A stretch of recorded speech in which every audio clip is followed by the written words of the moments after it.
Picture Reifenhardt's wake-up call getting lashed to a tree trunk every morning only to be beaten to a pulp for the rest of the day. And this happens every single day. Yeah, this definitely ain't the morning yoga routine your typical useless manhwa protagonist signs up for. The poor dude even made a break for it once, but his master instantly snagged him. See, his master was convinced this brutal grind was the only path forward, the only way to forge him into a gigachad, just like himself. To figure out how Reifenhardt got shackled to this lunatic, who lives and breathes nothing but the hustle and the muscle, we gotta take it all the way back. In a world seething with hatred for monsters, Reifenhardt was once a legendary mage, branded by humanity as the reincarnation of pure evil, a warlock who commanded legions of monsters. Or at least, that's the story the humans spun. The reality, he was probably one of the most compassionate souls to ever walk the earth, because he genuinely believed that monsters deserved to live too. From where he stood, humans were the real villains, the ones enslaving and exploiting every other species, for their own selfish gain. So he ghosted human society, choosing to build a life among other beings, and his connection to them only grew stronger. His leadership and vision united all the outcast races, trolls, dwarves, orcs, you name it. With their combined power, he didn't just become the most OP mage alive, capable of slinging 10-circle magic. He also founded an entire nation where they could thrive without judgment, the Antari Empire. But humans couldn't stand watching these monsters build a society and claim territory, so they ignited a full-scale war, desperate to shove them back into the dark corners of the world. This unleashed a tidal wave of catastrophe, with rivers of blood flowing on both sides. Humanity's 5 so-called greatest heroes assassinated Reifenhardt's most trusted generals, and then in a final act of cruelty, they even murdered his lover, an elven woman named Cyrus. With his inner circle wiped out, this squad of heroes was now closing in to finish off Reifenhardt for good. But that was their biggest mistake.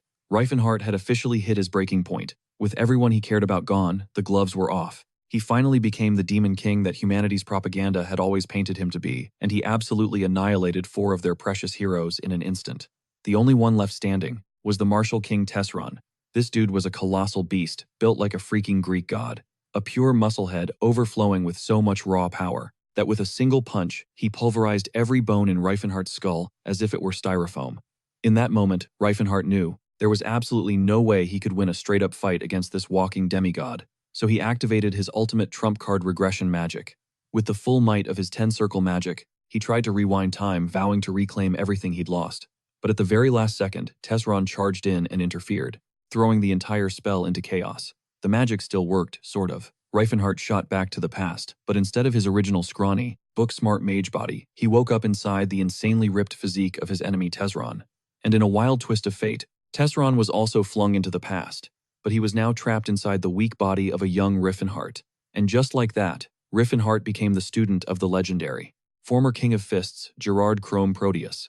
Every agonizing trial Tesron had suffered through to become a gym god, Reifenhardt was now forced to endure himself. One afternoon, while his master is down the mountain visiting a village, Reifenhardt tries to see if he's got any magic left, attempting to cast a simple spell. Nothing. It fizzles out completely. The guy can't even light a magical spark, and a wave of despair washes over him. Is becoming a wizard again, even on the table in this new body. Then suddenly he feels a presence that is distinctly not human. A figure with green skin materializes from the shadows, looking tense, and tells him to just walk away if he values his life.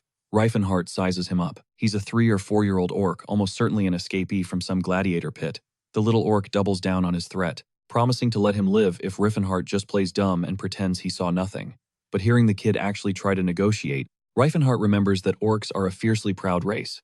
They don't go for pointless violence even when they're backed into a corner. He switches to the ancient orcish language and gently asks if he's being hunted. Totally stunned, the little guy admits he is. The redhead immediately offers to help, asking the terrified kid to trust him. The orc, hearing the sacred tongue of his people from this human, is already looking at him like a brother, sensing a genuine kindness in his aura. But he still hesitates, warning him that getting involved will only get him killed.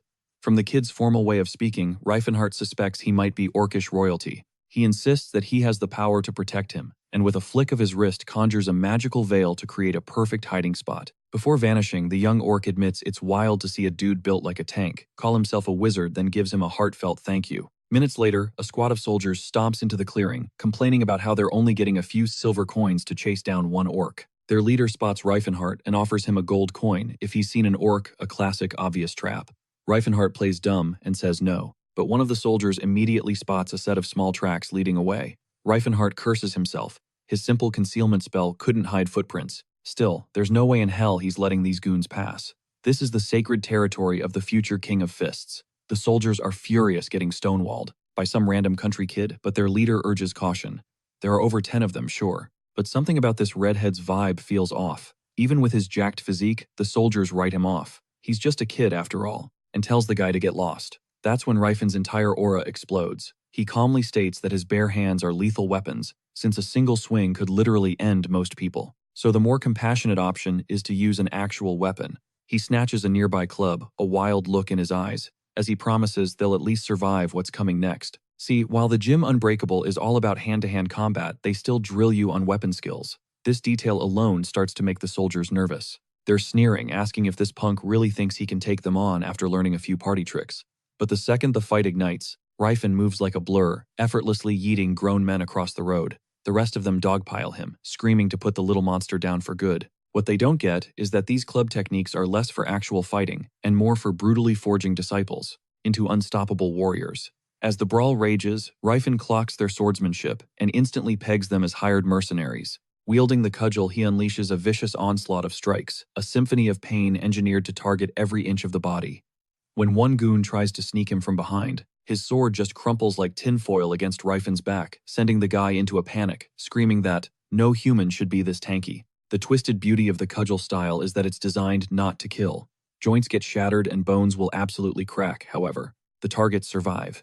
Before long, only a single soldier is left standing, trembling as he demands to know what the hell Ryfan is. But the redhead just keeps that club swinging coldly, reminding him that his entire crew is already down for the count, and it's time for him to join them. Once the dust settles, the mangled mercenaries are actually thanking him for not killing them.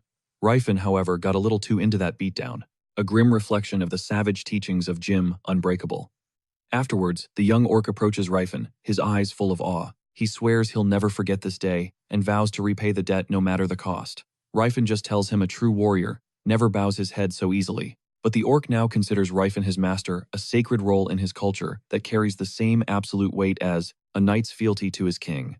When asked for his name, the dark mage formally introduces himself as Ryfan Hearthwald and Terrace. He then asks the young orc about his future. The kid confesses he'd rather die a free wanderer than ever live as a slave.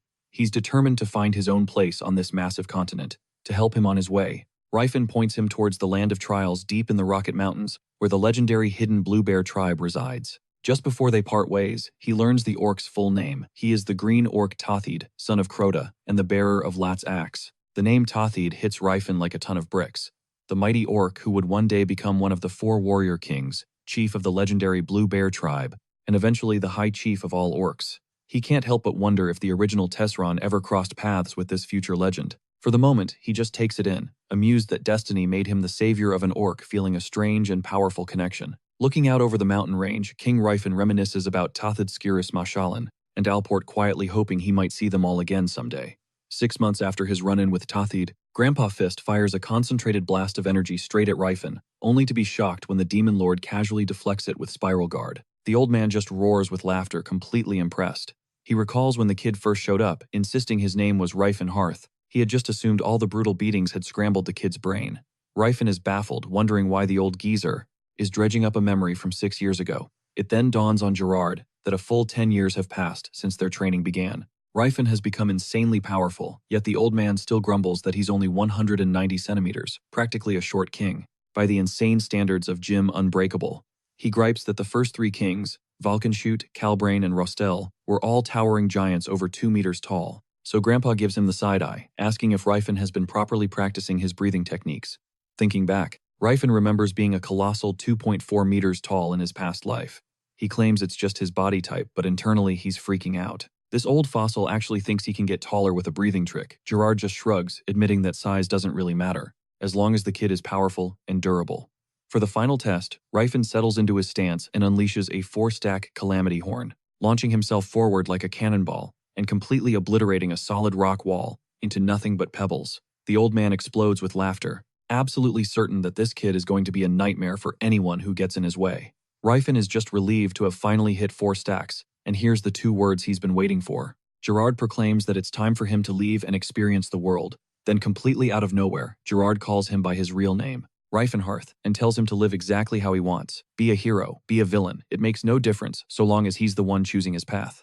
That, he explains, is the ultimate reward for surviving a decade of his hellish training. He then shares some advice he received 60 years prior from Master Rostel, the third king of fists, who gave him 3 rules for life. First, get rich but never through shady means. When Rifen points out he just said being a villain was fine, Gerard chuckles and explains that to be a top-tier villain, you have to operate with some dignity. Second, always side with those who have been wronged, because that is how you command respect. But he adds a warning. Just because someone is weak doesn't mean they're in the right. And since almost everyone is weaker than Rifen, he'll have to learn to judge wisely. And the third most critical rule, the legacy of Jim Unbreakable must never be allowed to fade. His teachings have to be passed to a new student. Not some prodigy, just someone he absolutely refuses to give up on. To start him off, Gerard slips him a bit of travel cash. A pouch with about 30 silver coins and a fresh set of clothes. Rifan is low-key shook that one of the wealthiest men in the whole Vasily kingdom, a dude with a mansion in the capital, would offer such a small bag. Okay, it's half a year's living expenses for a normal person, but he was definitely expecting a bigger flex. Gerard just explains that the martial sect had a fixed rate for send-offs, and back in his day, it was only 25 coins. He also casually mentions a little gift he stashed in the Set Lad Mountains, handing Rifan a map with an X marking the spot. As they part ways, the sheer reality of his freedom feels totally surreal, right until a massive calamity blast erupts into the sky. It's Grandpa Fist's signature send-off, a final explosive message to stay tough as the heir to his legendary teachings. Without a moment's hesitation, Rifan absolutely bolts, rocketing down the mountain at top speed. Meanwhile, a villager pleads with the chief to just let it slide, but the old man stands his ground, demanding what's fair from a noble, and his night for the feast they just devoured.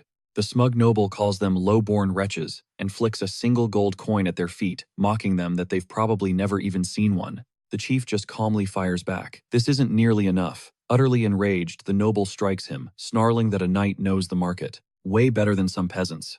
It becomes crystal clear these so-called knights are just glorified bandits. They rolled into the village, ate them out of house and home, and now think they can settle the bill with 1 coin, completely ignoring the true cost and the people's labor. Just then, Lord Stephen shows up, asking his man Edward what the holdup is. With a chilling smile, he calls the villagers wretches, warning his knight not to waste mercy on commoners who don't know their place. Cut to Riefenhardt in bed with Cyrus, asking the sun-touched elf why she's touching him like that. She whispers that his lean frame is sharp and elegant, almost like a perfectly forged blade. But now trapped in Tesrin's body, he feels more like a clumsy stone golem. Tears well up in his eyes. He just wants Cyrus to forgive him. On the bright side, he's taller. By his math, Cyrus has to be around 70 years old now, while he's trapped in a 17-year-old's body. He's finally made it to Chrome City in the southern Vasily kingdom, driven by the knowledge that she's scheduled to be sold at a slave auction in the Chetan kingdom next year. A huge part of him just wants to tear the whole place down and free her, but going loud would totally sabotage his main quest of reclaiming his magic. So he figures money is the smarter play, except elf slaves cost an absolute fortune, and my guy is completely broke. Still, he's not powerless. He has a powerhouse body, razor-sharp skills, and the ultimate cheat code, memories of the future. He starts hearing rumors on the street about some ruins along the road to the Chetan kingdom. At the exact same time, Lord Stephen is grilling a guy named Todd, a ruins exploration specialist, and a wizard from Delphi's magic tower, desperate to know if he's found the ruins. But Todd is giving him the runaround. Stephen is absolutely convinced that's the spot where the legendary swordsman, Sir Claude von Leotis Altine, is buried. It's been 3 days since Rifan ditched Chrome City, hiking north on the main road toward the Hatton Mountains. Thanks to his insane stamina, the cold doesn't even bother him, though he remembers how the OG martial kings used to walk around shirtless, even in the dead of winter. He activates artificial flashbacks, a secret technique that lets him pull up memories on demand, and he locks onto the ancient ruins in the Hatton range.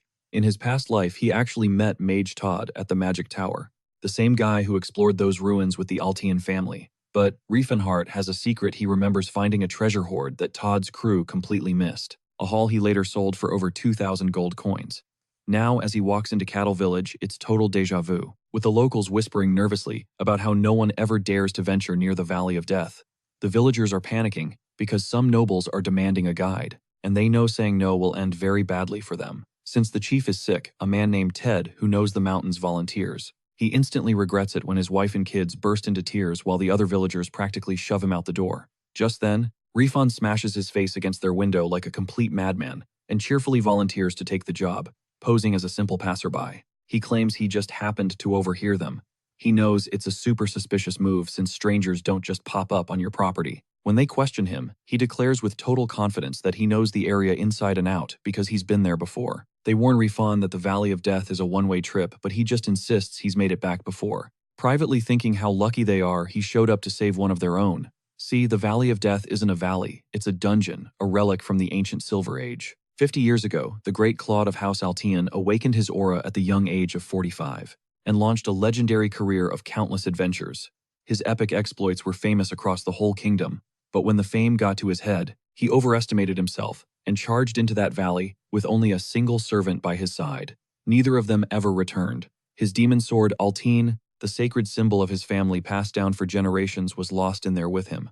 Even after half a century, adventurers are still diving into that death trap, hunting for that legendary blade. That noble Stefan von Lepanto Altian. He's got to be Claude's grandson. Relsia praises his so-called elegance, muttering how the guy's a legit knight even without a steed. Just then, the hulking brute's gaze drifts over to the Slayer elf, who's vibing with Stefan. Past them, his eyes land on Salon, the party's baby-faced priest, and he's low-key wondering if the kid can even cast a real holy spell. More than anything, he's still shook that Salon is a dude with a face that pretty, and he scans the area looking for a way to slide into a conversation with Todd. But with Todd and Salon already deep in conversation, there's no opening, which throws him back to how Todd used to chat him up, back in his own younger wizard days. Still, something feels totally off, making him wonder if Todd is into Salon. Nah, he thinks Todd's too stand-up for that. Out of nowhere, Edward starts gassing him up for being their guide, but Rifin just waves it off like it's nothing. He gets why the villagers were terrified to come here. Their fear makes total sense. But Edward, dripping with arrogance, just scoffs, claiming there's nothing to fear with the kingdom's finest knights on the job. The redhead feels his stomach churn with disgust, absolutely convinced all knights are self-important pricks, and that chivalry just breeds a bunch of narcissists. Suddenly, a blood-curdling shriek rips through the air, as shadowy creatures explode from the tree line in a full-blown ambush. As they surge forward, Reltia screams, calling them filthy beasts for daring to assault humans, blessed by the great Sayer. Without missing a beat, Stefan barks orders for his knights to form a line and repel the attack, while Todd unleashes a torrent of fire chains, sowing utter chaos as Salon chants a blessing, filling the soldiers with supernatural courage. Even in the madness, Stefan's prowess is on another level. The guy's swordplay is way more precise than he anticipated, but through a true fighter's lens, Rifin sees the sloppiness in his form. It all clicks. No wonder Master Gerard is so proud of him. The man's unbreakable. Just then, the rugged brawler spots a whole swarm of orcs, getting hunted down by the monsters, and he smashes one into pulp with a single devastating punch. He vaporizes it all, while wondering why the hell nobody gives a crap about the non-humans caught in the crossfire. For now, he's just a player trapped on the Jacquard Plains, stuck in Todd's twisted narrative. This is the exact spot where Ted the Guide is fated to die with Lord Stefan Altheon at the helm. And just like the story goes, Stefan is going berserk, a whirlwind of steel, slicing through monsters, completely oblivious to the safety of anyone around him. And that's why the Guide's fate makes a grim kind of sense. It reveals what a garbage person Stefan is. It's no shock at all that the Guide dies under his command.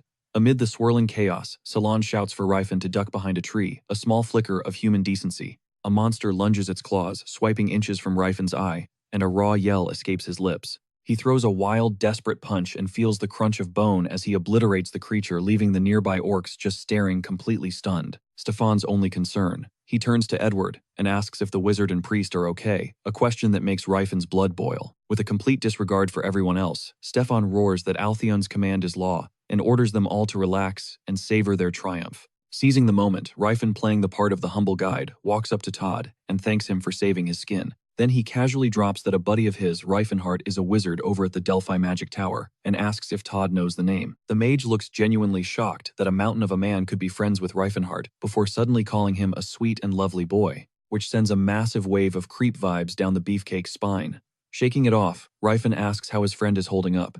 Todd just says the kid is studying magic, in his own little way. When Rifin pushes, asking if anything weird's been happening, the mage suddenly starts gushing over Rifinheart's sharp nose, his jewel-like eyes and flawless skin radiating pure, unfiltered creep energy. The big guy immediately figures Todd's obsession is purely physical, though it feels different from Grandpa Gerard's. He has to fight the urge to just clock this weirdo, and instead demands to know about Rifinheart's actual personality and attitude. Todd shamelessly admits he couldn't care less about his thoughts or actions, practically drooling like a total perv. Right then, Salon pops up, asking if Rifin's hurt, but he just shrugs it off and tells the kid to go check on the orcs. The young priest starts healing them even as they insist they're okay, while the humans just scoff at the sight, muttering about wasting divine power on creatures like that. Ryfen watches and sees that Salon treats them more like injured pets than actual equals. And it hits him. The real problem is how fundamentally screwed up human values are. Getting non-human races their basic rights is going to be a long, brutal uphill battle. Just then, Stefan barks at the guide to get a move on, and a fresh wave of irritation hits Ryfen. But weirdly, he replies in a flat, robotic voice, telling them to make for the stream. The bizarre tone doesn't escape Stefan's notice. Hours later, the party is battered and bruised, having already faced a basilisk, a pack of dire wolves, and more than 20 ogres. They can't figure out how a mountain range this small could be crawling with so many monsters. While the rest of them are totally gassed, Ryfen is secretly loving every second of it as he marches them forward. He's deliberately avoiding the safer routes, giving them zero downtime. In his mind, knights are just arrogant show-offs. Priests are cluelessly stubborn, and wizards are petty, small-minded fools. Even trapped in this brawler's body, he knows he's a wizard through and through. He's leading them on the most direct path, so technically he isn't lying, or torturing them. Much. It finally dawns on Stefan why Sir Claude never made it back from this place. This tiny mountain range is an absolute death trap.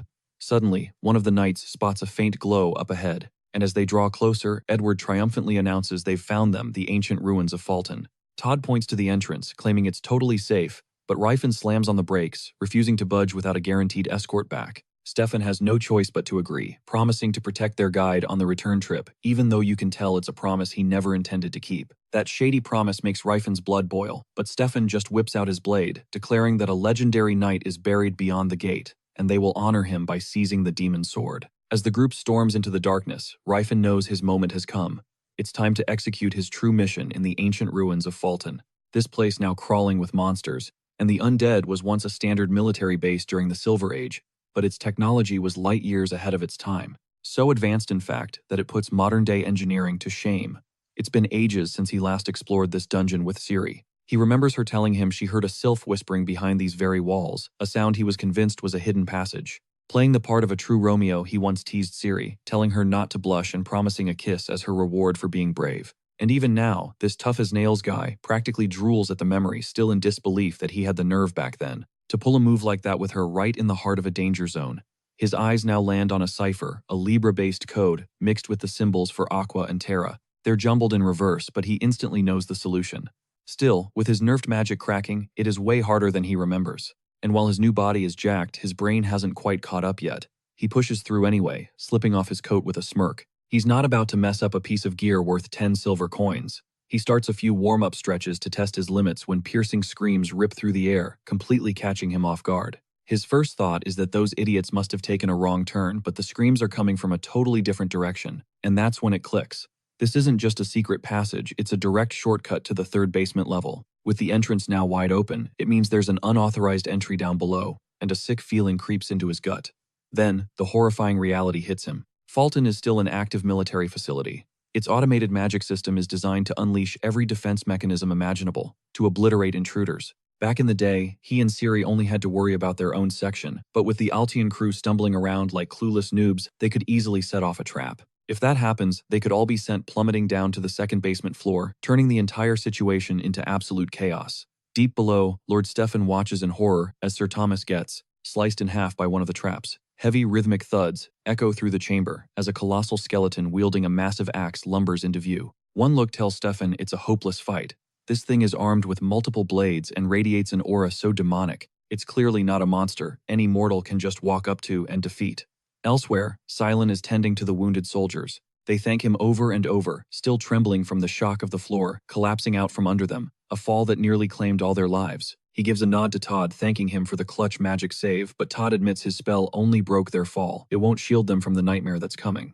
Right on cue, a massive explosion blasts the frontline soldiers off their feet as a horned demon and its legion charge forward, sending the men scrambling in pure terror. But Father Silent strides forward, his mace glowing with holy light as he channels divine power into the terrified troops. He blesses them, infusing their hearts with unshakable courage. To him, their cowardice was pathetic, but now they are surging with a righteous fury. They look almost possessed, screaming that they'll unleash the true might of the Knights of House Altian. Todd is floored, watching in disbelief as Silent pumps an insane amount of power into the men, basically whipping them into a berserker rage. Not to be outdone, Todd unleashes his own spell, roaring at them to reclaim what is theirs, magically ripping the demon's sword straight out of its grasp. At the same time, Relcia lunges at the demon commander, only to be swatted away like a fly.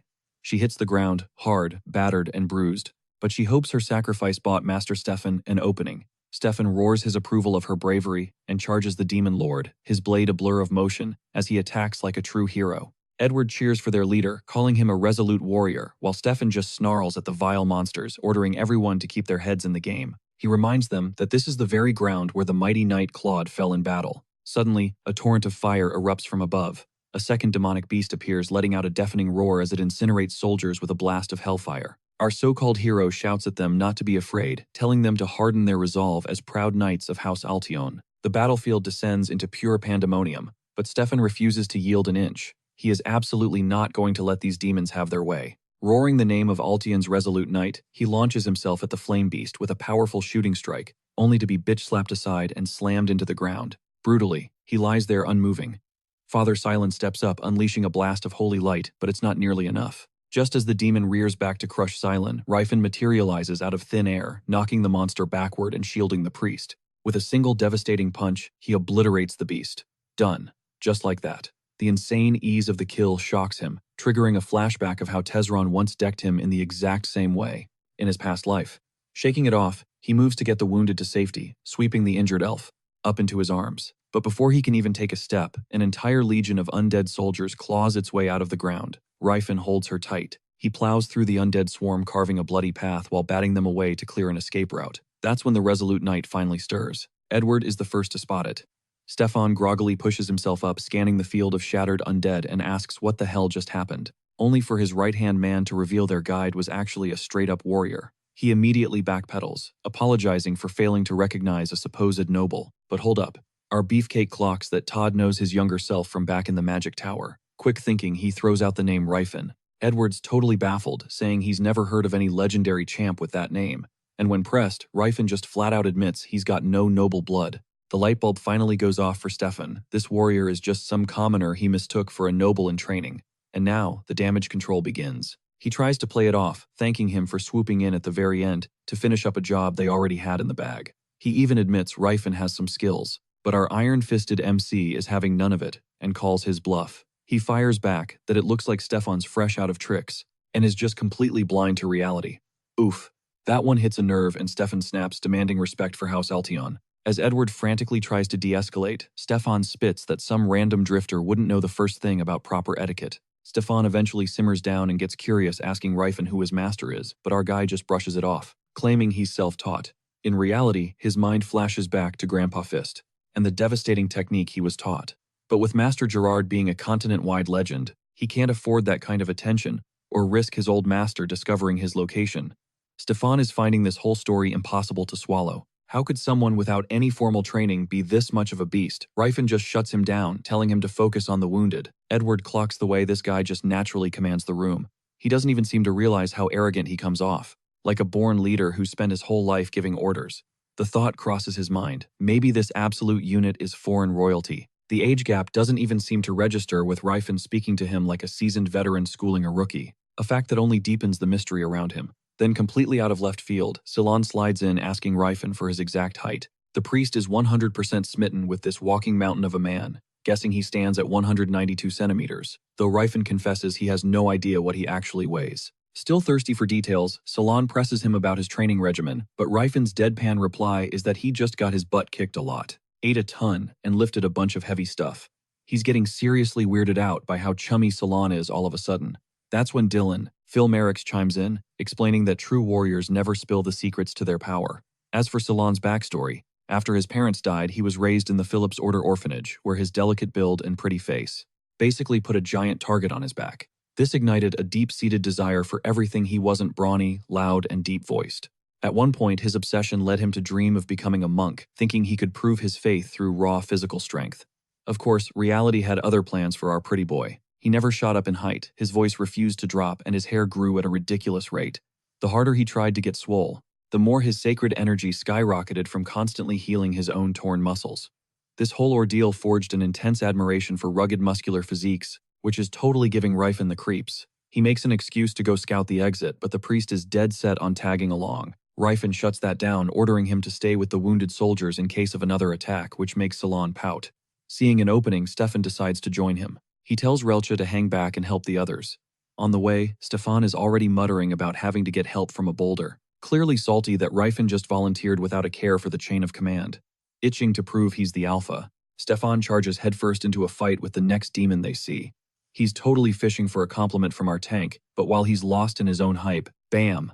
Ryfen drops him with a single chop to the neck. Just then, a wave of undead soldiers swarms in, and our ultimate bruiser mows them down without breaking a sweat, making the whole thing look like a cakewalk. With that handled, he's off on the real mission, treasure hunting, and he's finally reached the hotspot. He scans the area on the hunt for Silver Age relics worth at least 50 gold coins.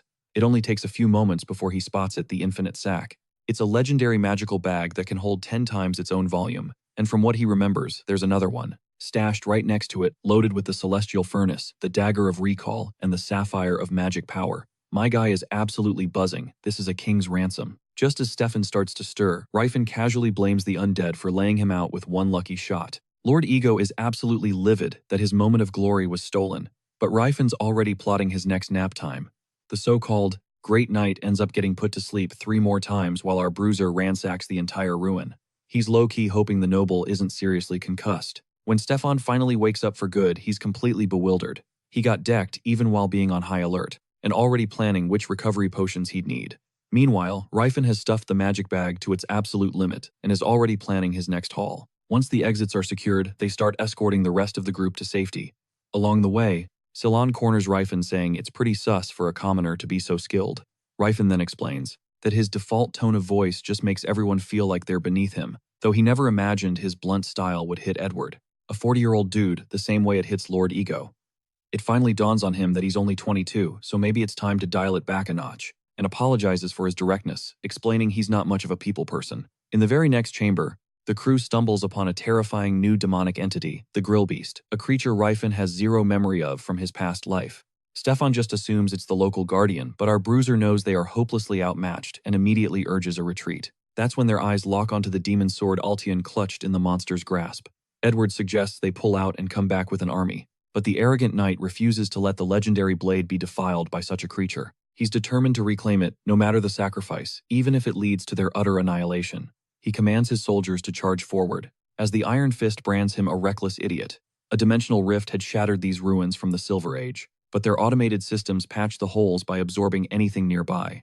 That's how this otherworldly creature was assimilated into the defense network, morphing into what everyone now calls a dungeon guardian. The demonic protectors roar at the intruders, but the reality is they were just chilling until these ruins snatched them up and put them to work without pay. The moment a creature syncs with the system, its power skyrockets, and Ryfen knows the demon that offed Sir Claude was an aura user. If this dungeon guardian is even tougher than Tegral, then it's in a completely different league.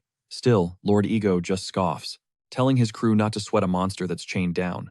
This tank tries to warn these goons that charging in is a death sentence, but Edward fires back that a wanderer like him couldn't possibly understand honor, arguing some things are worth dying for. Our guy just can't believe these morons who barely survived the grill honestly think they can take on the Grill Beast. Meanwhile, Pretty Boy is busy juicing up the soldiers with holy power, hyping them up for what is clearly a suicide run.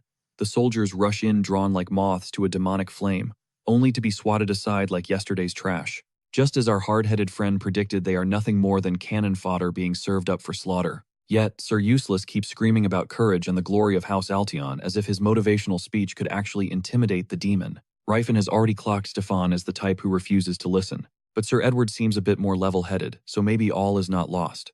At the same time, Lord Ego is zipping around the Grill Beast, landing pointless attacks. Pretty Boy unleashes a barrage of holy maces, putting on a one-man light show.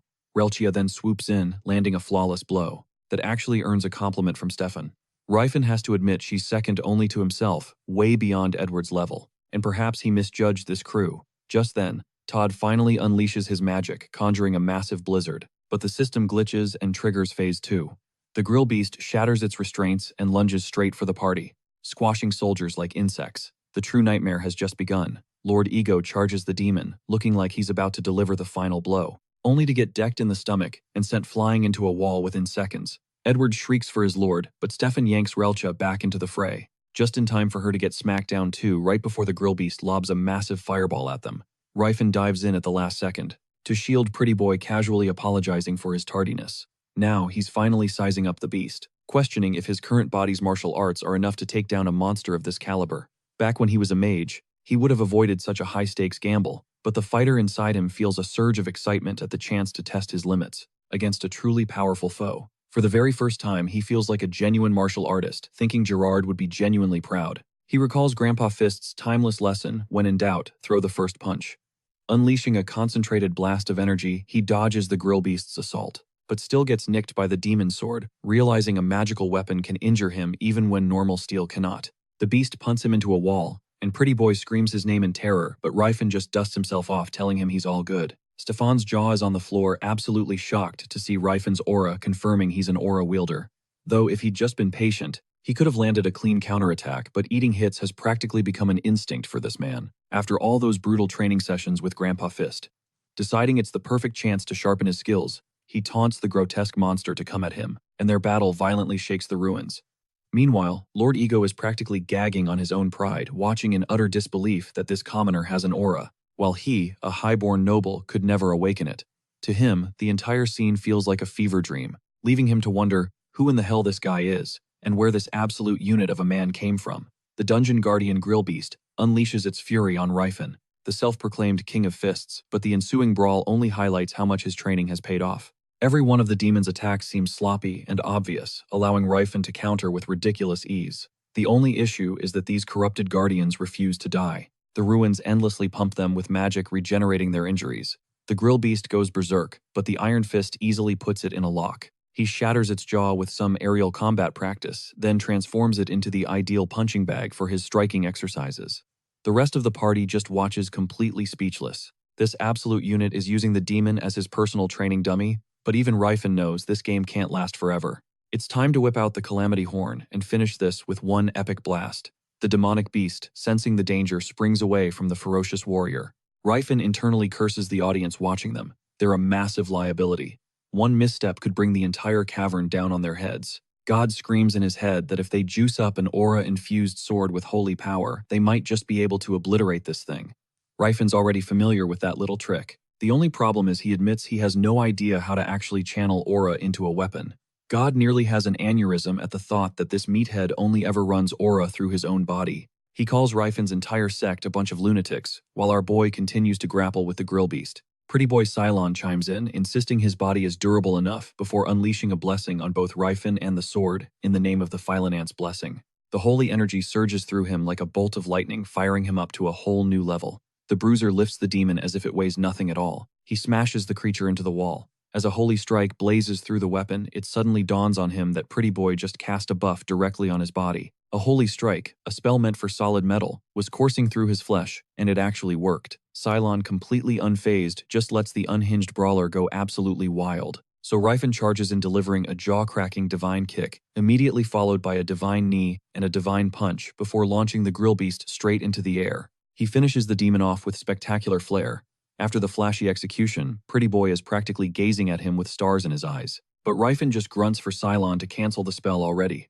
As the injured are being carried away, Sir Useless decides to speak up. He claims Ryfin concealed his true strength far too well. He concedes that the man is powerful, but whines that his knightly honor has been trampled into the dust. He accuses Ryfin of sneering at them while they struggled. Ryfin just shrugs it off, stating he never sneered. The truth is, he's so unbothered he couldn't even be bothered. Stefan totally loses his cool and charges, but the bruiser just ducks out of the way. He lets Sir Useless trip over his own wild swing like an absolute clown. The fool screeches, "How dare a musclehead like you dodge me?" Ryfin calmly states he never sneered, and tells the guy to just take the sword if it means that much to him. Edward, being the voice of reason, points out that for a man to show no greed for such a valuable weapon is a true sign of his strength. Stefan grips the blade, fuming even more. The knight has no idea our guy thinks the sword is a second-rate piece of junk compared to what he used to mass-produce. Back in his prime, he forged legendary weapons for other races. Done with all the drama, he tells everyone it's time to head back, and they fall in line. The whiny knight, however, continues to stew in his own resentment. Back at Cattle Village, a wave of relief washes over the people as Father Cylon heals a small baby. Pretty Boy plays the part of both healer and philanthropist, curing the sick and tossing gold coins to the villagers like it's candy. The kid definitely knows how to run a PR campaign. He's doing a fantastic job building up the Holy Order's public image. Meanwhile, Lord Useless sulks off with his men to some other town. Sir Useless proposes they investigate Ryfin, and Edward agrees, seeing as the bruiser's overwhelming power clearly has Stefan completely fixated. Of course, the clown refuses to admit he's the weaker man.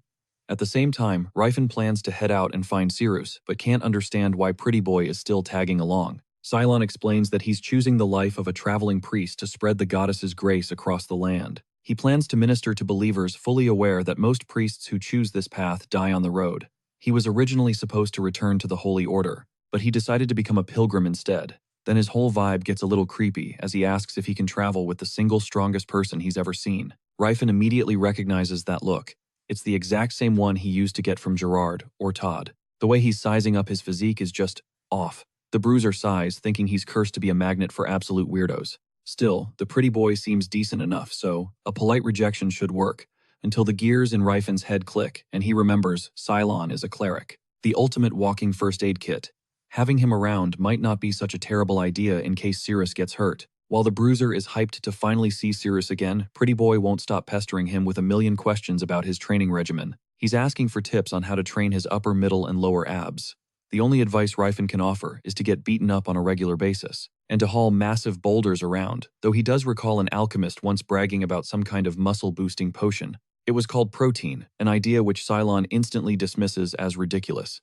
Meanwhile, back at his mansion, the heir to the Charon trade union Lord Wynalot is absolutely losing his mind over his elf's training.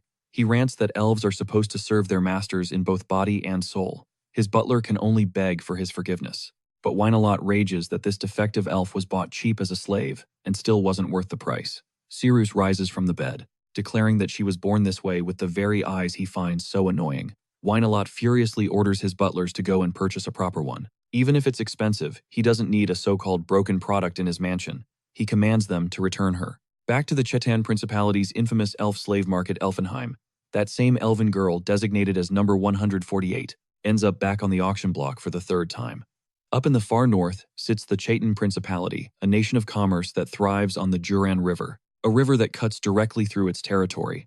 Ryfen and Pretty Boy finally arrive in Zeppelin, the capital city, and the very heart of all trade. The streets are buzzing with the energy of countless merchants. Cylon isn't surprised. It's exactly the scene he expected from the continent's #1 city of commerce. Ryfen explains that this entire city was founded by merchants who carved out a piece of land from the Grim Kingdom. It's no surprise that everything here is driven by money and status.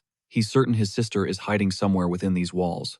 Cylon pleads with him to ease up, claiming the big guy is just flexing his long legs to show off. In that very moment, an old man is on his knees begging a hulking thug named Tarek for mercy. The brute accuses him of bad-mouthing the Rolafame trade union and proceeds to pummel the poor man 30 times. Afterward, he casually flips 30 gold coins at him as if it's payment.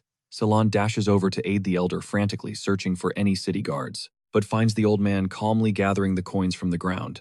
He insists it's all right as the money will help him get established here. Cylon is absolutely aghast that the man acts like nothing happened, simply because he was paid off. But Ryfen just reminds him that, like he said, money is the only thing that talks in this city. Ryfen had believed his extensive travels had prepared him for anything, but he'd never witnessed a city where every crime is just settled with a cash payment instead of jail time, provided you have deep enough pockets. Cylon is floored, demanding to know what business a powerhouse like Ryfen could possibly have in such a corrupt place. Ryfen nonchalantly tells him he's here to purchase an elf. Cylon freezes on the spot, utterly horrified by the kind of man he's teamed up with. The big guy starts to panic, fumbling for an explanation, knowing he can't exactly reveal the truth about his past life. Silas, on the other hand, is just disgusted by all men, but the redhead fires back, reminding him that he's a man too. Meanwhile, the hulking thug Tarek is bragging to his elven servants that anyone who complains about the Rolafame trade union just needs to work harder, because running their mouth in the streets will only get them a handful of coins. The goon is flanked by elves on all sides, all nodding along to his garbage philosophy. Abruptly, Tarek catches sight of Lord Beret strolling by, and grills him about the Slayer elf he purchased not long ago. Beret's expression sours as he admits he returned her 2 weeks back, for being disobedient. The massive brute roars with laughter, mocking him for being too feeble to domesticate an elf slave. No wonder, he sneers, you can't even crack the top 10 trade unions. Beret snaps back that plenty of other people have returned that same Slayer elf, which is precisely why she was sold so cheap.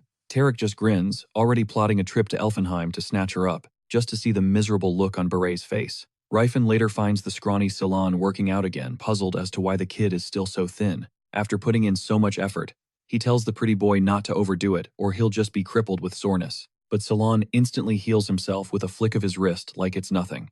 That's when the realization hits Ryfen. Healing magic is essentially just turning back time. So rather than building muscle through the natural cycle of strain and recovery, Pretty Boy is just hitting a reset button on his body. This absolute blockhead has wasted 5 years making zero gains. The big guy promises to teach him a legitimate training method down the road, and then casually wonders if his long hair ever gets in his way. Salon just shrugs, mentioning that it just grows back freakishly fast anytime he gets it cut, which makes Rifen wonder what on earth is going on inside that empty head to fuel that kind of growth. Shaking it off, Rifen announces he has enough cash to visit the slave auction, and that Salon is coming along. The auction house is swarming with all sorts of slaves, but the elves are undeniably the star attraction, fetching a much higher price than orcs or dwarves thanks to their otherworldly beauty and incredibly long lifespans. This keeps them in their youthful prime for decades. A Slayer elf can be sold for 800 gold coins, whereas a standard female elf goes for 300 and a young girl for around 100, with a young male selling for a mere 30. Orcs are a complete bargain by comparison. An orc swordsman costs 10, a basic orc laborer 5, and even an infant orc is just 4 or 5 coins. There's virtually no market for adult male elves due to their alarmingly high rate of suicide, but elves as a whole are still wildly popular because their beauty and longevity keep them looking young far longer than any other race. There's even a dark running gag that only a complete fool would invest in a baby elf, since the merchant would likely die of old age, long before ever seeing a return on his investment. Salon clarifies that Elfenheim is an auction house specializing exclusively in elves, with over 300 years of so-called tradition. Rifen, meanwhile, is disgusted that such a vile place could be called the paradise of elves. The pretty boy confesses he's never attended an elf auction, but just assumed they were treated better than orcs. Only for Rifen to state the obvious, they're still slaves and he doubts any of them are truly happy. Salon counters that the elves might have it better now than when they were starving in the wild, but Rifen knows that's just a human rationalization. True power is the only thing that commands respect. He's already formulating a plan for a new type of empire, not a dark one, but a nation where all the non-human races can finally live without fear. Shortly after, the auctioneer presents the prized slayers of Elfenheim, whose stunning beauty makes the pretty boy blush. The old man running the show wonders why this brute would bring a young lady to a slave auction. Seeing these forest fairies, descendants of a great spirit, being showcased like merchandise sickens Rifen. He nevertheless asks for a slayer with a darker skin tone. The man teases him for having exotic tastes, and launches into a sales pitch about the elves' strict diets and training until Rifen bluntly cuts him off, and insists on seeing the elf for himself. Finally, he is led to number 148, a slayer in training who has not yet reached maturity, and it guts him to see his Sirius so utterly broken. He flashes back to a time she laid into the mage Riffenhart for mixing a volatile fire plant with a seed rock, just moments before the entire lab went kaboom. The old arch-wizard just pouted, insisting he was on the verge of a massive breakthrough. The stunning elf clapped back that he'd pulled the exact same stunt yesterday and incinerated everything then too. Still, she couldn't deny how strangely adorable he looked even at his age as she wiped the soot from his clueless face. Riffenhart pleaded with her to drop the formal sir and just use his name, but she shot him down without an explanation. All the while, the world outside was descending into chaos, swallowed by flames. Then King Lepenarth himself marches into the gallery, flanked by 4 of his deadliest warriors. Tathid was there to pay his final respects, while the king's gaze swept over Atilka, Marshalon, and Sirius, asking why they all looked like they were at a funeral. It wasn't the first time he'd seen men staring down death's door. Across the entire continent, humanity had mustered a colossal army 2 million strong. They were about to gamble everything they had to finally dethrone the Demon King, their ultimate nemesis. He couldn't help but wonder how they'd ever pick up the pieces. If the nations were truly willing to obliterate themselves in a single desperate battle, all because they couldn't stand the existence of another race. Tathid begs his king to escape with them, but Lepenarth flatly refuses, declaring he'll be their shield so they have a shot at getting out. He also turns to Alpoth asking for his forgiveness. Despite having a prophecy from the gods themselves, he still managed to lose everything. The dwarf corrects him, calling it an oracle, but Lep just shrugs, same difference. The message foretold that he should keep an elf by his side, follow the orc who blazed the trail, and that a figure who had conquered the Diamond Abyss, one fated to shatter. The Pillar of Hawcrawl would emerge to rewrite his destiny and bring them salvation. Back in the day, the arch-wizard was completely floored when a bunch of dwarves suddenly started hailing him as their savior just because he'd vaporized half of their sacred sanctuary. Even now, the logic still escapes him. With a blessing from Alpoth, Michelin prays they will meet again, a hope that King Lepenarth shares with all his heart. In that moment, Riffenhart pleaded for Atilka and Tathid to survive and urged Sirius to flee with them, but she vowed she would wait for him no matter what. He told her to find a good man if he didn't make it back, but her devotion was unshakable, which completely melted the old arch-wizard, who pulled her into one final desperate hug. Now back in the grim present, the slave trader practically sneers as he presents her, calling her a defective, uneducated product that's already been sent back 3 times. She has skills, he admits, but a venomous personality. She's branded as inferior, used as a twisted training tool for other elves, by forcing them to practice on living things. The auctioneer smirks, asking if this muscle-bound freak is seriously interested. Seeing his bizarre taste, he jacks up the price to 300 gold coins. The pretty boy scoffs, asking why she's so cheap. The old man just repeats that she's damaged goods. When Sirius is finally shoved in front of her new owner, all Riffenhart can think is, "What kind of hell did you endure to earn these scars?" The seller offers to summon a priest, but he just tells Silent to handle the healing. Riffenhart gently drapes his own coat over Sirius's trembling shoulders, murmuring that it's cold out. Then he asks softly, "Is it all right if I call you Sirius?" She agrees with a dead, hollow voice, so he tries to soften the moment, giving her a full name, Sirius Valencia. She immediately argues that a slave has no need for a surname. She asks if it's his, but he clarifies that the name is hers and hers alone to carry from this day forward, not his. He finally introduces himself as Riffenhart and gestures to the pretty-faced Silent, identifying him as a priest of philanthropy. A short while later, the seller is sweating bullets as an enraged customer slams into his shop, roaring about why number 148 was sold just an hour ago. Tariq is paranoid that Burr must have discovered his scheme to get her back. The seller stammers that the buyer was some new face, a young man who paid in cold hard cash on the spot. Burke is in disbelief. Who in their right mind carries that kind of coin for a slave? The old man boasts that he even sold the so-called inferior product for a premium price. When pressed for a description, he says the buyer was some massive, brawny dude who should be easy to spot in a crowd. Meanwhile, Riffenhart is busy trying to find new clothes for Sirius, picking out an outfit he thinks is perfect for her, and promising they'll get more later. He asks if she's hungry, but her reply is ice cold. "I will do only as my master commands." Riffenhart instantly tells her not to view him as a master. Her eyes widen in panic. "Does that mean you're returning me?" Sirius simply cannot compute this man who covers her with his coat, dresses her in fine garments, and treats her like she's an actual human being. Riffenhart tells Sirius it would be better to see him as a fellow traveler, a comrade, not a master, and to just call him by his name. Her mind instantly concludes it's some bizarre form of roleplay, like he's some perverted adventurer acting out a hero fantasy with his new sword slave. She settles on the formal title of Sir Riffenhart, still utterly convinced that all humans are the same kind of garbage. Later, as Sirius wolfs down her meal like a wild animal, the rugged man points out that Redanti's Grace is the most famous dining establishment in all of Zeppelin, since the goddess Redanti is the deity of the earth, and the harvest serving a meal here is considered an act of worship. The pretty boy retorts that if it's an act of worship, then the food ought to be free. Riffenhart fires back that Philon's religion makes a killing off of beauty anyway. Father Silent has to concede that he has a point. She is the goddess of beauty and love after all, and her priests certainly charge a hefty sum in gold for their services. He just lets it go. Across the table, the mountain of a man smirks as he watches Sirius absolutely demolish her food like a starving animal, and the intensity of his gaze totally freaks her out. He wonders if she despises this place now, the very same spot he brought her, to celebrate the day they first met. He was her hero back then. Now, he's just the man who bought her. The whole vibe is night and day. He questions if fate messed up, throwing them together when the timing was all wrong. Still, he clings to a sliver of hope that one day, his true feelings will get through to her, and for the moment, that has to be enough. Later at the armory, Sirius's hand instinctively finds the hilt of a sleek rapier. The big guy points out that she normally wields a scimitar. She flashes him a look that could kill, wondering how the hell this stranger knows her fighting style. The pretty boy Ceylon jumps in, puffing his chest out and bragging that any true warrior can tell just by someone's hands. He's completely starstruck though, holding a mithril weapon he's only ever dreamed of. Rifen immediately shuts that down flatly, stating that priests have no need for blades before they can even start to bicker. Just then, a crew of sketchy-looking men rolls up on Rifen, clearly not there to make friends. When pushed, their leader reveals that a certain noble wants that elf. He even offers a trade a proper slayer for the girl, flashing a bill of exchange. But the rugged man gives him a hard no, flatly repeating that he's not interested.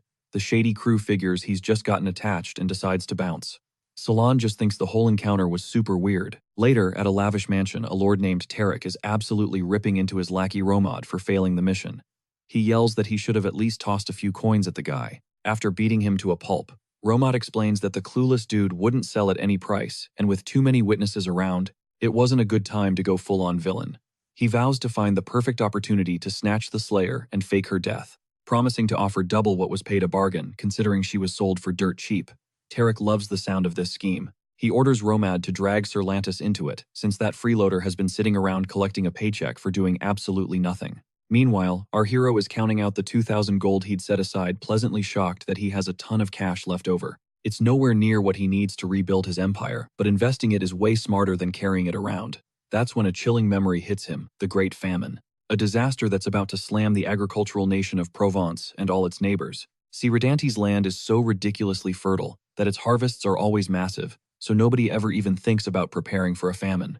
But he knows the coming spring will bring mass starvation, a hunger so profound that parents will resort to eating their own children. That horrifying vision cements his decision. He has to invest in grain right now. He weighs his options, Rolofane, Karen, and Tauban, but instantly dismisses Rolofane, remembering their disgusting, pervy leader, and what he did to Cyrus in his past life.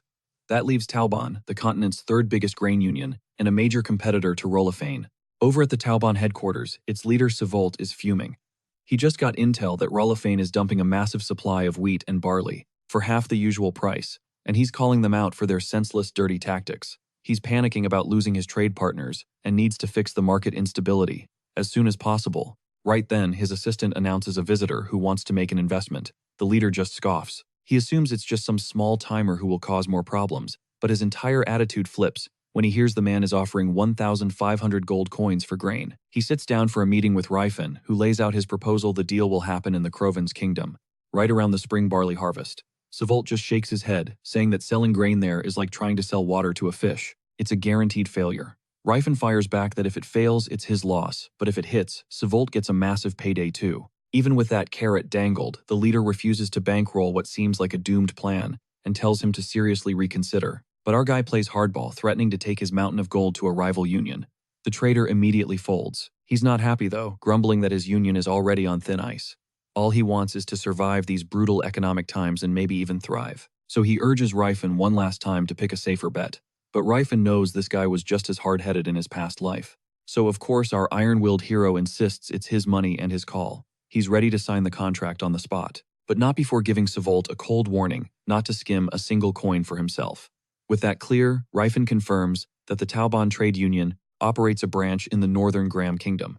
He then asks if there happens to be one near Delphia's legendary Mage Tower. The man explains that he'll have to cut through Delphia to get to their Ronta branch anyway. A sly look crosses Ryfin's face as he asks if the union leader could maybe pull some strings and dig up some info on someone in that region, clearly planning to use this deal to hunt down news about Ryfinhard.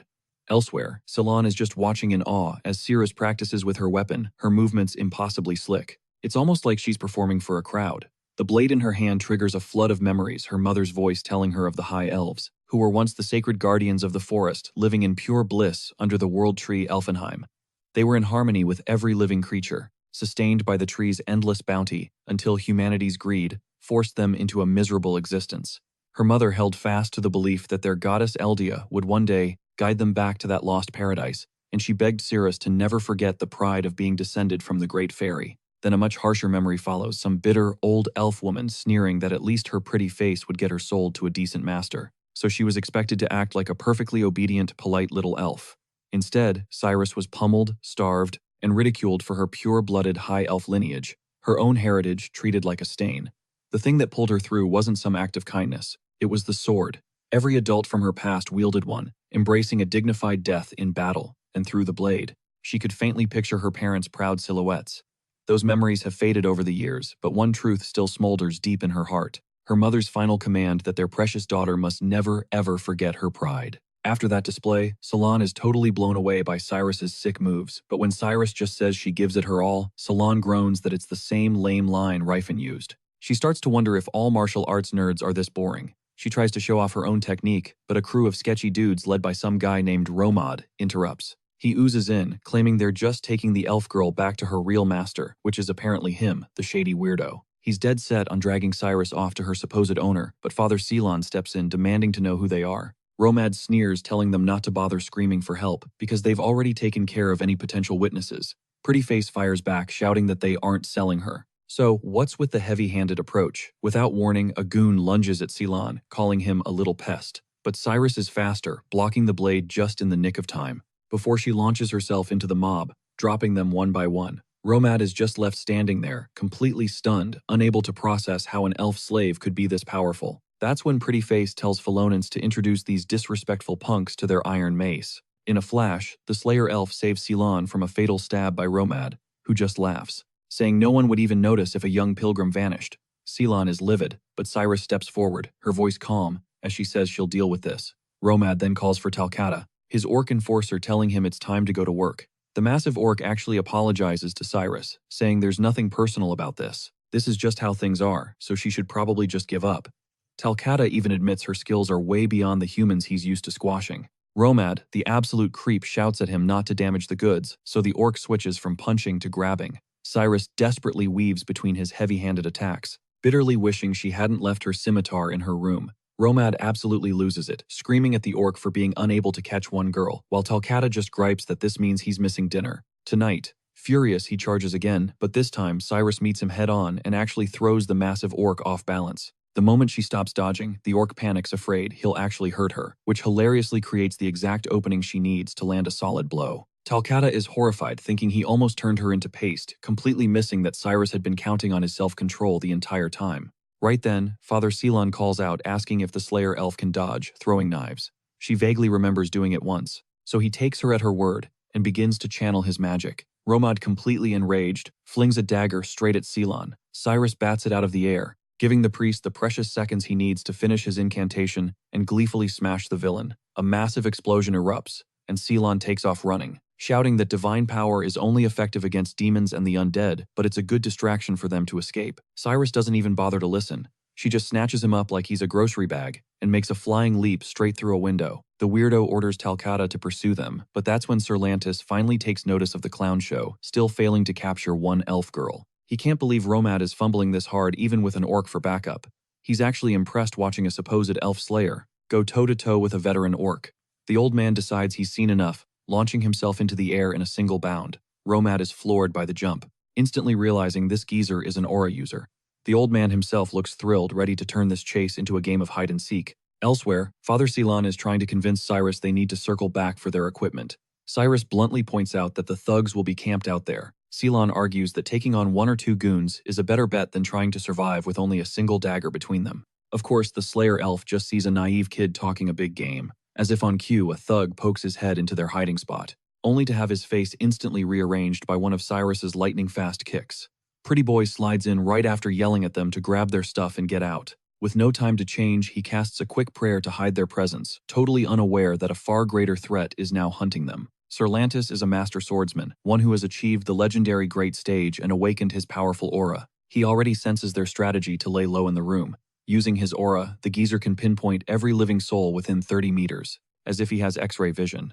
But Cerlantis never imagined the priest kid could completely cloak his presence, with the skill of a high-ranking cleric. When he finds the room deserted, he assumes they've already fled. When Romad, the slimy weirdo, has the nerve to ask if he just let them slip by, the old man just snaps at him to release the hunting hounds, certain they're still close. Meanwhile, Cyrus suggests they lose themselves in the crowded streets.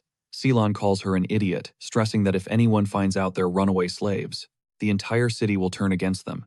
It finally dawns on him why so many pilgrims end up dead, realizing just how sheltered he was in the Holy Order. The idea of being dragged back sends a wave of pure terror through him, not in this fragile body, not with that woman waiting to get her hands on him again.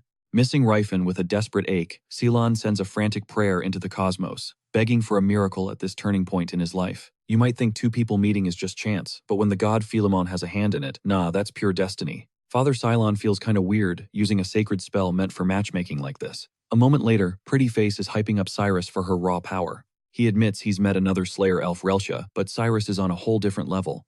In that moment, Cyrus really sees Ceylon for the first time. This kid acts way too much like a top-tier cleric for his age, and Pretty Boy is genuinely stunned that talking to the Slayer elf feels just like talking to a human. He wonders if she's a one-of-a-kind case as they finally arrive at their destination, only to discover some sketchy old man has been shadowing their every move. Cerlantis steps out, thanking the kids for the warm-up. His warning is ice cold: don't run. Fleeing just gives him a better target. The Slayer elf makes her call. She's going to carve a path straight through the enemy in front of her. She blitzes forward, and the old man instantly recognizes she's no rookie. She's poured blood, sweat, and tears into honing her blade, something unheard of for a slave. The impact of their clash rattles Cyrus to the bone. This isn't some back-alley thug, he's a swordsman with the skills of a knight. Ceylon's mind races. Why would someone this strong be involved in such a dirty business? Wasting no time, he unleashes a torrent of prayers, blessing the Slayer elf's weapon with the might of giants. eyes of a hawk, legs of a bull to bring this monster down. But now it's Sir Lantis, who's shook, seeing this kid casually casting high-level holy magic. That's bishop-level power. Cylon roars that he was a major figure down south in the Vasily Kingdom. He screams at the Slayer to wreck this old jerk. Lantis is caught off guard. With a cleric backing her, Cyrus is like a completely different fighter. Just as Cyrus lunges for the final blow, her sword suddenly shatters into a million pieces, leaving her completely stunned. The old man just chuckles. He reveals her fighting spirit was only high because he was toying with her the whole time. Father Cylon's face goes ghost white as he finally senses the overwhelming pressure. Lantis is an aura user. The priest can't process it. Why would a master of that caliber waste his energy hunting down a single elf slave? It's like calling in an airstrike to light a barbecue. The shady merchant shows up just as Lantis corners them, and that's when it all clicks for Father Cylon. He gasps the name Lantos von Kalpenard, the legendary knight of the Taken Kingdom. The old man is floored that this kid actually knows who he is. A noble by birth, Lantos awakened his aura in his late 30s and absolutely blew the kingdom away with his insane fighting skills. They threw parades for the new aura user, but behind that shining glory was a disgusting secret, an unspeakable fetish for elf slaves. It spiraled out of control, corrupting the royal city and the nobility itself. The man once praised as a hero is now known as the single greatest disgrace in the history of the Taken Kingdom. Cylon just explodes, screaming that the old man is a monster. You've been hiding in the Principality of Chaton all this time. He's fuming. They used to tell stories. If a woman walked alone at night, Lantis would come for her. Cyrus is disgusted that an aura user could sink to such a depraved level. Lantis just brushes it all off. He claims he's just trying to make a living off his salary. He casually admits to slaughtering countless people back in the Taken Kingdom before he skipped town. He even whines that he hasn't gotten to play tag in ages.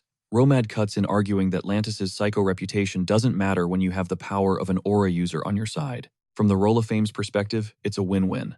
This vile man handles their dirty work, gets to live out his sick fantasies, and even gets paid for it. With an aura user as their trump card, the Roll of Fame trade union has exploded in power over the last 10 years. They've clawed their way up to become the second largest company in the entire Principality of Chaton. And now Lantis moves to silence Pretty Boy for good. Knowing how dangerous a high-ranking cleric's incantations can be, he lunges for Cylon while Romad screams at him not to damage the elf. Or Tarek will be furious. The old man just shrugs it off, saying they can always grab another cleric to patch her up later. He then decides he'll take the good-looking one with them. Romad mutters that the fetish geezer is a total creep, while Cylon yells that he's a man. Lantis just smirks, calling it a novel experience and promising to take very good care of the little one. Pretty Face finally snaps, warning Romad not to lay a single finger on him. Then, to everyone's utter shock, Cylon staggers to his feet. His tendons have been severed, making him look like the world's most beautiful broken zombie. The creeper just growls that they'll have to chop off his limbs. But before he can take a step, a massive explosion blows the entire area apart. A furious voice rips through the settling smoke, and it's Ryfin Heath roaring at them for daring to lay their hands on Cyrus. With Ryfin's explosive entrance, the entire room freezes. Even Sir Lantis pauses to size him up instantly, realizing this rugged brute is no ordinary young man. The old man can feel a suffocatingly heavy aura just pouring off him. When he asks who this is, Romad, the shady merchant, scoffs that he's just some random dude. The one who bought the elf slave. Lantis can't believe it. His every instinct is screaming that this guy spells danger. And yet this idiot merchant is calling Ryfin a random kid. If Lantis, an aura user himself, can't get a read on the guy's power level, then Ryfin Heath has to be one too. Ryfin completely ignores the crushing tension, simply turning to Father Cylon and thanking him for protecting Cyrus. The old creeper glares at the bold newcomer. Guessing he's in his late 30s, Lantis admits it's been a long time since he's had the chance to fight someone this strong. Ryfin just fires back, telling the pervy old geezer to stop pretending he's some noble knight when he's nothing more than filth. The brute is unleashed. A thunderous crash rocks the entire room as Iron Fist plows forward, his fists a relentless storm. The brawl instantly spirals into absolute mayhem. Romad, the sketchy mastermind, starts to freak out, screaming at his goons that they'll be vaporized if they get caught in that whirlwind.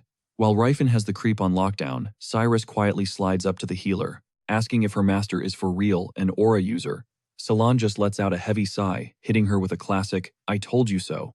Lantis is getting visibly tilted, realizing these skills are way too clean for someone who just awakened their power. Then in a flash, the creeper vaults into the air for a decisive blow, catching Ryfin totally off guard. But the boulder fires back with a vicious bullet punch, forcing the old geezer to admit this guy's mastery over aura is on another level.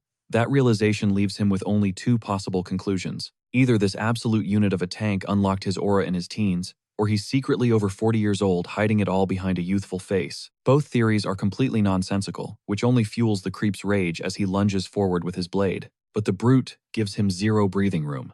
He's absolutely seething, trying to wrap his head around how this depraved knight is so powerful and can wield a sword with such deadly precision, especially after laying his disgusting hands on Cirrus. The boulder has one mission: put this creep in the ground. He completely dismisses the knight's smug lecture about martial arts building character. The tension skyrockets and Lantis almost chokes. When the brute nonchalantly parries his sword strike with a bare arm, floored, the creep demands to know if he's a student of the legendary martial king Gerard. Ryfin doesn't even grace him with an answer. Lantis then presses him, sneering why someone so formidable would care so deeply about a mere slave. And that was the trigger. Hearing Cirrus reduced to a slave ignites Ryfin's fury. Slaves have feelings, he bellows. And they have a will to live. He demands to know if the geezer has ever bothered to speak to one or even ask why they wear chains in the first place. The furious exchange continues, but the creep is just baffled by what he considers utter nonsense. In his world, and in Ryfin's past life, non-humans were always considered lesser beings, an unshakable truth hammered into the human psyche. They see these otherworldly races laugh, cry and live just like them, yet they will die on the hill that those beings are soulless. The brute roars that other races experience joy and sorrow, exactly like humans do. So, how does that make them deserving of a life in bondage? The creep scoffs back that it is simply the natural order. Ryfin explodes, screaming, then why are the descendants of the great fairies born into this world wearing shackles? He throws it in his face that if humanity wasn't on top, they'd be the ones enslaved. The enraged warrior keeps pummeling him, shouting that humans enslaved the orcs, then the dwarves, then the elves, celebrating each conquest as a glorious victory. When you justify chains for others, he snarls, you're inviting them for yourself. The knight recoils, horrified that Ryfin would dare speak of elves as equals to humans. But our guy just roars that Cirrus is not a slave, and launches himself at the old villain, who barely scrambles out of the way. He rants that the entire continent is built on a system of chains, where even powerless humans exist as half-slaves under serfdom.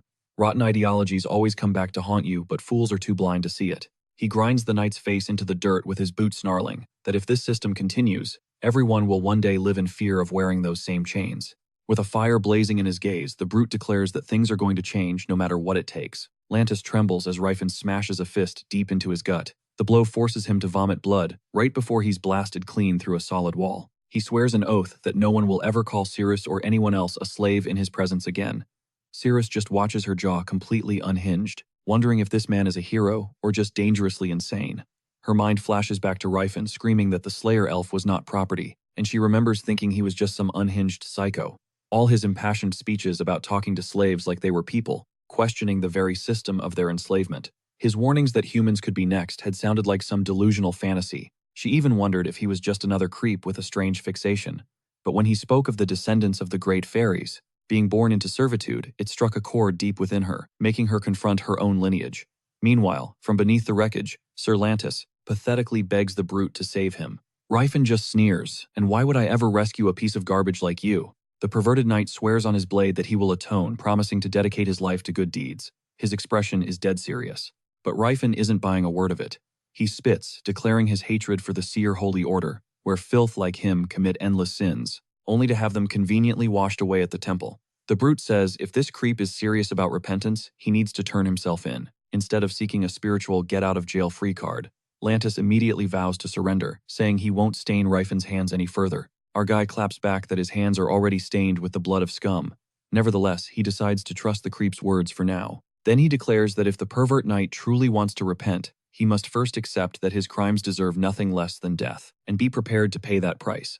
Cirrus and Father Seelan are frozen in shock as Iron Fist obliterates the rubble trapping the knight. He warns the knight never again to toss around the word repent like some cheap hollow prayer. And with that, he turns his full attention to Cirrus. Sirius confirms her wounds have vanished, calling him the best walking first aid kit ever, but Ryfin just scoffs at the praise. Yet, when Sirius says his name, a shiver still runs down the brute's spine, no matter how cold her tone is. While she's muttering about him being a total weirdo, Ryfin's eyes lock onto Romad and his lackey trying to dip out. He challenges them to run, promising an unforgettable experience if they do. The giant priest gets right in their faces, his voice a low growl, demanding to know who sicked these clowns on Sirius as his massive club casually materializes in his hand. The hired goons start pouring sweat, a terrifying realization dawning on them. Mercy is not in this guy's vocabulary. A few brutal thuds later, and the chumps are a mangled, whimpering mess on the floor. They finally cough up the name Tarek, the absolute slimeball, who runs the Roll of Fame trade union. Apparently, he's holed up on the southern edge of Zeppelin just past the castle gate. A muscle in Ryfan's jaw clenches. He knows that bastard. He was the monster who tormented Sirius for 10 excruciating years in his past life. A life where Ryfan had intending to silence their target, only to discover the rat was already a rotting corpse in his own bed. A trembling Romad finally pipes up, questioning if the Titan seriously intends to hunt down Tarek. He warns him it's a suicide mission. The other lowlife explains to the Mountain of Muscle that this juggernaut is the head of the second largest trade union in the entire Chetan Principality, meaning starting beef with him would make Ryfan public enemy number one. But our guy just smirks, saying he knows precisely what kind of monster he's dealing with. On his way out, he spares the goons, telling them to huddle up if they don't want to freeze to death. Some moron immediately starts copping a feel of Romad's chest for warmth, seriously ticking him off. Meanwhile, back at the manor, the irritable lord is raging, demanding to know when the elf will be back and blasting Romad for the delay. He even lets it slip that he used Lantis's payment to buy them. Right on cue, a commotion erupts outside. They figure it's just the usual riffraff, but no, it's Ryfan already dismantling Tarek's entire crew, while the pretty boy priest follows behind, miraculously healing them. Ryfan is visibly fighting the urge to just end them all, even asking if Salon's magic includes a spell to fix shattered souls, or just wipe their memories clean. The priest lets out a weary sigh, explaining that even wounds that heal can leave permanent scars on the mind. He then asks what Ryfan's plan for the witnesses would have been, if he hadn't tagged along. The Titan coolly replies, he would have just walked out with the bastard's head. The pretty boy sighs, relieved he can just wipe their minds clean. He then confesses he's kinda hyped to see that monster get absolutely wrecked too. Suddenly, Talcata emerges, blocking their path. Our hard-headed hero tells him the man he's protecting is human garbage, asking why he'd even raise a sword for him. Talcata's response is simple. A warrior's code is to see his duty through. To back down now would be to abandon his honor. Ryfan points out that the scum inside isn't even his true master, but the orc counters that a duty is a duty, even one forced upon you. The Titan gets it. He knows orcs are fiercely honorable and unyielding. Cirrus and Salon are floored hearing him speak flawless orcish. The Elven Slayer steps forward, declaring she'll take on Talcata, armed with a new weapon this time. The orc just scoffs, remarking that the little elf seems to have leveled up. In the background, Ryfan quietly asks Salon to cover him if things go sideways. The pretty boy just smirks, saying that's his specialty. Talcata's attention snaps back, demanding if the powerful human plans to just walk past him to get to Tarek. Ryfan replies that his opponent is the elf warrior. To focus on anyone else would be a grave insult to her. The orc nods in understanding. He respects that warrior's code. With that settled, Ryfan steps inside the mansion, immediately hit by the foul stench of drugs. But the sight that greets him stops him dead in his tracks. Tarek and Barrett half-dressed and wallowing in their own squalor. Of all the depravity Ryfan has seen in his life, this scene ignites a rage he's never felt before. This is a line that can't be uncrossed. The air is thick with the smell of aphrodisiacs as the bloated pig Tarek screams, demanding to know who dared to barge in. He's furious that his guards didn't sound an alarm. Then Ryfan's eyes land on the elven girl, battered unconscious, and a storm of pure fury erupts inside him. Tarek panics, screaming for Talcata, while babbling about whether the intruder is after his money or his territory. He's totally convinced. This has to be a move by the Tauboin Trade Union. He frantically swears on the Rollafine Union's name to double whatever his rivals are paying, even offering a non-retaliation contract on the spot. But all Ryfan can picture is Cirrus enduring this monster for 10 years, and the thought just feeds his white-hot disgust. Before the fat slob can even finish his sentence, Ryfan absolutely snaps. His fist buries itself deep in the pig's stomach.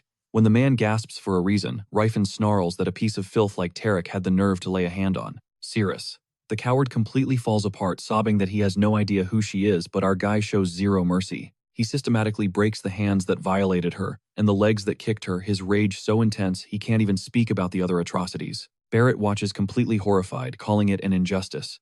But Ryfan growls that this is exactly what Tarek's countless victims must have felt in their final moments. When Barrett calls him a murderer, Ryfan just laughs in his face, calling out his hypocrisy. The man claims his conscience is clear, but our king of combat isn't buying it for a second. Outside, Cirrus and Salon are watching the whole brutal display. The Slayer whispers that it's too cruel, but our hero snarls back that scum like him deserve a fate far worse. The priest, hardened by his own past adventures, silently agrees. The pretty boy priest then reports that the Slayer already took care of Talcata, admitting he couldn't intervene fast enough. But Cirrus insists it was Salon's healing magic that saved her. Through his heightened senses, Ryfan realizes Talcata is still alive. His breathing is faint, but it's there. Barrett suddenly shouts out that Cirrus is the returned Slayer. The elf warrior's eyes go cold as she asks him directly, "Did you kill that elven child?" Barrett stumbles over his words defiantly, asking what she's going to do about it if he did. Her response is to slowly, deliberately draw her blade, declaring that even a worthless life like his might offer some small comfort to the child's spirit, and that's a debt she intends to collect. The man shrinks back in terror, absolutely losing his mind that he's about to die over a mere elf slave, just before she strikes him down. His last desperate cry for help is ironically for the very children he murdered. Just before his hand can connect, Cirrus delivers the final blow, vowing that she would never let a monster like him touch her with those disgusting hands. Sometime later, the team regroups around a crackling bonfire. Talcata runs the numbers for him. 7 female elves and 9 male orcs are present. Sirius expresses her gratitude, but he just bows, pledging that her master is like a father to him now. Ceylon immediately flags the lopsided gender ratio, and the Slayer elf chimes in that male elves and female orcs are basically a tough sell on the market. Then a couple murmurs the name Eldia, which jolts her memory of Ryfin mid-battle, questioning what happens to slaves, forcing her to reconsider everything she thought about him. Just then, Muscle Freak crashes back onto the scene, brandishing a slave contract, bearing the official seal of Rolophane's union leader. This is a huge deal, a document that took serious muscle to get. When they ask how, the hero just says he found the safe by blasting through the office wall. This earns him a fierce scolding from Father Sillin for being a total barbarian. The weirdo is absolutely floored. No one's called him that in 50 years. He starts to freak out, wondering if he's actually turning into a simple-minded brute. Pretty Boy wants to know why he even brought the slave contract, and Muscle Freak declares they're gonna need it. He turns to the crowd and makes a proclamation they are all free to choose. Their lives as slaves are officially over. Shocked whispers ripple through the group. The word freedom just confuses them. Taking orders from a new master already seems overwhelming. It's a gut-punching reality that they don't even grasp the concept of being free. The priest immediately asks if Ryfin is planning to start his own slave trading business, but the big guy shuts that down, revealing he has zero intention of ever selling them. Sion's next guess is that he's giving up the adventurer life to settle down, but then the lad firmly stamps the Rolofane seal onto the contract, officially severing their ties to Tarek's ownership. He knows this is just a formality, a necessary step to give them a safe harbor. After all, just dumping them on the street with no home and no strength would be nothing but an ego trip for him. Throwing them into the world completely unprepared would be a death sentence. Muscle Freak decides what they need first and foremost is an education. Later, over at Taubon's headquarters, Savolt is absolutely bug-eyed when he hears Ryfin brought in the union leader Tarek's entire slave stock. He demands to know how they were acquired. Hardhead just cryptically tells him he'll figure it out soon enough. For now, he needs Savolt to stash them somewhere off the books. He drops a heavy hint by tomorrow morning the truth will come out, and Savolt will be the only one in the know. If word gets out, he'll be the prime suspect. Savolt, used to these kinds of high-stakes threats, agrees to hear him out. The hero then drops a pouch of 100 gold coins on the table, more than enough to cover their expenses. The Taubon leader's jaw hits the floor. He's convinced this absolute madman robbed the Rolofan Manor blind. But hey, money is money, so he accepts, and says he's got a spot on the outskirts of Zeppelin where they'll never be found. Our guy lays down one critical rule. No one is to touch them or treat them like property. No one but him. Savolt smirks, joking that owners can get a little possessive, but he thinks the payment is way over the top. Then Redhead clarifies that the gold is also for their schooling language mathematics, accounting, history, philosophy, and if possible even medicine and healing arts. Savolt is completely baffled. He's certain Tarek would have already educated them, but the brute makes it crystal clear this is about real learning, not just obedience training. The idea leaves Savolt stunned. The thought that Reifenhardt wants to give slaves a legitimate academic education is insane. He asks why he would go to such ridiculous lengths. Hardhead shoots back that the more skilled a slave is, the more useful they are to their master. The trader scoffs at the idea, insisting that slaves aren't capable of that kind of learning. But the hero just shrugs, saying it's his money, so it's his gamble to take. If it pays off, the slaves become more valuable, which is a win-win for him. Savolt points out the obvious logistical nightmare. No self-respecting scholar would ever lower themselves to teach slaves. The dude just nods, fully aware of how arrogant academics are, and suggests hiring broke university students instead. The trader argues a student can't teach what they haven't even mastered yet, but our guy clarifies he only needs them to teach the absolute basics: reading, writing, and arithmetic, which also makes it way cheaper. With that, Savolt finally caves, though he warns it's a total waste of money, like trying to teach philosophy to a cat. Ryfin silently recalls that in his previous life, a few progressive thinkers had proposed educating slaves. It wasn't a crazy idea to him, but the ruling class had laughed it off, comparing it to teaching a dog how to paint a masterpiece.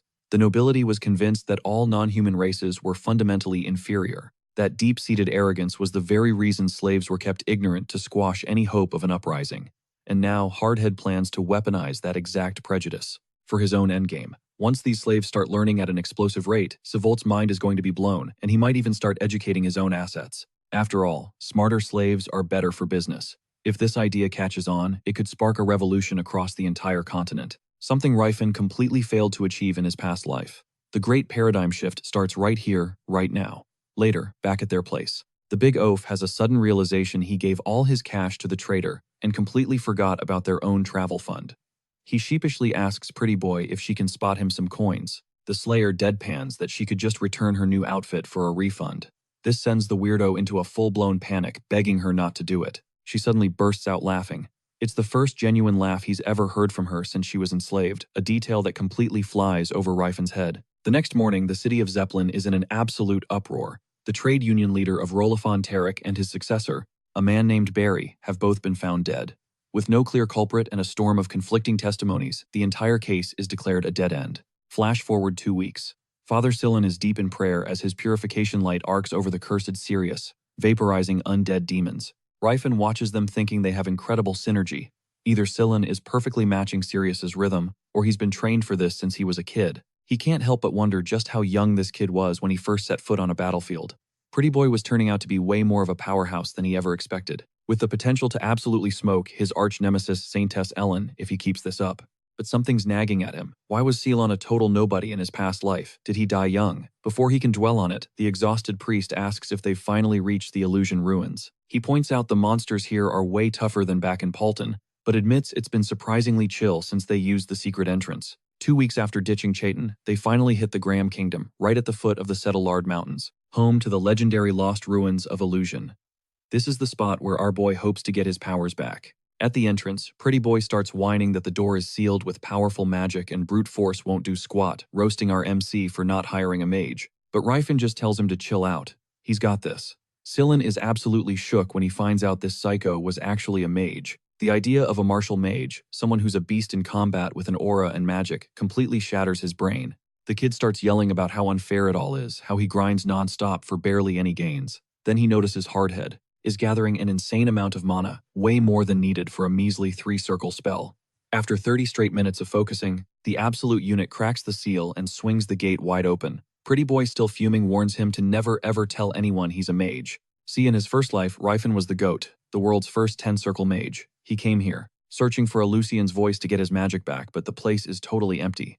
Outside, our dude is sulking hard, while Pretty Boy tries to cheer him up, saying he can't be number one all the time, and doesn't own every single ruin. Still, the whole situation feels off. In his original timeline, illusion wasn't even discovered for another 17 years. The future is definitely changing. To lift the mood, Ceylon whips out a treasure he found. It's called Nihilon, a magical arrow that fires pure mana. The more you concentrate, the more shots you can fire. It looks like a normal stick, but it's a legit branch from the Tree of Life itself. The Elf Slayer gives it a test shot, and it completely vaporizes a tree in seconds. Even disguised as a twig, this thing is a serious bow. When he asks for her expert opinion, she just calls it a great weapon. Ryfin's mind is racing. How did Pretty Boy know it was special? He remembers it as Cyrus's main weapon in the past. Killian just claims he'd heard rumors, and says there are plenty of other ruins out there, so the weirdo shouldn't be so bummed out. But Ryfin knows nothing can replace Aleutian's voice, the one and only artifact that could restore his full power. When they finally drag themselves into Galen Village, Pretty Boy is ecstatic to eat food that someone else cooked for a change. Later, at the feast, the chef is beaming while patrons rave about her skills. She mentions that just a week ago, some uppity noble knights were acting like food critics trashing her cooking. She overheard them talking about hitting up some nearby ruins, and young lads' ears perk right up. The woman explains that a viscount named Kelberin arrived with an entire exploration party a week back, though most of them seemed to outrank him by a mile. There was even a knight decked out in solid gold armor shining like the sun, but she says he was actually super kind. The moment he hears golden armor and sword, Ryfin knows it can only be the legendary Golden Knight from the Count Tennis family of the Graham Kingdom. In another part of town, a man is praising Yusus for wiping out all the monsters in the ruins. He declares it's exactly the kind of feat you'd expect from the Golden Knight of Graham. Count Kelberin chimes in, saying it was an honor to witness his power. Yusus Tennis, the knight commander of the Tennis family, just reminds him that 1/3 of all the treasure will go to Kelberin just as they agreed. That night, Kelberin boasts that the real prize was getting to fight alongside a legend like Yusus Tennis. He says he couldn't care less about the artifacts. Yusus could keep every last one. The fancy lord figures he's already rich enough. And making friends with Sir Yusus is way more valuable. That's when Stoneface cuts in asking what Kelberin did with the adamantite and orichalcum. Kelberin just laughs, saying he told the land puppies he was going to forge some weapons. Stoneface Blondie, impressed by the Kelberin family's reputation in mining, sips his wine and guesses they have plenty of master dwarf blacksmiths.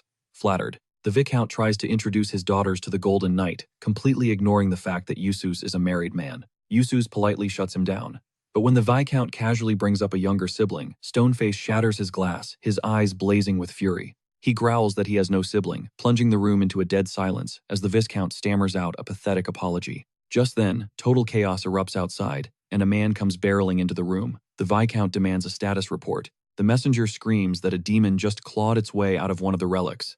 It's Sephiatin, and it's right outside their door. The horrifying beast is tearing through soldiers and civilians like they're paper.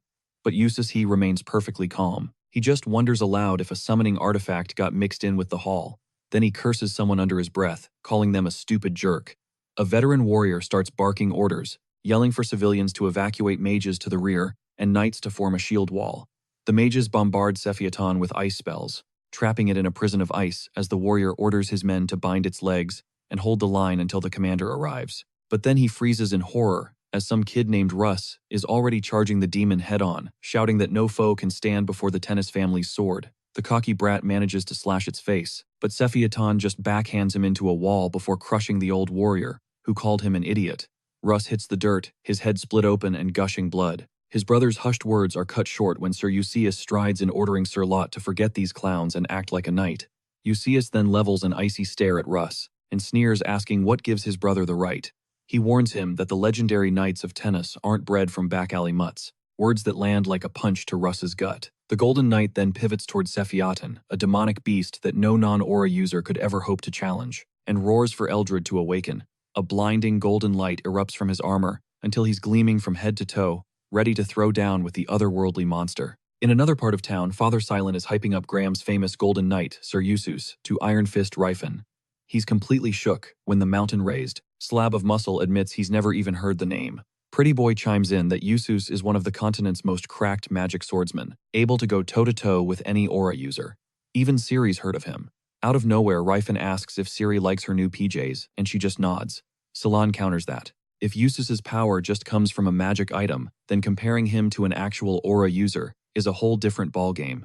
Ryfin calls the magic armor Eldred the most broken gear of their time, but actually mastering it is another challenge entirely. Forged from true gold Eldral, a material far rarer than true silver mithril, the magic armor Eldred and the magic sword Eldrin are the ultimate relics from the Silver Age, handed down through the Tennis family for generations. Any magic swordsman who can wield both Eldred and Eldrin is known as the Golden Knight.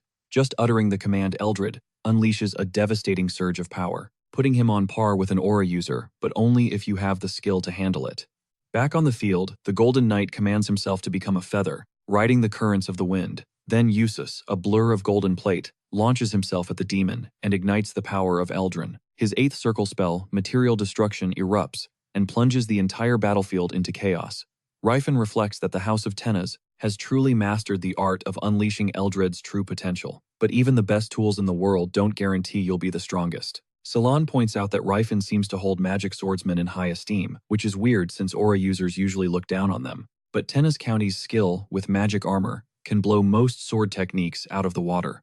On the battlefield, the Golden Knight boasts that his blade will pierce the eye of death itself, channeling the power of Leopard's Cry and Dragon's Senses. Salon recalls hearing that the Tennis family's original sword arts were lost, so they pivoted to relying on relics, a move their family now considers their greatest strength. Pretty Boy argues it makes sense. You can train your whole life and never awaken an aura, but with their relic, a Golden Knight is born, in every single generation. Yusus slams Sephiatin with a devastating heatwave. Salon gets it now, having an aura-class warrior guaranteed every generation is an absolutely priceless advantage. Even for him, taking on a magic swordsman, rocking Eldred would be tough. The Golden Knight then summons a chilling cold snow's fog and plunges his sword deep into Sephiatin, commanding it to disappear. With one final decisive slash, the Golden Commander fells the demon, as the soldiers erupt in cheers for his victory. That night, Ryfin lies awake in bed, wondering if that guy can really keep winning forever. The big guy starts talking about getting that artifact, and Salon gives him a sharp look, asking if he's seriously thinking about taking on the Count of Tennis. When Rifen confirms he wants to take it, Father Silent cuts in, reminding him that back in Shaitan's principality, they all fought together because Rifen was in the right. This time, however, Count Tennis discovered those ruins himself, making that artifact rightfully his. The truth in those words hits Rifen hard. He realizes that just taking it would make him nothing but a common thief. He sits up, struggling with how to get Salon on his side, without revealing his past life as her comrade. He looks at Pretty Face and says, there's something he has to confess, asking if she remembers him mentioning the unbreakable gym. He reminds her that the head was a disciple of the legendary Fist King Gerard. Rifen starts weaving his tale, explaining there are brutal trials built into their school's traditions. The bruiser adds that his master personally hid the artifact in those ruins, as a challenge for any disciple bold enough to claim it. While Siri is out cold, the two continue their hushed conversation. He admits it's their clan's messed up way of toughening up disciples since they can be a pretty rough bunch. Salon listens intently as Rifen clarifies that his master Gerard explored the illusion ruins long ago, but left the Silver Age artifacts untouched. Hardhead claims that the items discovered back then were always intended as prizes for the students. There's no way he would have even recognized the artifact Nile if he hadn't already known about it. Seelan nods, admitting that it all lines up. No random explorer could possibly know those kinds of details if the ruins were truly undiscovered. And just like that, Pretty Boy is completely sold on the story. Deep down, Rifen is battling a wave of guilt for twisting the truth. But it wasn't a complete fabrication. He would never in a million years steal something that belonged to someone else, no matter how OP those Silver Age relics are. Rifen wipes away a bead of sweat, fighting to keep his expression neutral, because he knows he has to get that artifact no matter the cost. Over by the manor, Sir Lot is gushing over Sir Eustace for annihilating the demon Sephiaton, saying it never even had a prayer against the legendary Golden Knight. The stone-faced blonde just tells everyone to clean up the mess and leaves the details to Sir Lot. Before walking away, Eustace warns that a swordsman, who only knows a basic downward strike, has no right to call himself a knight of tennis. Russ, still kneeling in the dirt, quietly vows that he is a swordsman of tennis, no matter what Eustace or anyone else says. The very next morning finds Russ grinding hard on the training grounds. When a pair of soldiers swagger over, one demands to know what that little stunt yesterday was all about. Russ just calmly states his goal was to eliminate the demon. The other guy scoffs, asking if he was following orders or if he's just too stupid to understand the command to wait for the captain. Russ just gives them a look that could cut steel, and declares himself a swordsman of Tenace, daring them to a duel if they have an issue with it. The two just sneer, calling him a filthy mongrel before walking away. Russ gets back to his drills, his blade carving a flawless downward path through the air. His timing is so impeccable that the movement itself seems to disappear between start and finish. Any master would be in awe of that single strike. But outside of that one downward slash and its unique breathing method, the rest of his swordplay is an absolute train wreck. The House of Tenace had its legendary swordsmanship wiped from existence ages ago, even though as a noble line of knights, they once commanded their own signature techniques. Russ, unfortunately, never got to learn them. A painful memory flashes through his mind, as he remembers his father teaching him only the absolute basics before the vassals stepped in, declaring that bastards were unworthy of proper training. In the end, his father could only pass down one thing, a fragment of their family's once great sword art, the one true path to awakening one's aura. Convinced that little Russ could be the one to revive that immense power, his father placed all his hopes in him. Russ refuses to let that dream die. The Tenny's blade, once a source of incredible strength, now exists only in that single downward slash, a crude move to outsiders, but everything to him. The Golden Knight Sir Eustace watches Russ practice completely. Sure, the kid will never amount to anything with just a single downward cut. The rest of their sword style is lost to history. Still, as he watches Russ pour his sweat and soul into it, he has to admit the kid is a natural. That night, Rifen and Hearth are griping about having to sneak around like this, especially after being reborn. With his mask on, he hops a fence near the Viscount's castle, figuring Kelberon's massively profitable mining operation must have paid for the spectacular fortress. It was clearly built by master dwarven craftsmen. After knocking the entrance guards out cold, our sneaky protagonist slips inside. One soldier is heard bragging that with Graham already having the Golden Knight, who in their right mind would dare to attack. His friend points out that the knights from the capital are just as formidable. The first soldier insists. Their lord is in a completely different league. He hears a faint noise but just dismisses it as his imagination running wild. Meanwhile, our hero is pressed against the wall, thinking that real thieves must have a good reason for clinging to ceilings. On this new path, he figures a little thievery isn't the worst thing in the world. He might even have a knack for it. He guesses the guys in the flashy armor have to be Tenace Knights, which means taking them down quietly is going to be a challenge. One guard finally spots him, but Rifen already knows that submission holds are the most effective way to score a silent takedown. After he gets them tied up, he detects a motion barrier and a heat-sensing spell. This is a pain because he can't just turn it off. Every magical barrier has a core, and his eyes quickly find a rock covered in runes. He smashes it to dust and glides into the warehouse, which is packed with secret treasures like a sealing jar, an infinity bag, and even a celestial harp. He bypasses most of it, muttering about the chaotic organization, until a Helton blade grabs his attention. It's actually a Talad sword, a completely different weapon despite its appearance. Then he lays eyes on his target, the Elysian's voice. As he moves toward it, a simple thread trap snaps and he freezes in place, convinced he is completely screwed. This idiot nearly has a heart attack after tripping on a basic string trap. Viscount Kelberin is in a full-blown panic, his wife looking on with worry. As alarms shriek throughout the castle, a report comes in that the intruder is in the southern tower. Ryfin is cursing himself out, furious that he got past deadly magical defenses, only to be busted by something so incredibly stupid. He decides then and there to leave thieving to actual thieves. He takes off at a dead sprint, blasting through soldiers, trying his best not to hit them hard enough to kill, but he's seriously struggling to hold back his strength. Outside, knights and mages have teamed up, launching fireballs with orders to take him down. Our shadowy weirdo snatches a nearby guard while on the run, muttering a quick sorry about this before turning him into his new personal shield. He uses the soldier to absorb a massive fireball from the mages. The poor guy gets fried instantly while the squad screams about what an evil monster he is. The dude just shrugs it off, figuring the soldier's armor was blessed anyway.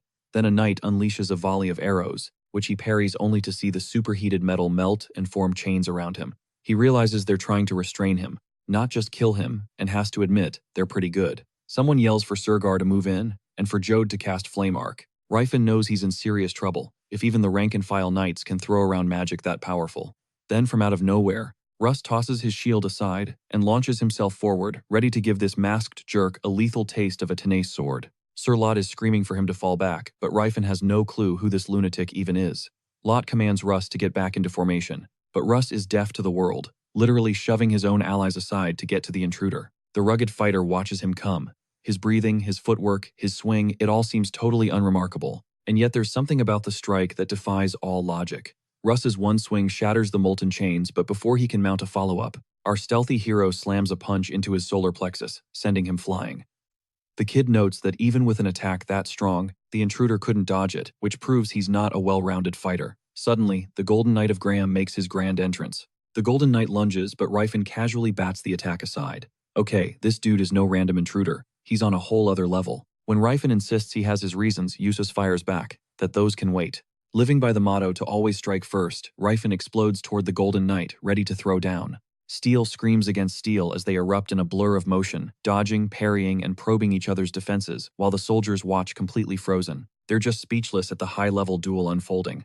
Ryfin knows he messed up a totally suicidal move, but the Golden Knight realizes his own strategy is completely falling apart. A torrent of energy surges around the golden-haired knight as his howling shadow technique powers up, and he bellows that he will become the roaring shadow of the abyss. But the Golden Knight is left absolutely floored when Ryfin just deflects the howling shadow, flexing an insane mastery of magic. Ryfin smugly admits he knows pretty much every spell in the book, effortlessly weaving through Eustace's attacks until a powerful blow lands with enough force to rattle his entire suit of armor. Summoning arrows of wind and roaring flames, he invokes the name of Eldril, commanding it to unleash its full, devastating power. A colossal fireball barrels right toward him, and Ryfin has a terrifying thought. Oh crap, this is how I die. The world whites out in a massive explosion, and as the dust finally settles, Ryfin is shook by the sheer destruction. Turns out the Golden Boy can dish out some serious high-tier magic too. Eustace is equally stunned that this S-tier criminal tanked the hit without a single scratch. He can't wrap his head around it. How could anyone survive that blast? He didn't even see the guy flinch, let alone dodge.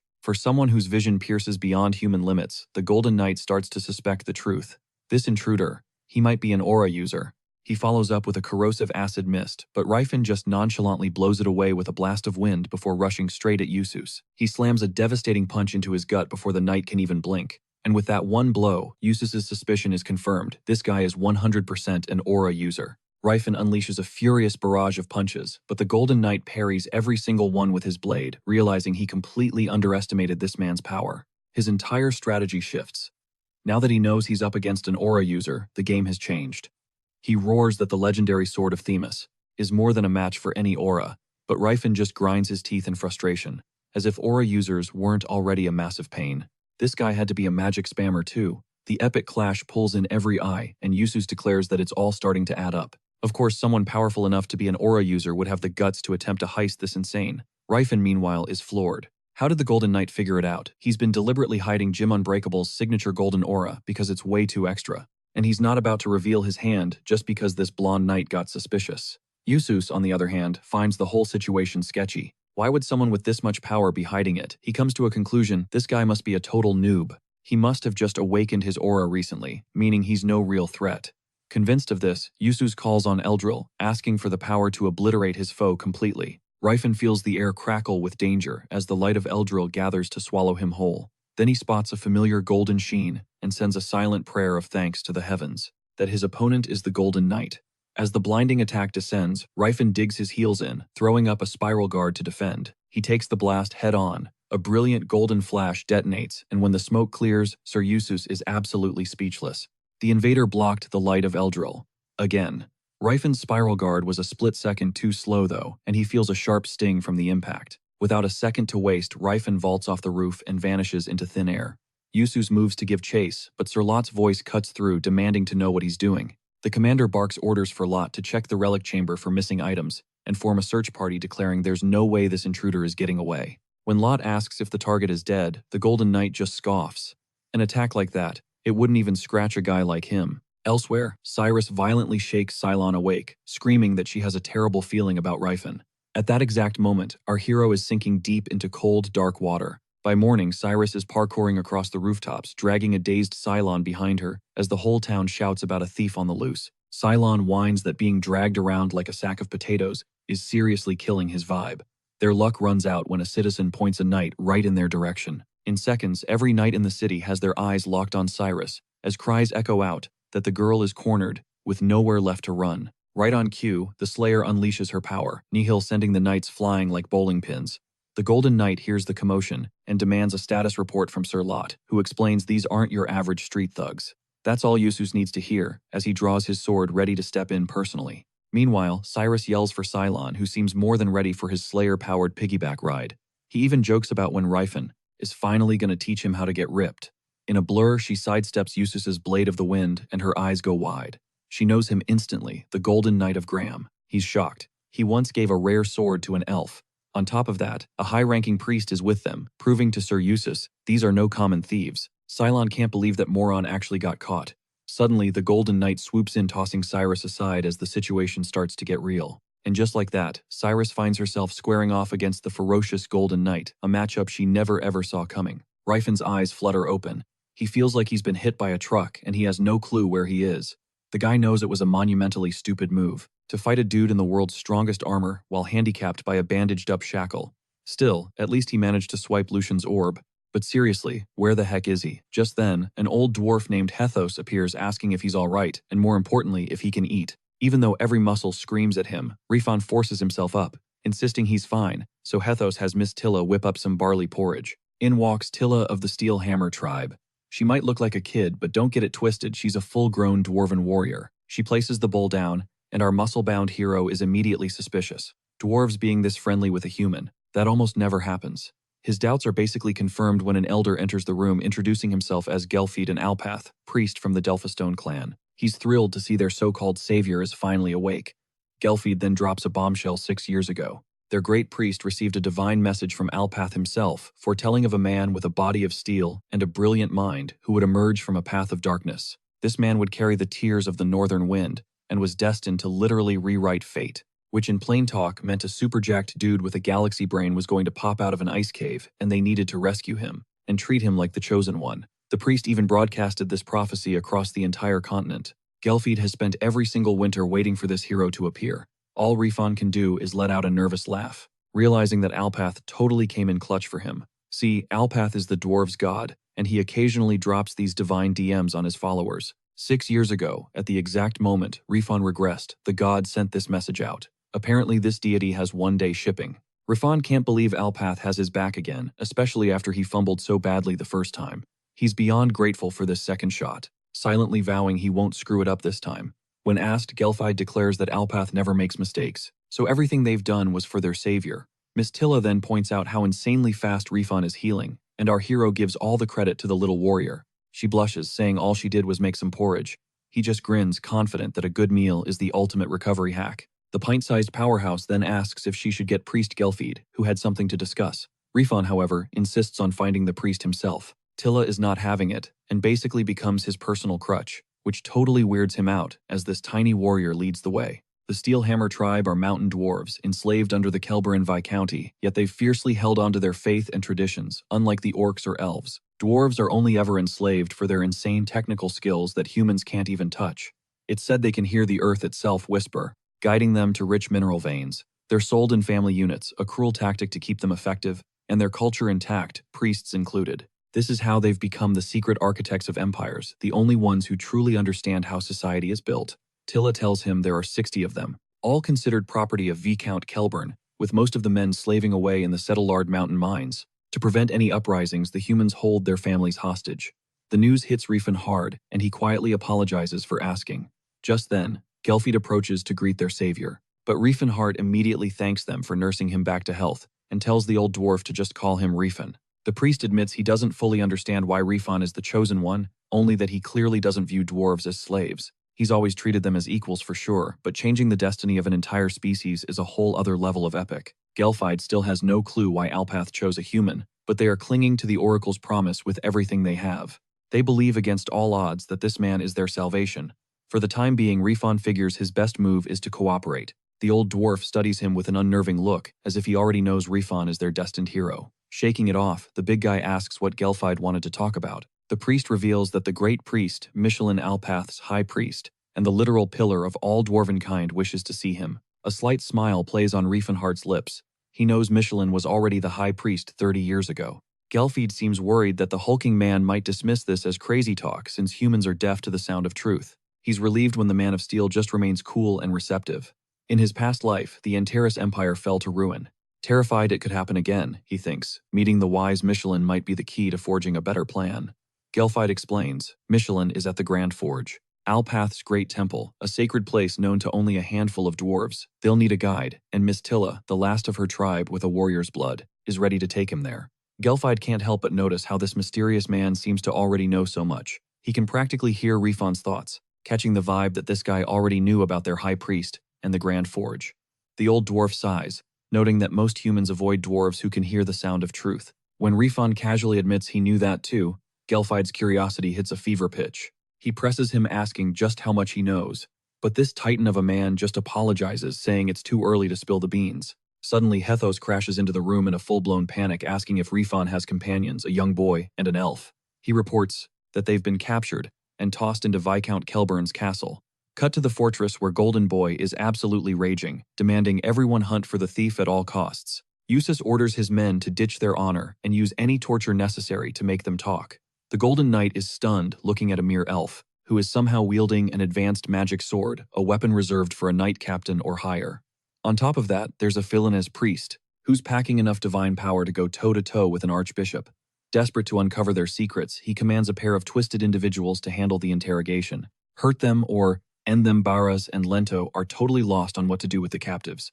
But an order is an order, so they clench their jaws and prepare to get it done. Barras cracks his knuckles, stepping up for the first round of interrogation, and Lento just shrugs it off. 30 minutes later, they're both getting an earful from Father Chilan. He's dropping some serious intel, explaining how Rifan's martial clan is built different on a whole other level of intense. Then he hits them with the legendary name Jim Unbreakable, the undisputed martial king of Gerard's clan, an absolute titan.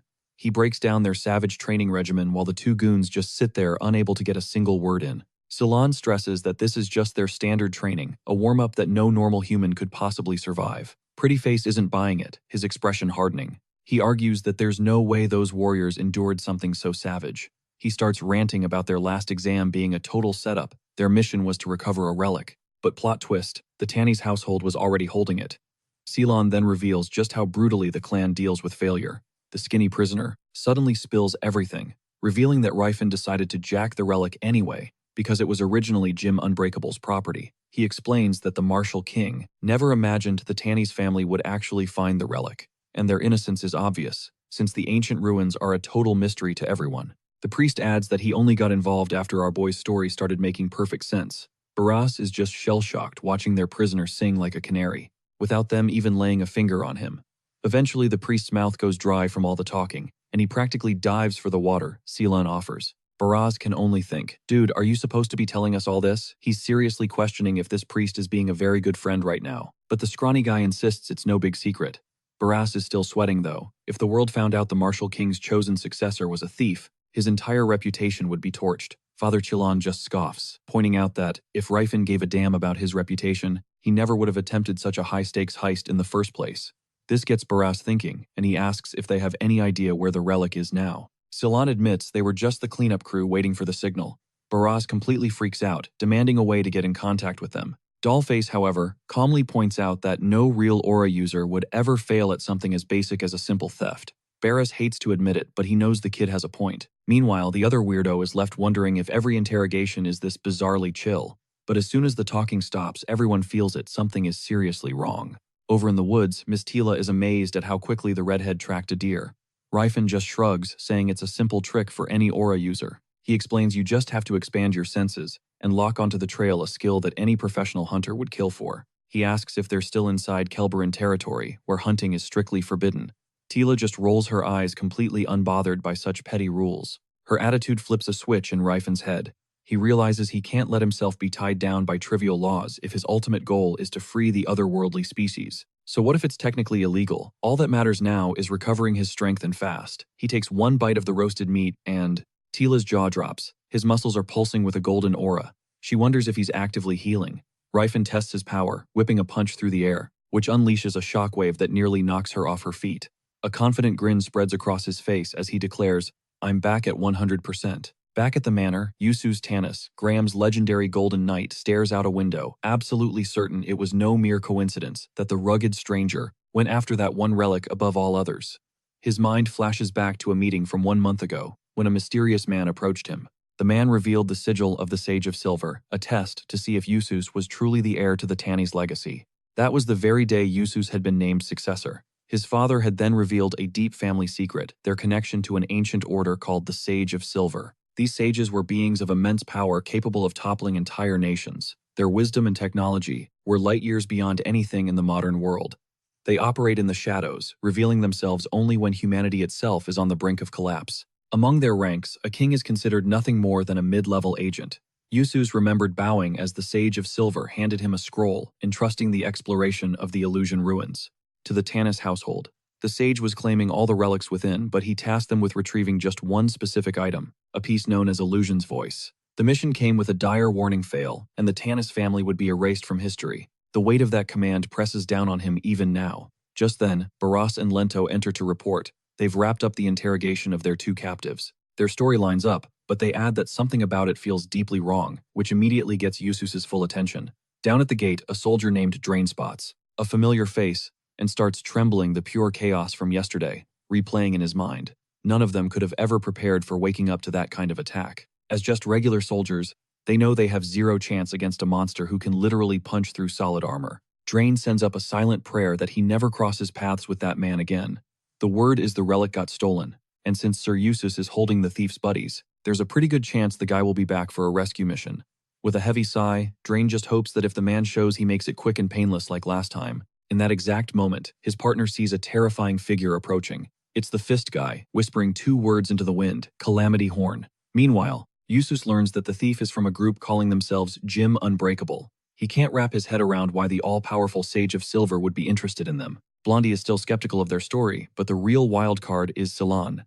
The man is a pilgrim and a high-ranking priest, wielding power that rivals a bishop's. He's 100% sure a man like that could never be a trained spy. For Blondie, it's just easier to believe the kid's wild tale. He just assumes these two are disposable pawns who are about to be abandoned by their leader. The only question left is how in the world are they going to catch the real thief? Going all out is an option, but there's no guarantee they'd even walk away from it.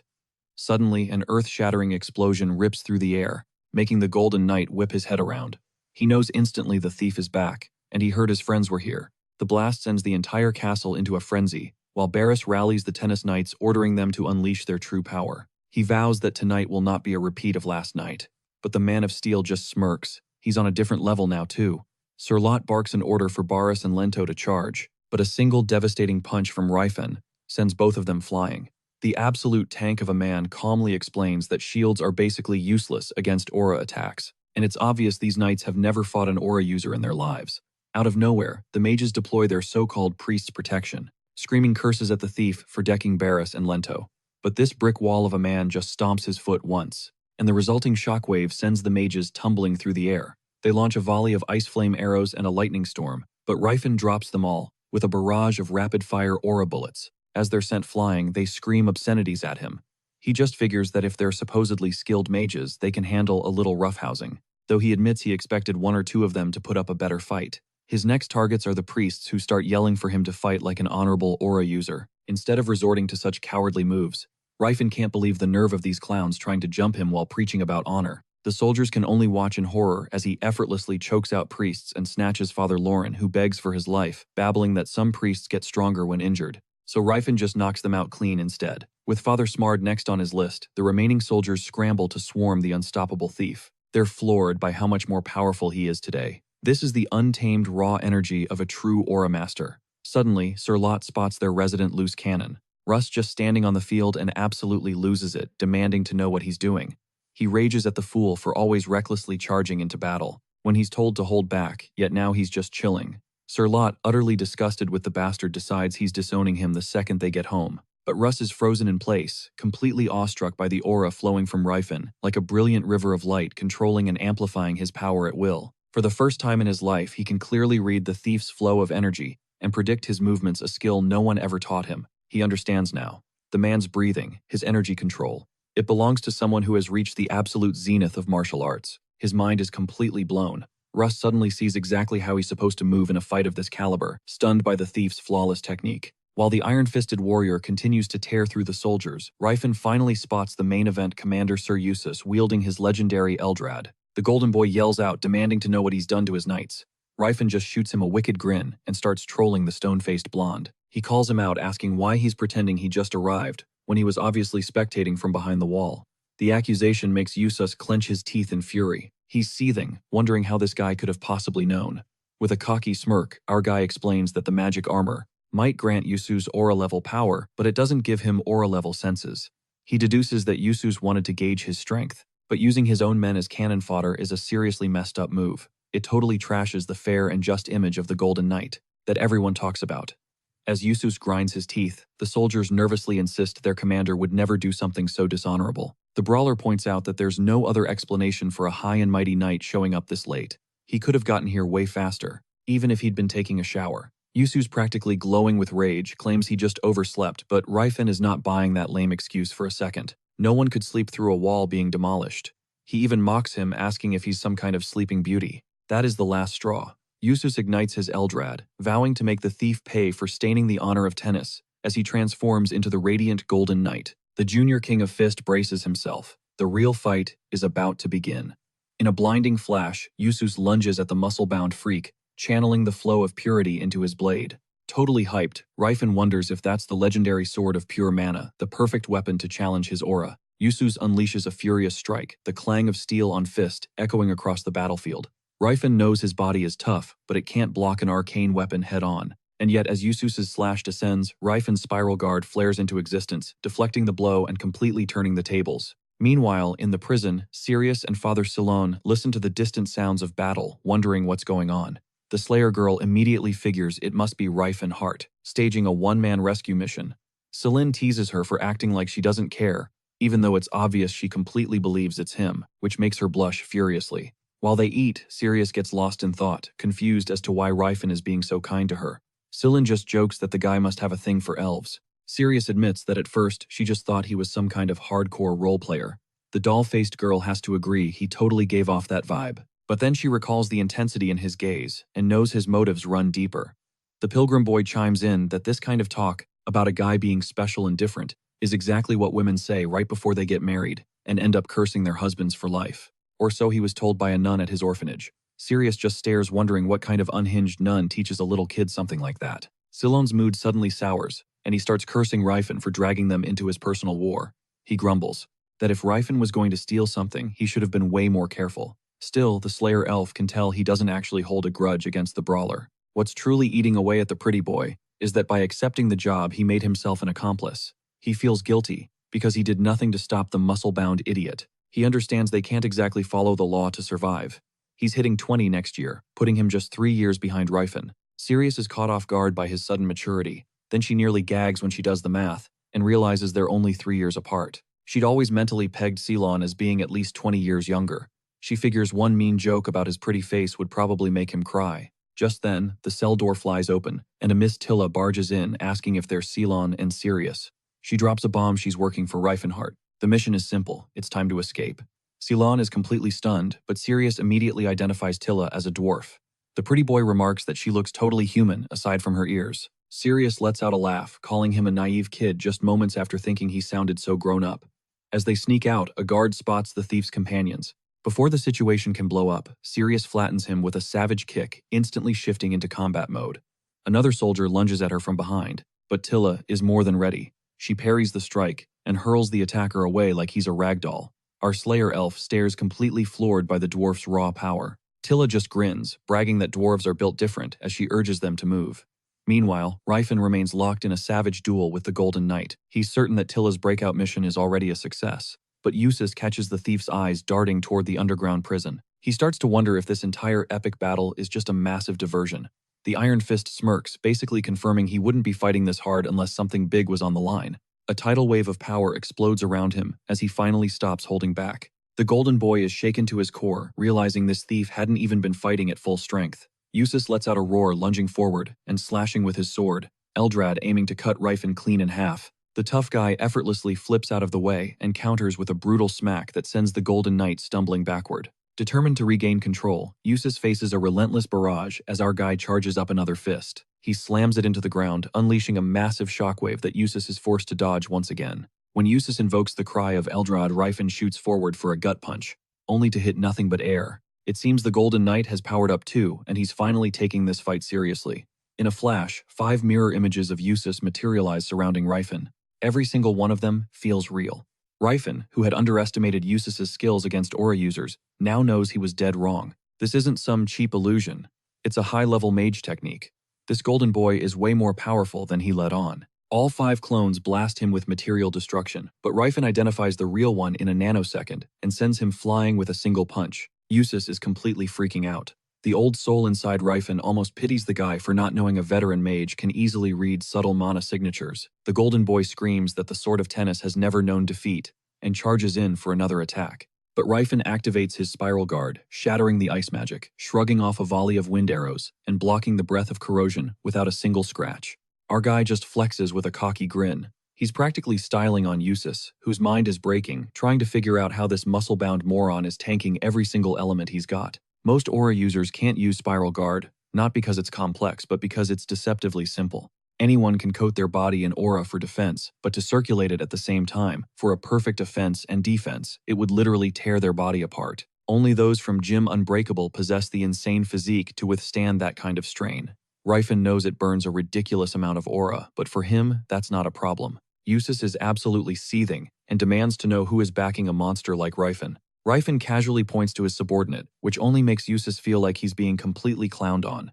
Enraged, he commands his sword Eldrad to awaken, and to unleash the light of Eldrad. Sensing true danger for the first time, Rifen decides it's time to pull out his trump card. As the Golden Knight charges forward in a blaze of holy light, the Iron Fist meets him head-on with a quadruple-layered Calamity Horn. The Golden Knight thrusts his blade forward. The Iron Fist meets its tip with his own. Their ultimate moves collide in a cataclysmic explosion. Utter chaos erupts outside the Viscount's castle as the Golden Knight takes the full force of the Calamity Horn. His armor begins to splinter as he screams, demanding to know what kind of technique could shred his ultimate defense. Rifen's layered aura fists create a series of concussive blasts. Each impact is like a meteor strike, and the vortex of energy tears Eustace's defenses to ribbons. Realizing the big guy has only one charge left, Eustace refuses to back down, but the final punch obliterates everything in its path and smashes him violently into the wall. As the dust settles, Eldrad is seen plunged into the ground, while Sir Lot stares in utter disbelief.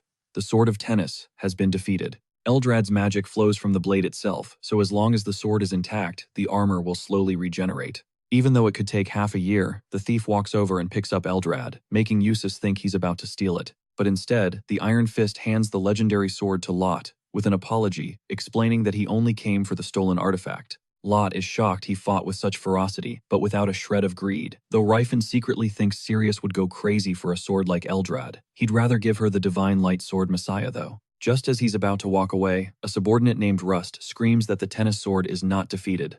Lot is so done, he's ready to kick the kid out of the order. While our muscle-bound hero remembers this loud-mouthed punk, the brat declares that he too is a tennis sword and charges in.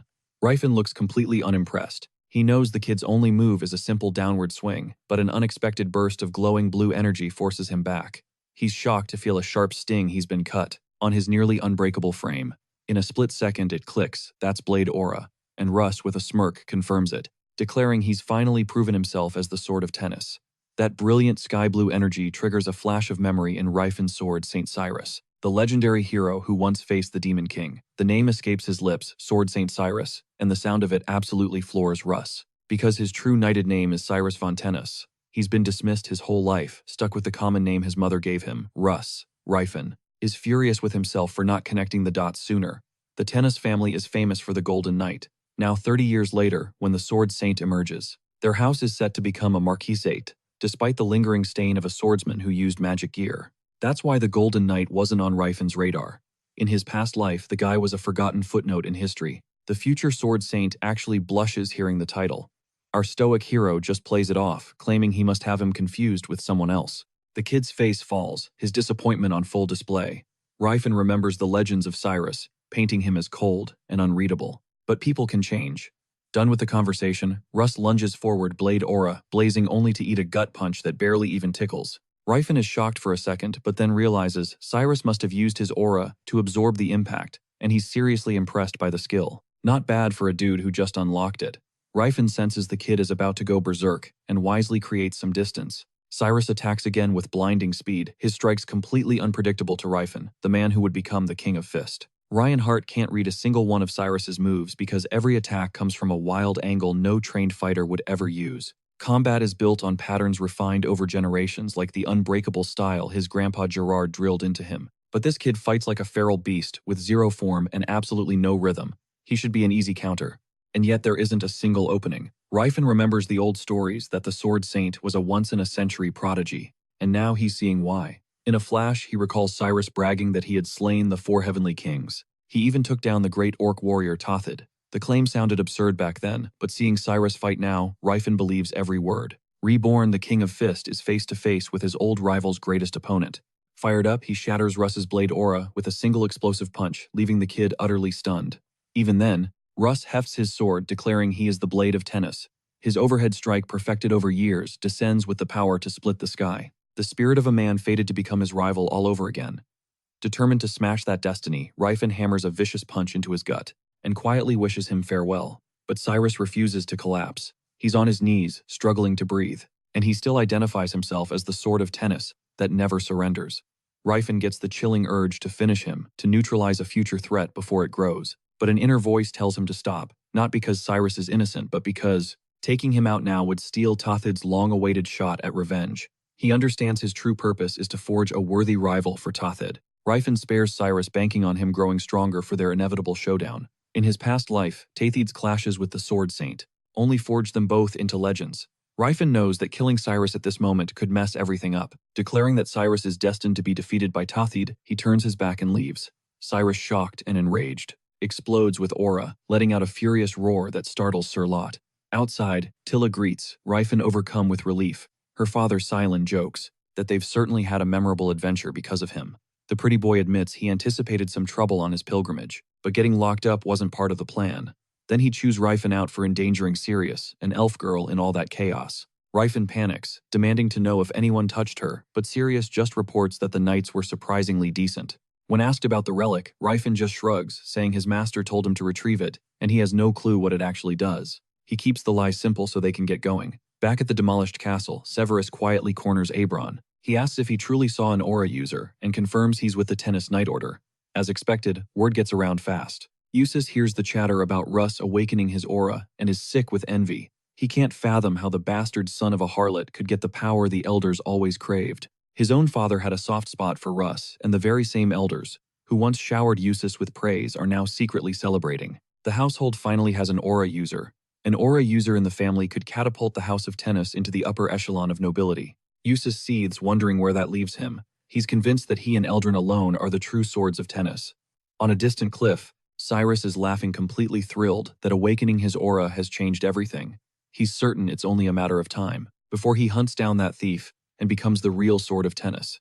That's when a blonde man with a blank expression appears from nowhere.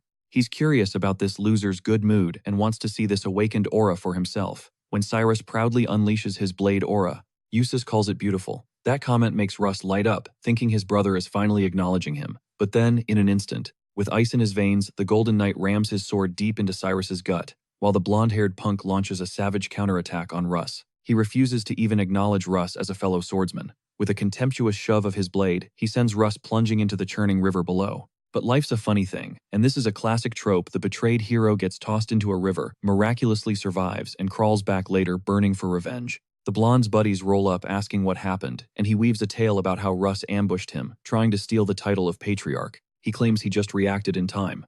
Now Russ is somewhere downstream with a fresh hole in his abdomen. Surviving that would be a miracle. And even if he pulls through, Russ would be in no shape to challenge the might of the Eldred family. While his former comrades search for a body, Siri is grilling our hero about how he knows Tilla. Our boy explains that the dwarves were the ones who rescued him. They pulled him from that very same river after a prophecy from their god Apoth declared he would be their savior. Tilla wholeheartedly confirms it, stating he's the one sent by the gods to save their people, which is why she's backing him. The elf is absolutely stunned. The young saint is baffled, wondering if dwarves even believe in God, and he's floored to learn they even have priests. Humans would never imagine that a race bred for slavery would worship a divine being. The saint adds that according to human belief, dwarves follow an evil god, since among the 12 major deities, Eldia, the goddess of elves, and Apoth, the god of dwarves, are practically unknown legends. Suddenly, Siri spots someone drowning in the river. They haul him to safety, and our hero recognizes the face immediately. It's Russ. He's totally bewildered, wondering why he's here, and if this is some kind of twisted part 2 of the prophecy. A while later, Russ finally comes to realizing his gut-wrenching mistake. He thought if he just became skilled enough, his brother Eustace would finally see him as family. But that monster never had any intention of accepting him. When he asks what happened, our hero explains they found him floating down the river more dead than alive and dragged him out. He learns they're now in the Vade barony. A full 3 days have passed since the bloodbath back at Kelburn Castle. Their original plan was to hole up at an inn and get a physician to patch Russ up, but the young saint took one look at the wound and declared he needed someone with serious skills. He tells Russ it was a good thing he's an aura user, otherwise he would have been a goner. Russ expresses his profound gratitude for them saving his life. Our hero is already thinking 5 steps ahead. Having the future sword saint owing him a life debt is a massive advantage. Even if they become enemies down the line, he'd have to think twice before trying to kill the very people who saved him.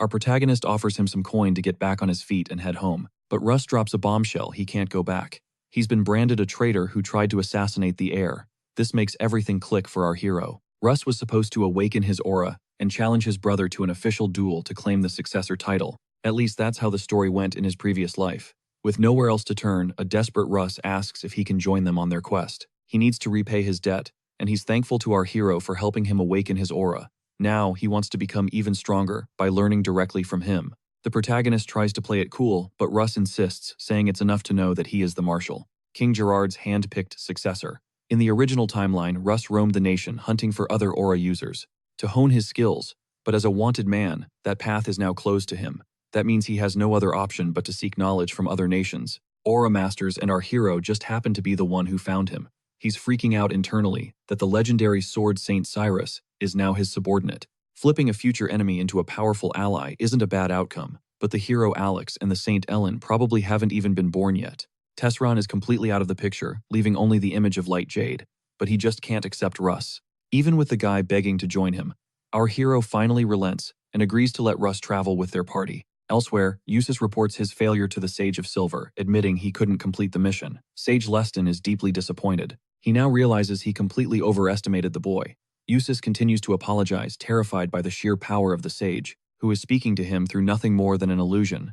Leston curses himself for ever trusting a half-baked swordsman, convinced this is exactly why. The Golden Knight Order was always pushed into the shadows by the Sword Saint. Soon after, he's summoned by Duke Ironad, who calls him out for his use of a divine symbol. Yet the Duke seems impressed.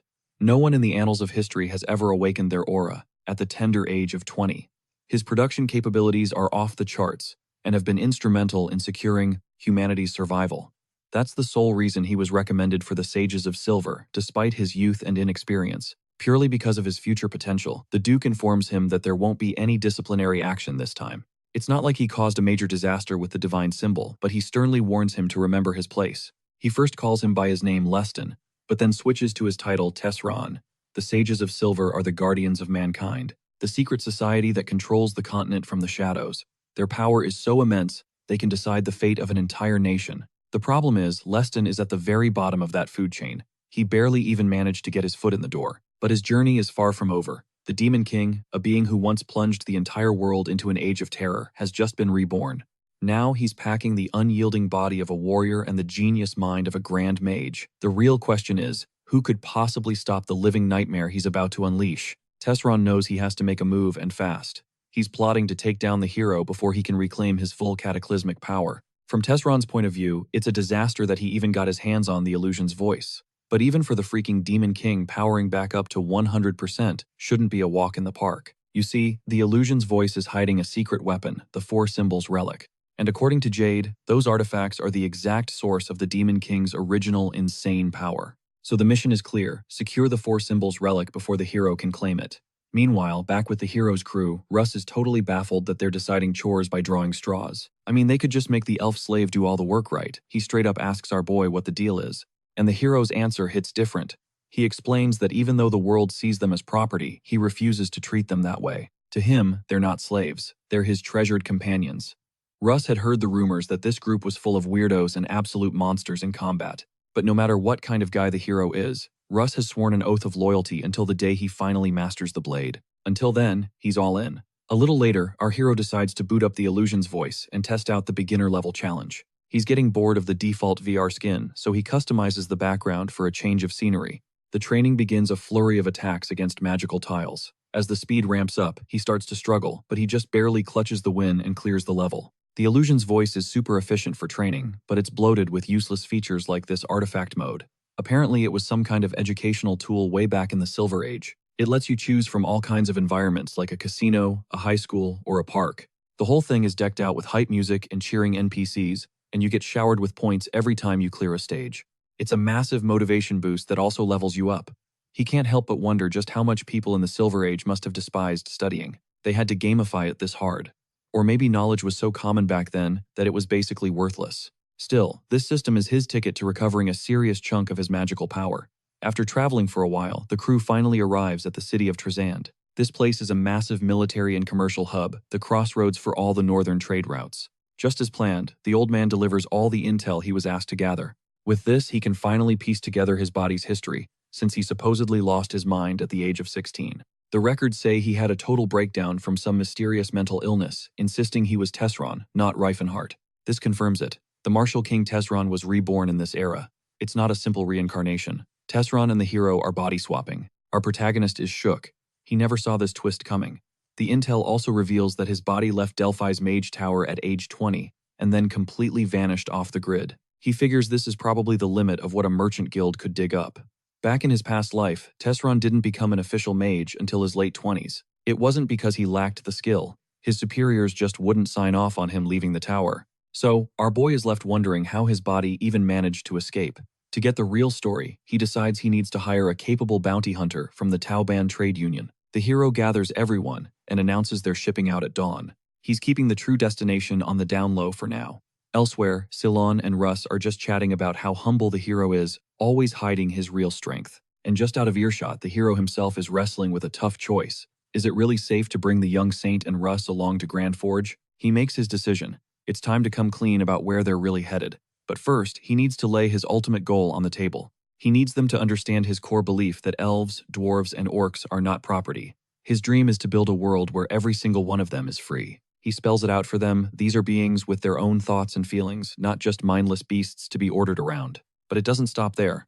To make this dream a reality, he's willing to make an enemy of the entire world if he has to. Silon is in. He admits the dream sounds completely unrealistic, maybe even impossible. But he's always thought it was messed up how everyone treats these races like dirt. Plus, he knows he'll never find a crew this talented again, and he sees a chance to be a trailblazer spreading his teachings of charity to new peoples. The young saint is fired up too, totally ready to start jumping nobles and busting slaves out of their chains. And Russ, he figures since just pledging loyalty to this guy is already a crime, he might as well go all in. He's with them. With everyone on board, the hero makes one thing crystal clear. What they've discussed stays between them. Then he drops the destination they're heading for, Grand Forge home, to a sacred temple of a dwarven god.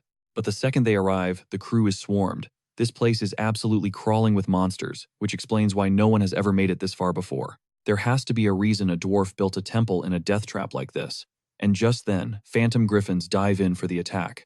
Our boy yells to Russ, "Cover me!" As he unleashes an illusion-shattering spell to pinpoint the real one, the crew is wondering just how much longer this monster-filled trek is going to last. The hero lays it out. This journey would typically take 2 weeks, but thanks to a shortcut, he knows they'll knock it out in just 1 day. The very next day, the party is blitzing through Diamond's ruins, their promised shortcut.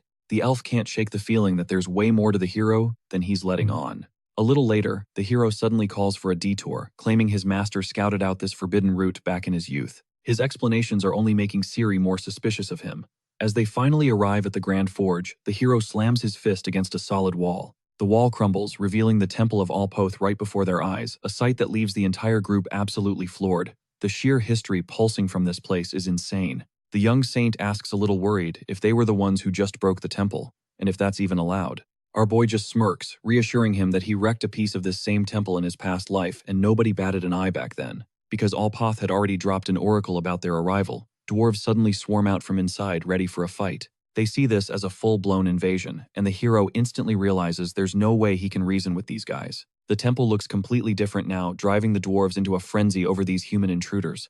Rust, worried for his friends, gears up to charge right back at them. But the hero holds him back, stepping forward to convince them they aren't enemies. It's a little awkward, but he manages to spit it out. He's their prophesied savior, the human man from the Oracle of Alpoth. He announces that he's here to see the great priest Mashal, sent by the Steelhammer tribe, and just like that, the dwarves switch gears and offer a warm welcome. The Grand Forge is an entire city carved out 30 meters beneath the Setterlard Mountains, stretching an incredible 2 kilometers wide. The cavern itself soars between 30 and 50 meters high. A massive hot spring flows through it like a river, while geothermal stones embedded in the ceiling glow, with both heat and light. These glowing stones are spaced about 100 meters from each other.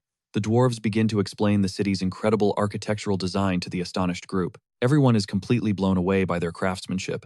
The dwarves explain that the Grand Forge was originally a ruin from the Silver Age. They just gave the interior a major remodel. But our protagonist knows the truth. This was a thriving dwarven city, even back in the Silver Age, which explains why the architecture is scaled so low. In other words, the dwarves of the Silver Age were so advanced they could build a metropolis like this. That kind of achievement would have been impossible if they were a species born to be slaves.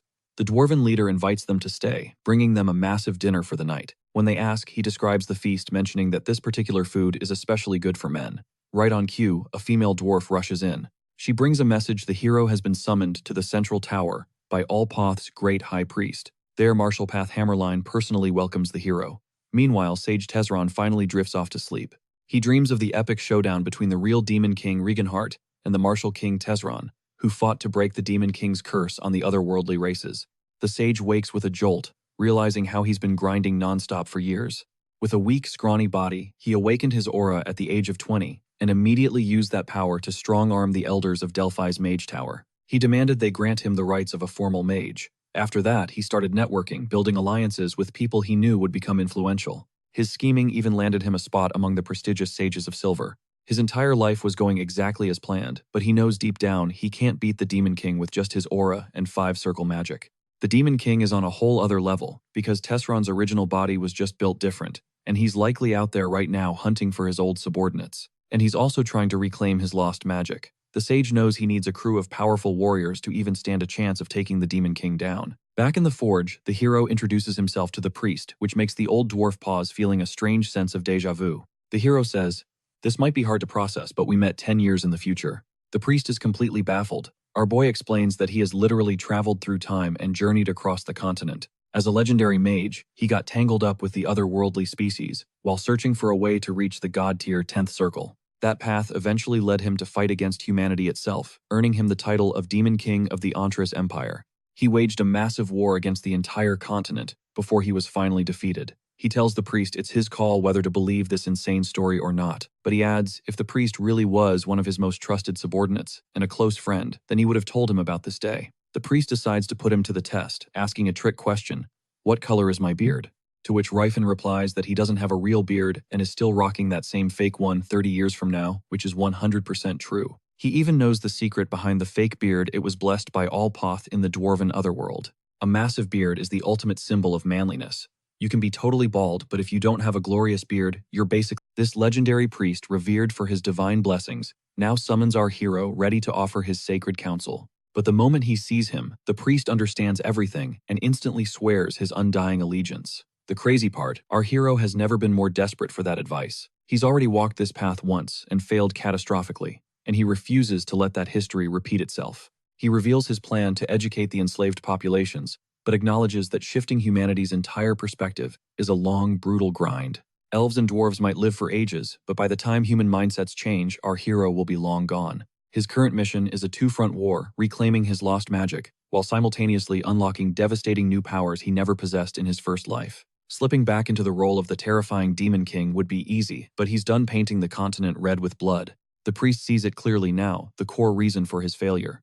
He understands that our hero can't just keep pivoting strategies every time one doesn't work out. In this new life, he's totally indifferent to humans. He doesn't hate them, but there's definitely no love lost either. The priest connects the dots. In his past life, he put the other races on a pedestal, and in doing so, he completely alienated humankind. He gave humans no place in his army, no seat at the political table, so it's no wonder they branded him the Demon King. The priest lays down some hard truth. You don't become a Demon King just by building mountains of corpses or drinking blood. It happens when a being of immense power grows deaf to the world around him, listening only to the voices he wants to hear, and tries to force reality to bend to his will. That is the true definition of a Demon King. Our hero's intentions may have been pure, but he was without a doubt a Demon King. His single greatest flaw in his past life was treating the conflict like a war. He saw it as a simple battle between humans and everyone else. But here's the tea: humans are absolute pros at destroying each other, without any outside help. The other races barely had to lift a finger. So the priest offers one final piece of wisdom: don't get greedy. Meanwhile, the rest of the crew, flanked by dwarves, are battling it out with some seriously gnarly monsters. Russ and the elf are giving it everything they've got. They struggle against the towering beasts, but then 3 dwarven warriors step up and dismantle them with terrifying ease. Russ is shook. He had no idea the dwarves were aura users. It's been over a month since the team arrived in Grand Forge, and the initial culture shock was real. The vibe between them and the dwarves was worlds apart, but 30 days was more than enough time to settle in. The real jaw-dropper, though, was finding 3 aura users in this one stronghold, all while the blizzard raging outside Grand Forge intensifies. Elsewhere, a debate is kicking off about what's so great about humans being tall. But the young Saint and Russ only have one question on their minds: what is our hero up to? He's inside the Steel Tower. This colossal monument dominating the center of Grand Forge is the very source of power that runs the geothermal stones. It is the soul of the city, their sacred lifeline known as Magrim. It's a tragic fact that any race subjected to slavery will inevitably lose its traditions. So much of the dwarves' ancient magical lore was wiped out during their enslavement, but the teachings of the Allfather survived, passed down in sacred scripture. They even managed to protect the holy relic of Magrim. But here's the problem: a god's power is channeled through the will of its followers, and that's where the dwarves are failing. The absolute most their deity can do right now is awaken Magrim. Our hero could do it too, but Tessrin's body has been cut off from magic for way too long. His mana capacity is pitifully low. He has to use the overwhelming power of Magrim to basically rebuild his body into one that's compatible with magic. In his past life, he bent Magrim to his will in just 1 year, a feat that should have been possible only for a god. This achievement was so profound, it inspired him to create one of his most infamous spells, Nuclear Blast, a 10th circle spell. To begin, the protagonist strips down completely because there can be zero interference. Nothing can stand between his body and Magrim.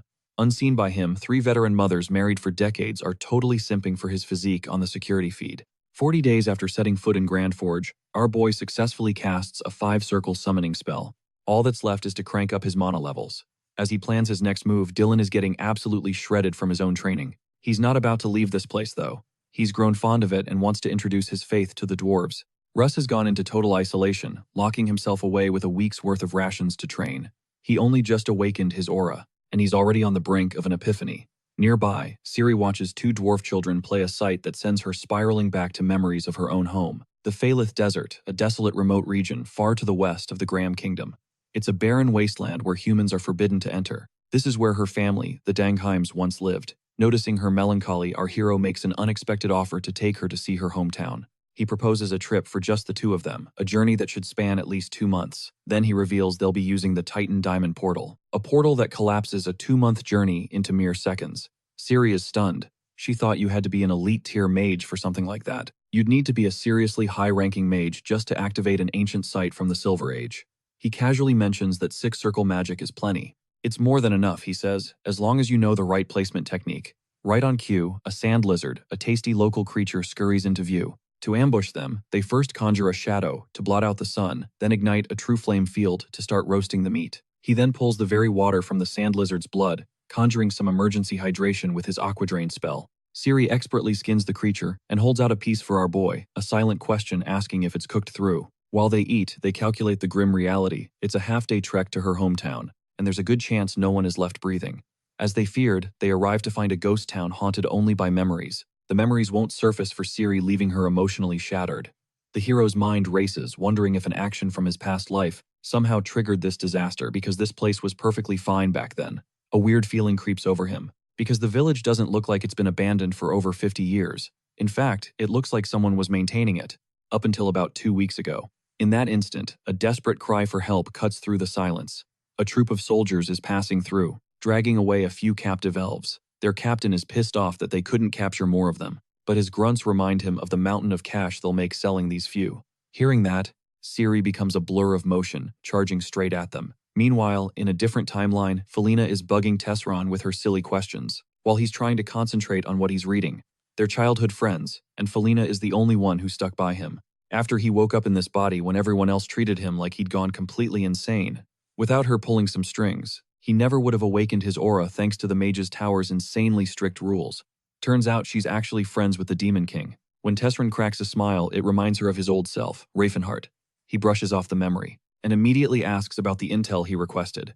She hands him the documents reporting that the Martial King is suddenly all anyone is talking about now. And yeah, it's pretty wild that he shares the same name as Tesseron's former self. The reports also detail the Golden Knight, taking an L from the new aura user, no doubt a power play by a rival household that sees the Tennis family as competition. Tesseron figures this news will only make the new Martial King's legend grow, but more importantly, it means he's found a seriously dependable ally to throw down against the demons with. Felina also flags another candidate who fits the profile he's looking for, Stefan von Alten.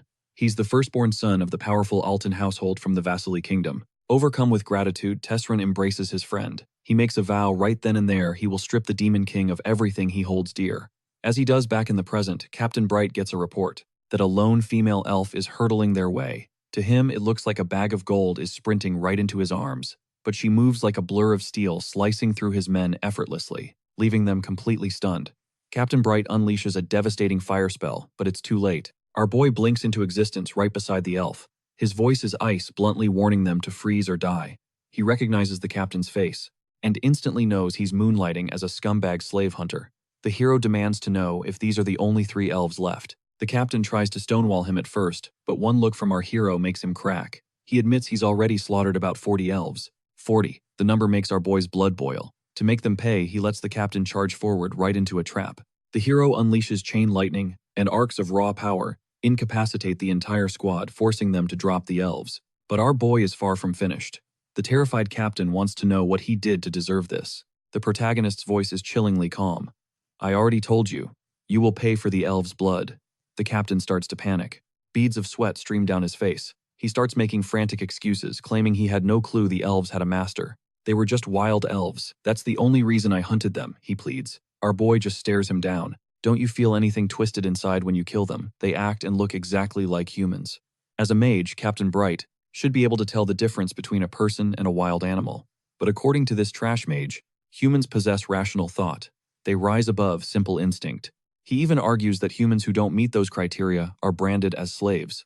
In his sick mind, that logic is all he needs to justify the slaughter.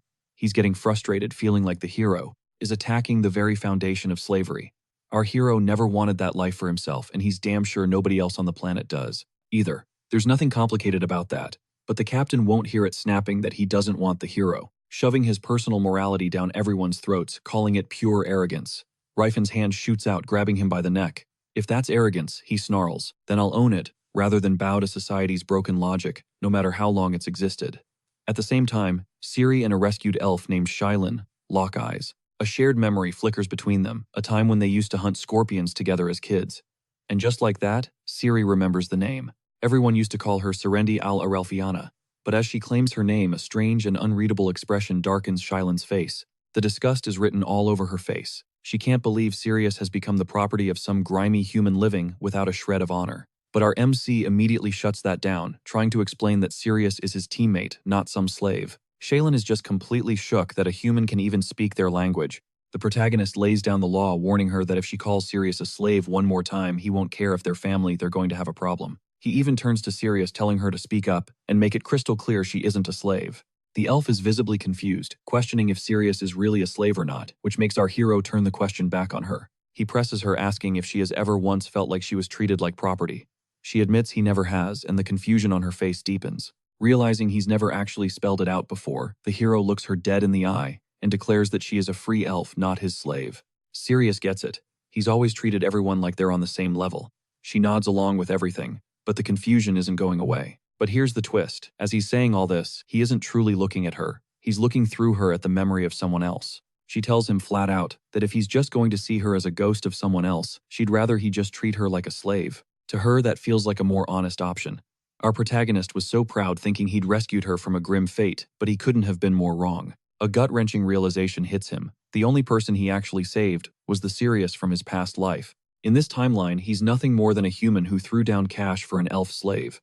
A complete stranger who bought her and then showered her with affection. He might have said she wasn't a slave, but Sirius can't just accept these heartfelt emotions when she knows they aren't meant for her. Taking all this in, the protagonist grants the elf her absolute freedom. He even tells her she has a choice: stay by his side or walk away. He swears he'll respect her decision, whatever it is, even though it's killing him inside, because he desperately wants her to stay without forcing her. Sirius asks for some time to figure things out. Our hero then turns to Shailen and requests that she let Sirius finally meet her family. He decides to post up nearby and wait for her. Shailen insists he join them, feeling that her tribe's honor would be stained if she didn't repay his kindness. It dawns on Shailen that Sirius must have been found by a genuinely good person. That's why she had dropped her real name to him earlier, a name that now has Sirius bugging out, wondering how he knows something even she had forgotten. Elder Wellhard gets the grim report: the water is almost gone. Even if they ration every last drop, they've only got enough for one more day tops. He also receives word from his scouts confirming that the humans seem to have finally given up the search. But that means retrieving the bodies of their fallen warriors is now impossible. They've already been swallowed by the desert sands. They can't stay here a moment longer. Considering the stamina they'll need just to get back to the village, making a move now is their only real choice. They have to bounce while they still have a few drops of water left. The elf leader gives the order they move out the second the sun goes down. But returning to the village, now that its location has been exposed, is basically a death sentence. They won't survive for long. So he sends a prayer to the gods, begging for a sign. Just then, Shailen Ryder and Natina show up.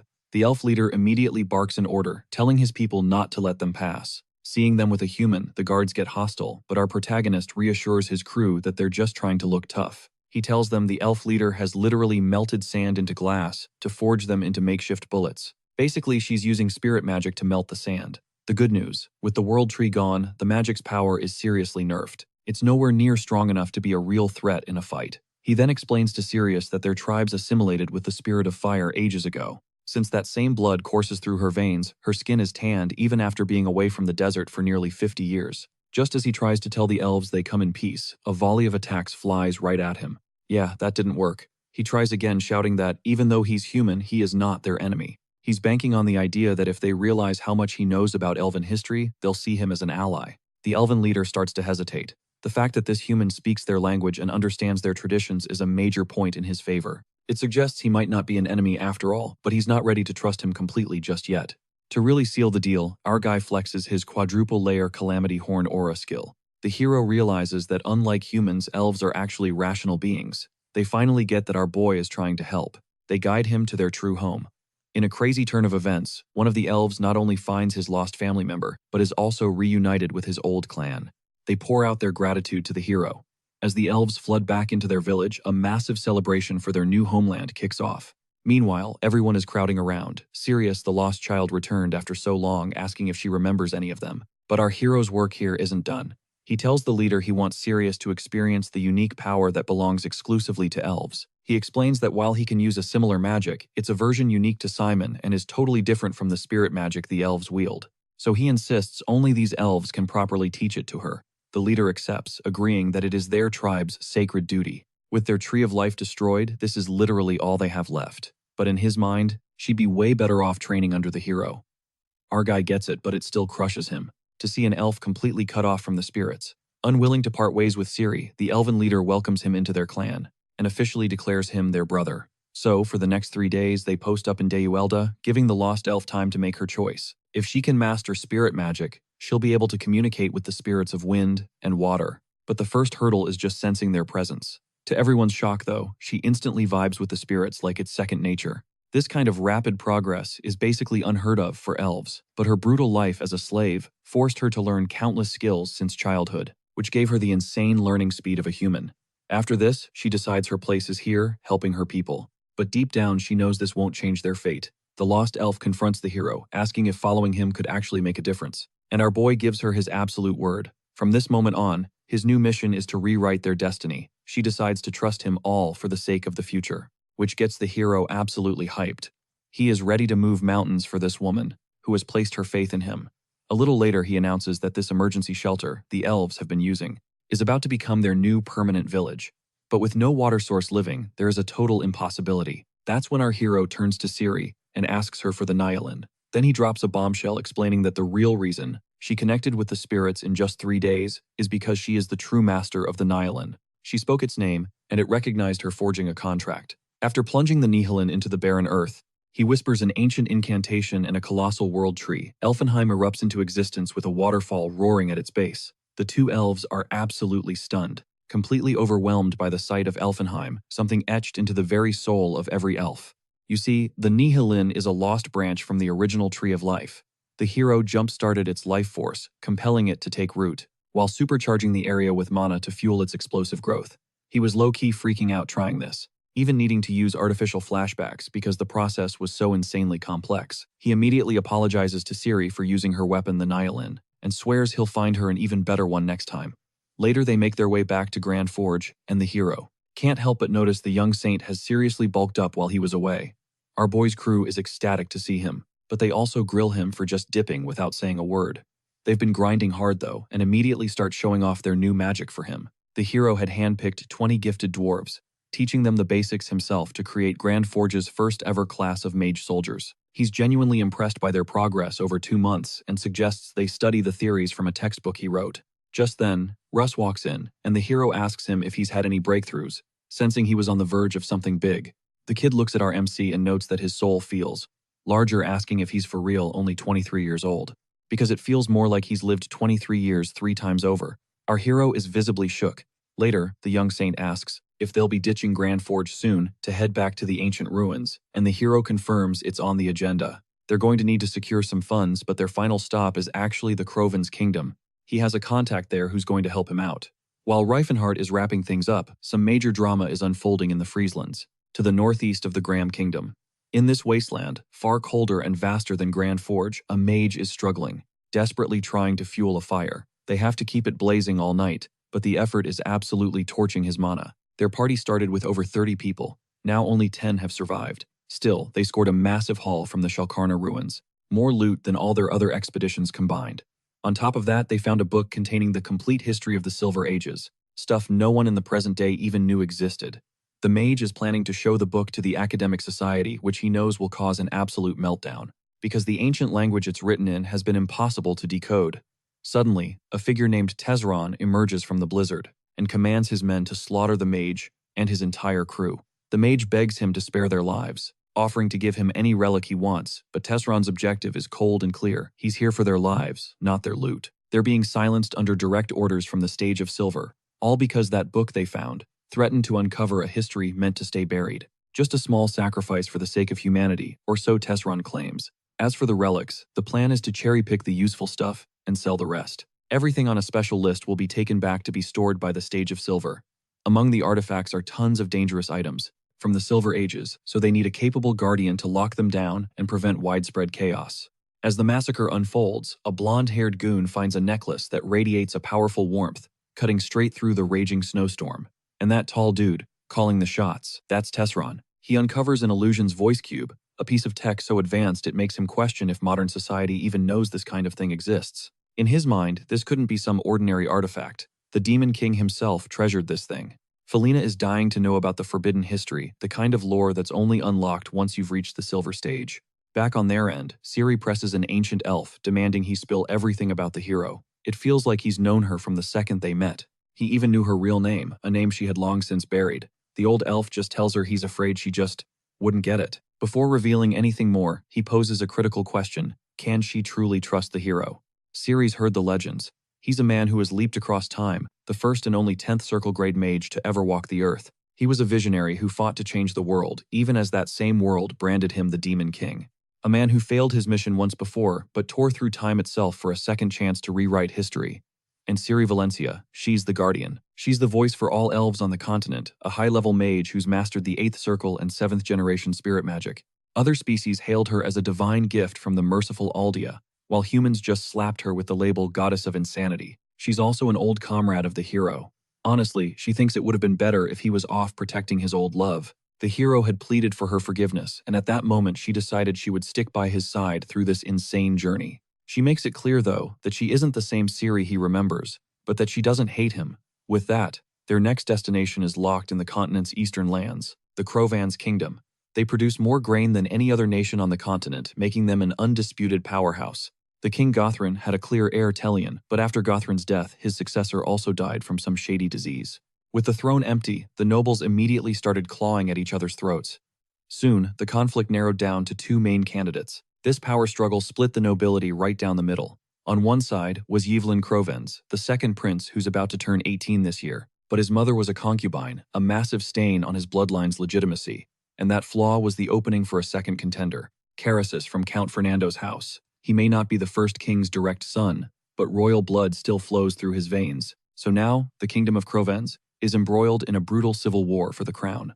Carasus is a legendary knight, aged 28. He was a prodigy with a sword, a leader his soldiers both admired and trusted without question. Yvelin, on the other hand, was famous for a totally different reason. He was known for being a complete waste of space, whose only skill was being the dead king's son. It had now been 6 months since the first king died.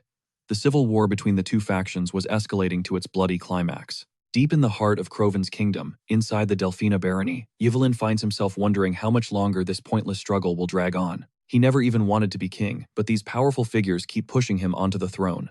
That's when Phineas, his mistress, enters the room. She asks if he's really trying to dodge becoming king this desperately, but as she points out, he's fresh out of options. He either becomes king or he dies. And if he dies, his mistress will be the next one on the chopping block. Phineas adds that they're safe at least for a little while. Armies need food to fight, which makes him realize with dawning horror that they're basically dead the second supplies arrive. They talk about making a run for it if things get bad, but Yvelin grew up spoiled rotten. He wouldn't survive a single day of hard labor, but she reassures him, promising she can work enough to feed them both. She considers herself a slave to the prince, knowing that nowhere in this world would they be seen as a true couple. But the love between them is real. Suddenly, our hero materializes out of thin air, startling them both. He offers his help to the throne's rightful heir. His mistress, who is a dwarf, can literally hear the sound of truth, and she lets Yvelin know this man is telling it. The heroes offer military provisions valued at 100,000 gold coins. The prince's jaw drops. That's half the kingdom's entire annual budget. An offer that massive is so tempting it's immediately suspicious. Then the hero sweetens the deal, offering him 6 aura users. There are only 5 known aura users in the entire Croven's kingdom, and the prince is absolutely stunned. He can't believe this total stranger commands more elite power than a whole nation. In return, if the prince becomes king, the hero has just one request. The hero wants a grant of land that is completely sovereign, a domain independent from the laws of the Croven's kingdom. It will become a sanctuary, a place where the elves, dwarves, and orcs can finally live in peace. At a small town nearby, Ciri asks the hero if the talk went well. He tells her it did. The real issue is what comes next because he cannot afford to repeat the catastrophic mistakes of his past life. He has to ensure their dominion is recognized legally, no matter how much time it takes. Then the humans will be backed into a corner. They will be forced to acknowledge the place as a legitimate state. This was the first time she had ever seen this strategic side of him. When she asks, the hero tells Ciri the truth. In his first life, Carasus became king, and Prince Yvelin was publicly beheaded. The hero is going to make damn sure history does not repeat itself. He says things will turn out fine, so long as they can make people see the otherworldly species as allies in this war, instead of just slaves. Later, he gets everyone up to speed, confirming things are moving along smoothly.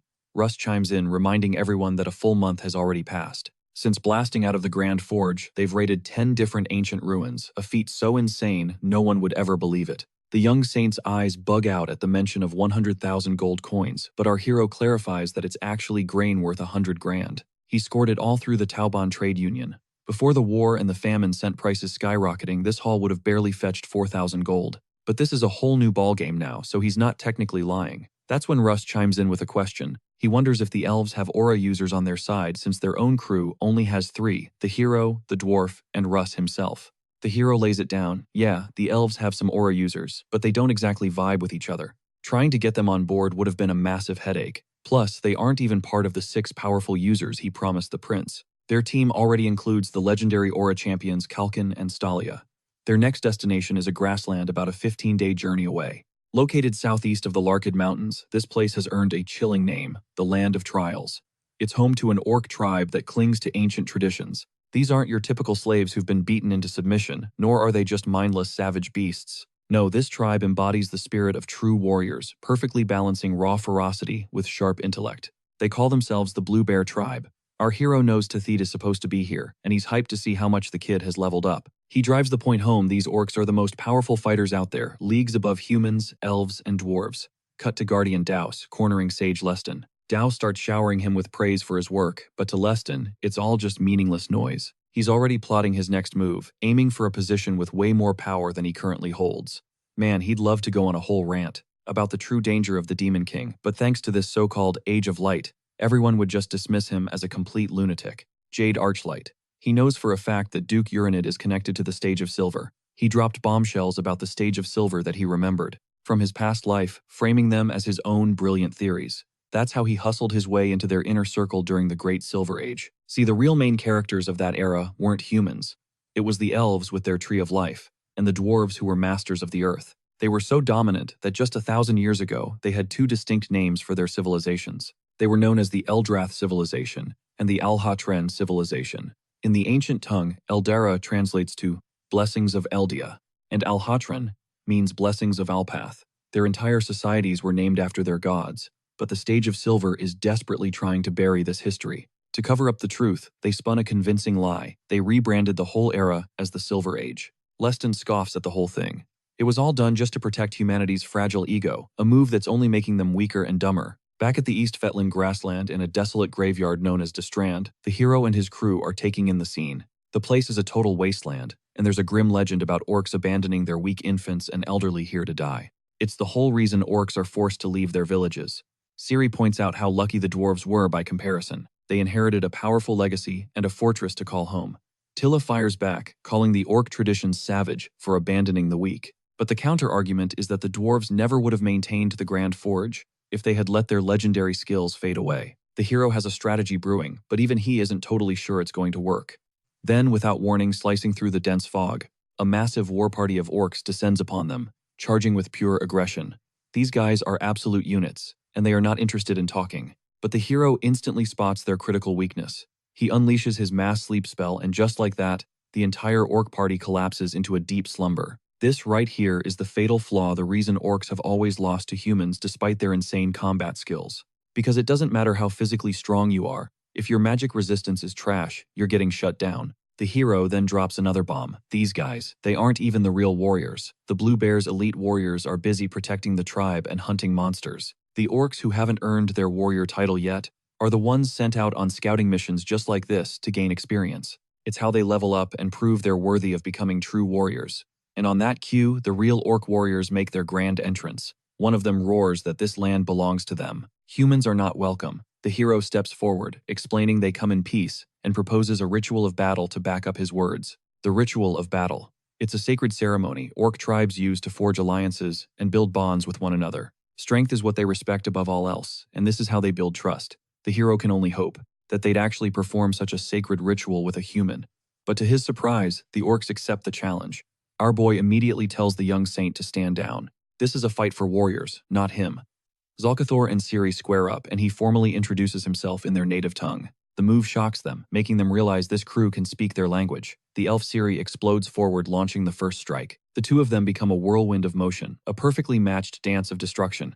The clash makes Siri realize that the legends are true. These orcs are the ultimate fighters. They're deadlocked, parrying every single one of each other's blows. Then the orc summons his spirit weapon. Our boy shouts for the elf to keep his cool. This is the orc's secret art, spirit weapon. A forbidden technique that forges their blades to be insanely durable and sharp, an ability exclusive to their race. It's just like Tila's earth resonance. Siri wonders if she's supposed to fight him like he has a legendary sword. But our hero has zero time to break it down for her. The elf explodes into motion, her blade a silver blur aimed to kill. The second, she spots a break in his stance, a split-second opening, she unleashes everything she's got into a single, devastating strike. But it wasn't nearly enough. The orc psychically manipulates his sword, and suddenly Siri is the one sent crashing to the dirt. Siri launches herself back into the fray, refusing to accept defeat. No way she's losing just because of some racial trait cheat code. Then it clicks. Zalcathor is flexing an orc-only skill right now. That means the elves have to have their own exclusive power, right? She immediately calls on the Spirit of Wind, Selena summoning her to the battlefield. The hero is genuinely impressed. She can already manifest a spirit. The elf just got a serious power-up. She literally steps on Selena, slicing through the air like a rocket, and ends the duel in a flash. Tila is kinda shook, wondering if it's cool to just step on a spirit like that, or if it would tick them off. The hero explains that spirits are pure beings. They don't sweat the small stuff like this. Turns out once Siri considers you a friend, she can be a little ruthless. The second bout of the ritual of battle is on. Tila steps into the ring this time and gets absolutely wrecked. She clearly wasn't going all out, which is a major sign of disrespect to your opponent. The orc leader calls her out, saying her intentions were pure, but she should have brought her A-game. Russ is up next. He steps forward coolly, introducing himself. Stala, the orc champion, takes one look at him and her eyes go wide. She recognizes him as a Karuga and demands to be his opponent. A Karuga is someone blessed by the soul of a warrior. It's what the orcs call insanely talented aura users, or those who can wield spirit weapons. Basically, it's the orcs' way of saying the ultimate warrior. Russ glances at our protagonist thinking, bro, if they're this hyped about me, how are they even gonna process you? The moment their fight starts, Russ knows she is on a completely different level from the other orcs. And the feeling is mutual. The female orc is seriously impressed with his skills. She activates her spirit weapon technique, controlling her blade with her mind alone, and Russ is finding it damn near impossible to keep up. Stala unleashes a seasoned aura-infused attack that screams experience. Russ has faced way worse, but he's a total greenhorn when it comes to fighting other aura users. And if he focuses everything on Stala, he knows he'll get blindsided from a different angle. But he's not about to give up. He effortlessly unleashes his Phantom Divide skill, launching a massively dense counterattack. A whirlwind of swords surrounds the orc warrior. She instantly deduces that only 3 are real. The rest are just a light show. She parries with lightning speed, but one blade slips past her guard, slicing open her stomach. The protagonist can't help but be impressed by Russ's slick use of aura. The orc warrior scoffs, nice trick, but it won't work on me twice. Russ just smirks, admitting it's already served its purpose. He charges in but gets slammed back. He'd switched the real blade with one of the after images. The hero is absolutely floored. That kid. He's already mastered the Void Sword. Phantom Divide is a technique that crafts illusions out of pure aura, completely messing with your opponent's senses. It's a nightmare to fight, but the illusions are just the opening act. The technique's true terror lies in its ability to teleport aura, letting you strike before your foe even realizes you've moved.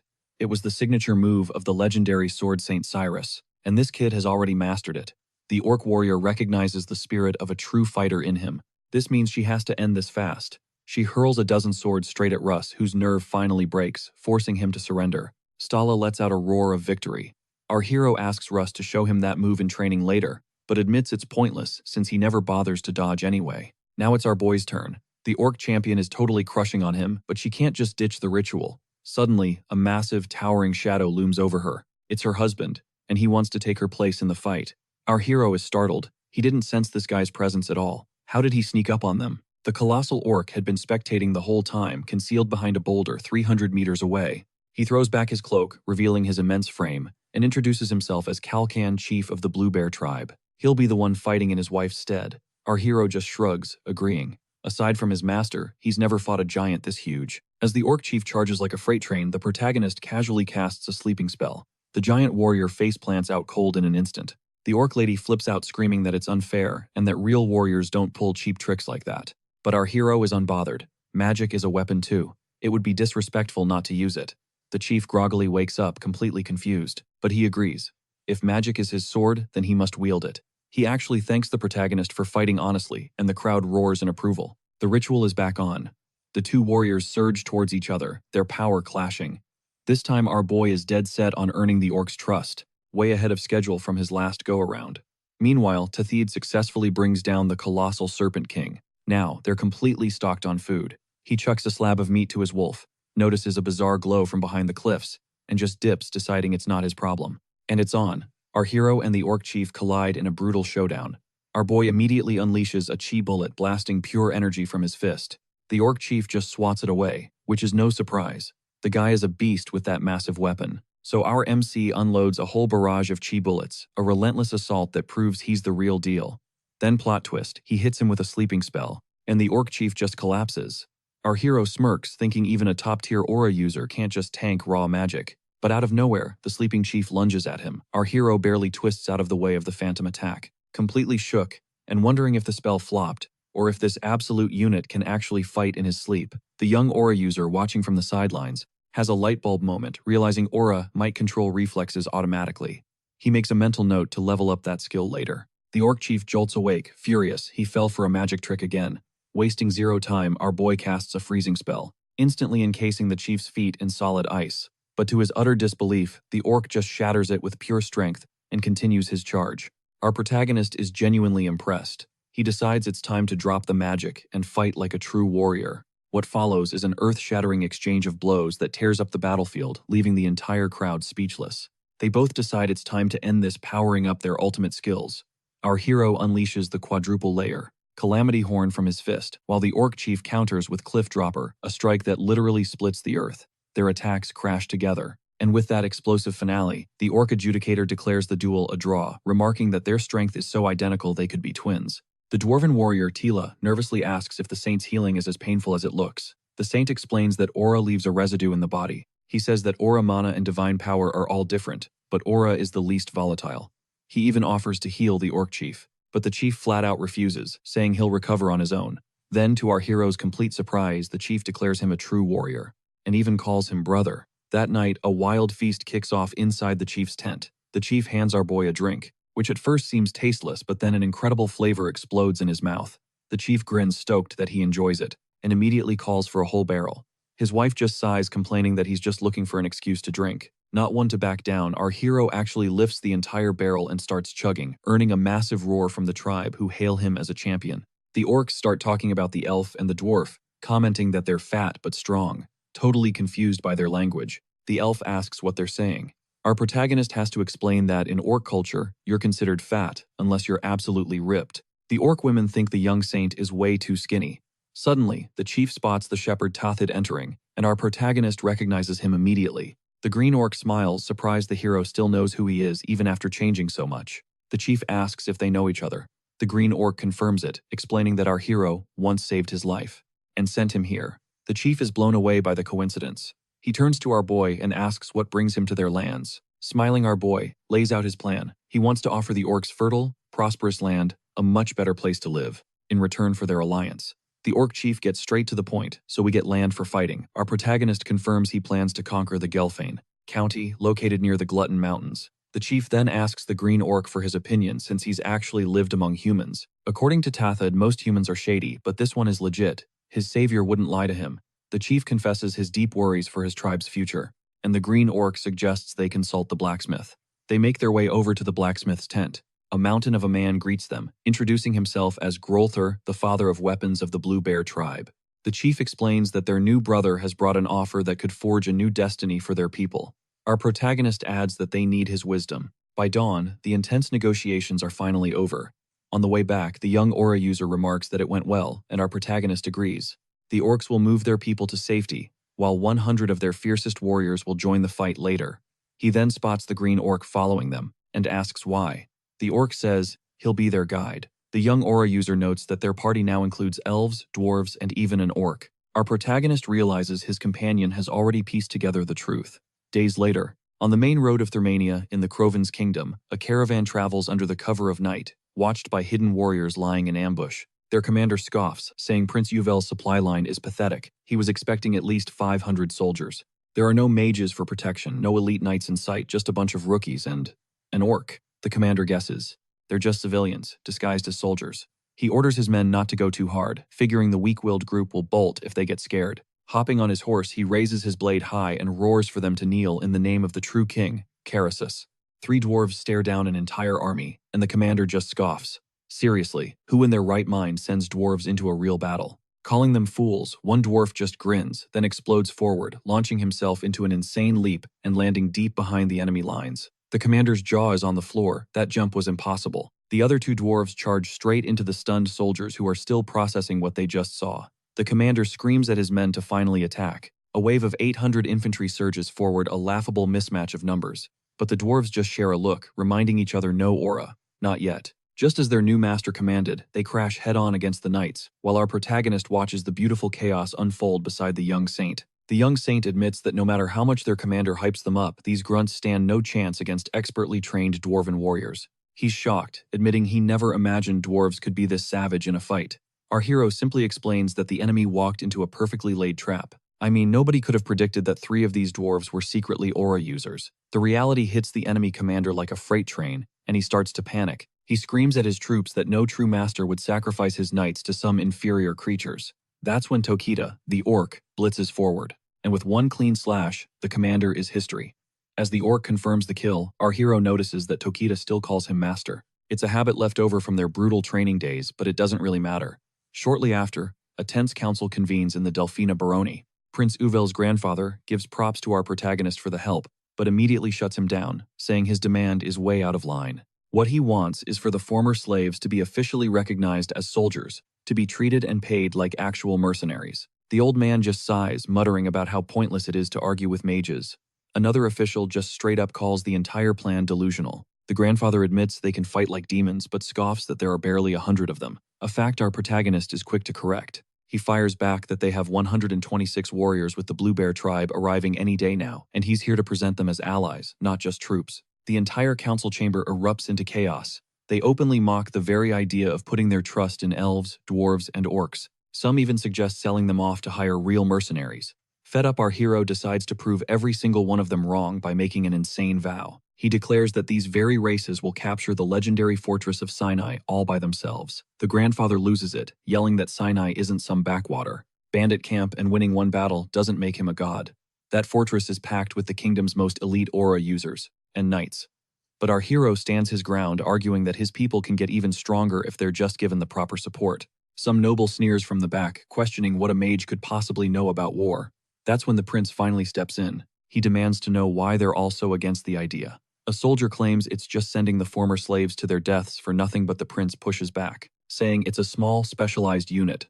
They won't drain resources because this is a unique kind of army. He drives the point home, stating they'll only need 1 week's worth of food, the same amount a squad of 100 soldiers would need. And with that, he makes it official. Our hero has the green light to take down the Sinai fortress. Later that day, he links up with his crew. The elf reports that one of their own took off with the Dark King, then asks if the council meeting was a success. Russ immediately points out that taking the fortress would require a defense team at least 3 times the size of what they have.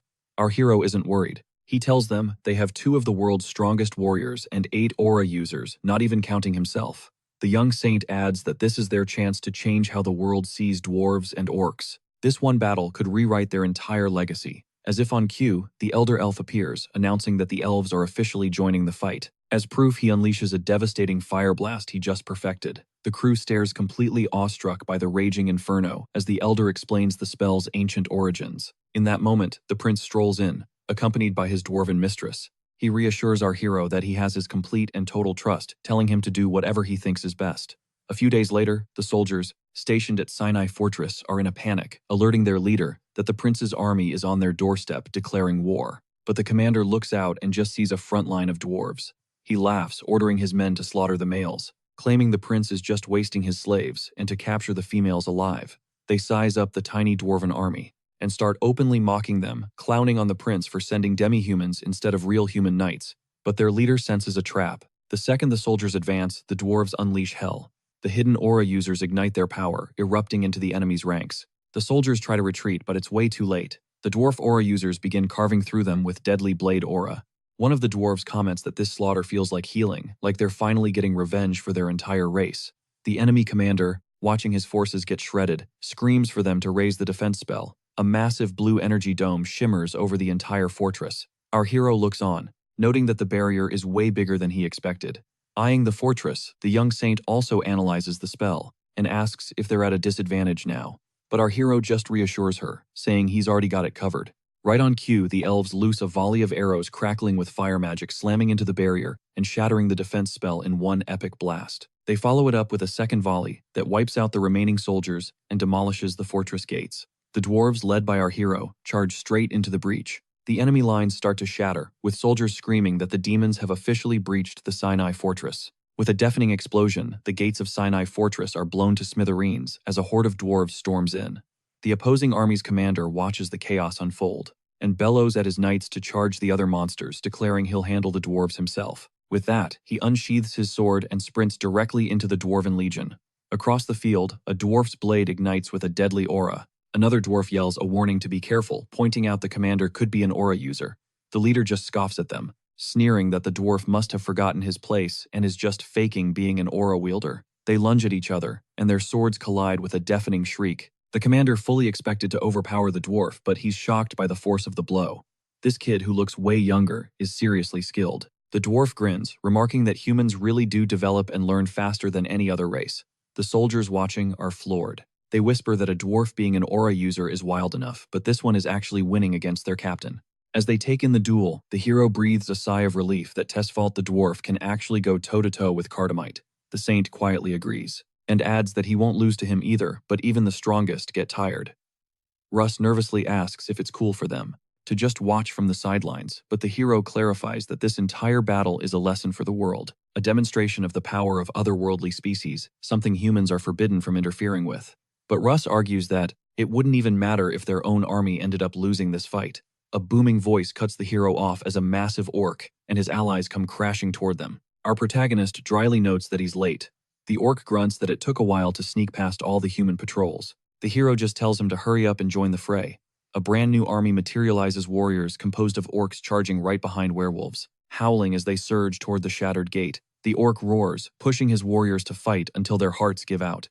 Absolute panic rips through the human soldiers. The hero knows this will catch them completely off guard, since humans know absolutely nothing about the combat styles of other species. Elves favor weapons that are thin and light. Dwarves prefer long-reaching weapons, and trolls use weapons carved straight from nature. And orcs have a simple philosophy: the biggest, most beautiful weapon is the best. Their gear is designed for maximum destruction, especially their spirit weapons. The sight of those glowing weapons terrifies the soldiers. As the hero notes, orc warriors are incredibly strong. This fight is looking more and more one-sided, even if spirit weapons have a ton of drawbacks.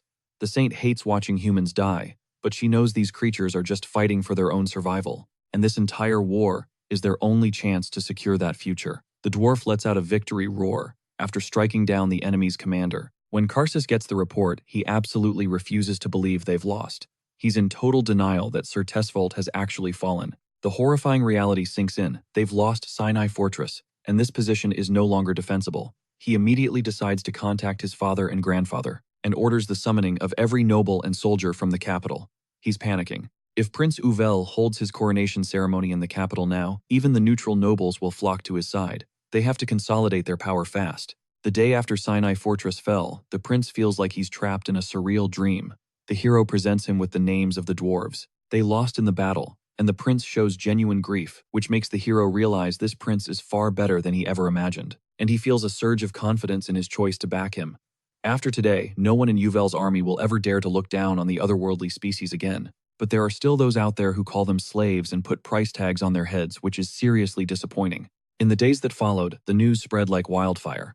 People whispered stories about a great saint who could command legions of orcs and dwarves. Just then, a strikingly tall woman approaches a group of gentlemen who are gossiping about the young saint of Philonance and asks them to tell her everything they know. One of them tells her it was a young boy no older than 14.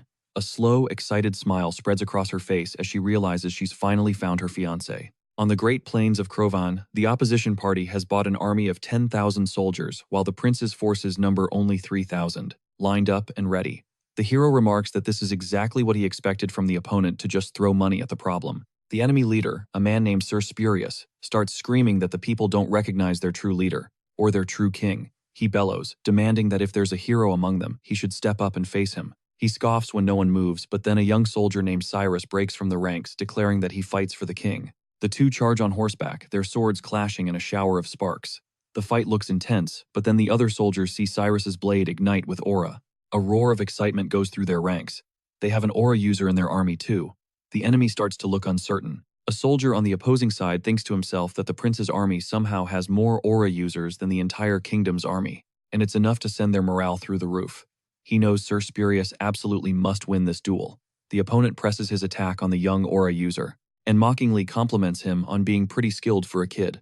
Cyrus fires back, a sarcastic compliment about his own skills. But the young man realizes he might actually win this, because he has way more real combat experience than the swordsman he's up against. And right then, the prince notices it too. He finally admits it. He only sent this young aura user to test his skills, but at this rate, the kid could legitimately claim the title of Sword Saint in a few years. The opponent absolutely loses it, screaming that no kid is going to show him up as he unleashes his fire-blazing sword technique. But our young hero just yells back, countering with the Phantom Divide, and launches a devastatingly powerful blast. His foe collapses to the ground, totally stunned, his mind reeling. How in the world can Cyrus execute a technique like that at his age? Prince Karasus roars the command for his entire army to charge a wave of steel crashing down on Prince Uvel's forces. Our hero echoes the call, ordering his warriors to push back and fight until their very last breath. As the two armies collide in a brutal clash, the enemy prince spots their mounts and alerts his troops, yelling at them to form ranks and knock those monsters off their horses. But as the gap closes, a chilling realization dawns on them. Those things aren't horses. The rumors were true. On another front, Sursad's division is getting absolutely nowhere near their headquarters. Prince Karasus is stressing hard, seeing that Sursad's army can't even dent the prince's main base. And from a small force of just 200, a fire-breathing beast erupts, tearing through the warriors. Their commander orders a magical counterassault, but nothing happens. Their mana is mysteriously scrambled, rendering their magic useless. A wave of fear washes over them. What kind of god-tier mage were they facing, and why was he just toying with them instead of dropping an apocalypse-level spell? And that's when our boy steps onto the scene and takes control. He might be running low on mana, but he's overflowing with talent. Then, out of nowhere, an elf appears on the battlefield, causing the panicked soldiers to mistake her for a witch. That's the final straw. Prince Karasus orders a full-scale retreat. With that, victory belongs to Prince Uvel's army. The bloody conflict, which historians would later call the Battle of Leident, concludes with Prince Uvel as the victor. When they make their triumphant return to Hendrik County and the lands of Leident, the people erupt in massive cheers, celebrating their incredible win. A cynical thought crosses Prince Uvel's mind. Just yesterday, these very same people were probably hailing Karasus as their rightful king. He soon learns the rival prince is already prepping for round 2, and is advised to consider flipping Sir Hardsbergen Grandyard and Zeklik to their cause. He's not just fighting a war, he's making a play for the throne. Meanwhile, somewhere else in Hendrik County, a young woman approaches the palace gate. The guards stop her, demanding her business. The girl's face is breathtakingly beautiful, but her physique is unbelievably massive. Our hero is now training Sillon. Thanks to his legendary performance in the last battle, the soldiers have given him a new nickname on the battlefield, the Young Saint. And the Young Saint is ready to get his squats in. Our boy gets told his muscles need a rest day, but my guy is trying to get totally ripped like yesterday. Meanwhile, the elf is absolutely spiraling, pleading with Selena not to be mad and throwing out every excuse in the book. Our hero watching this whole train wreck chimes in that Selena is definitely going to be furious, but the elf is sure she'll get over it. Apparently, spirits have a memory that's barely a step up from a goldfish, so she figures it'll blow over in 2 days. Suddenly, a guard bursts in, cutting our hero off to announce that a woman has arrived and is asking for him. The guard specifies she's there for the Young Saint, but he's got a hunch this whole situation is connected to the king. Moments later, they're in the reception room, and this woman greets the prince, introducing herself as Christine a Paladin and the legendary Sword of Sire. Ryfin just stares, wondering if Tezrune secretly had a sister. Christine cuts right to the chase, stating she's there for the Young Saint. The king is in total disbelief, thinking the soldier got it wrong because this woman is an absolute giant. He demands to know what she wants with him. Just then, the door swings open, and the Young Saint pokes his head in, asking who's there to see him.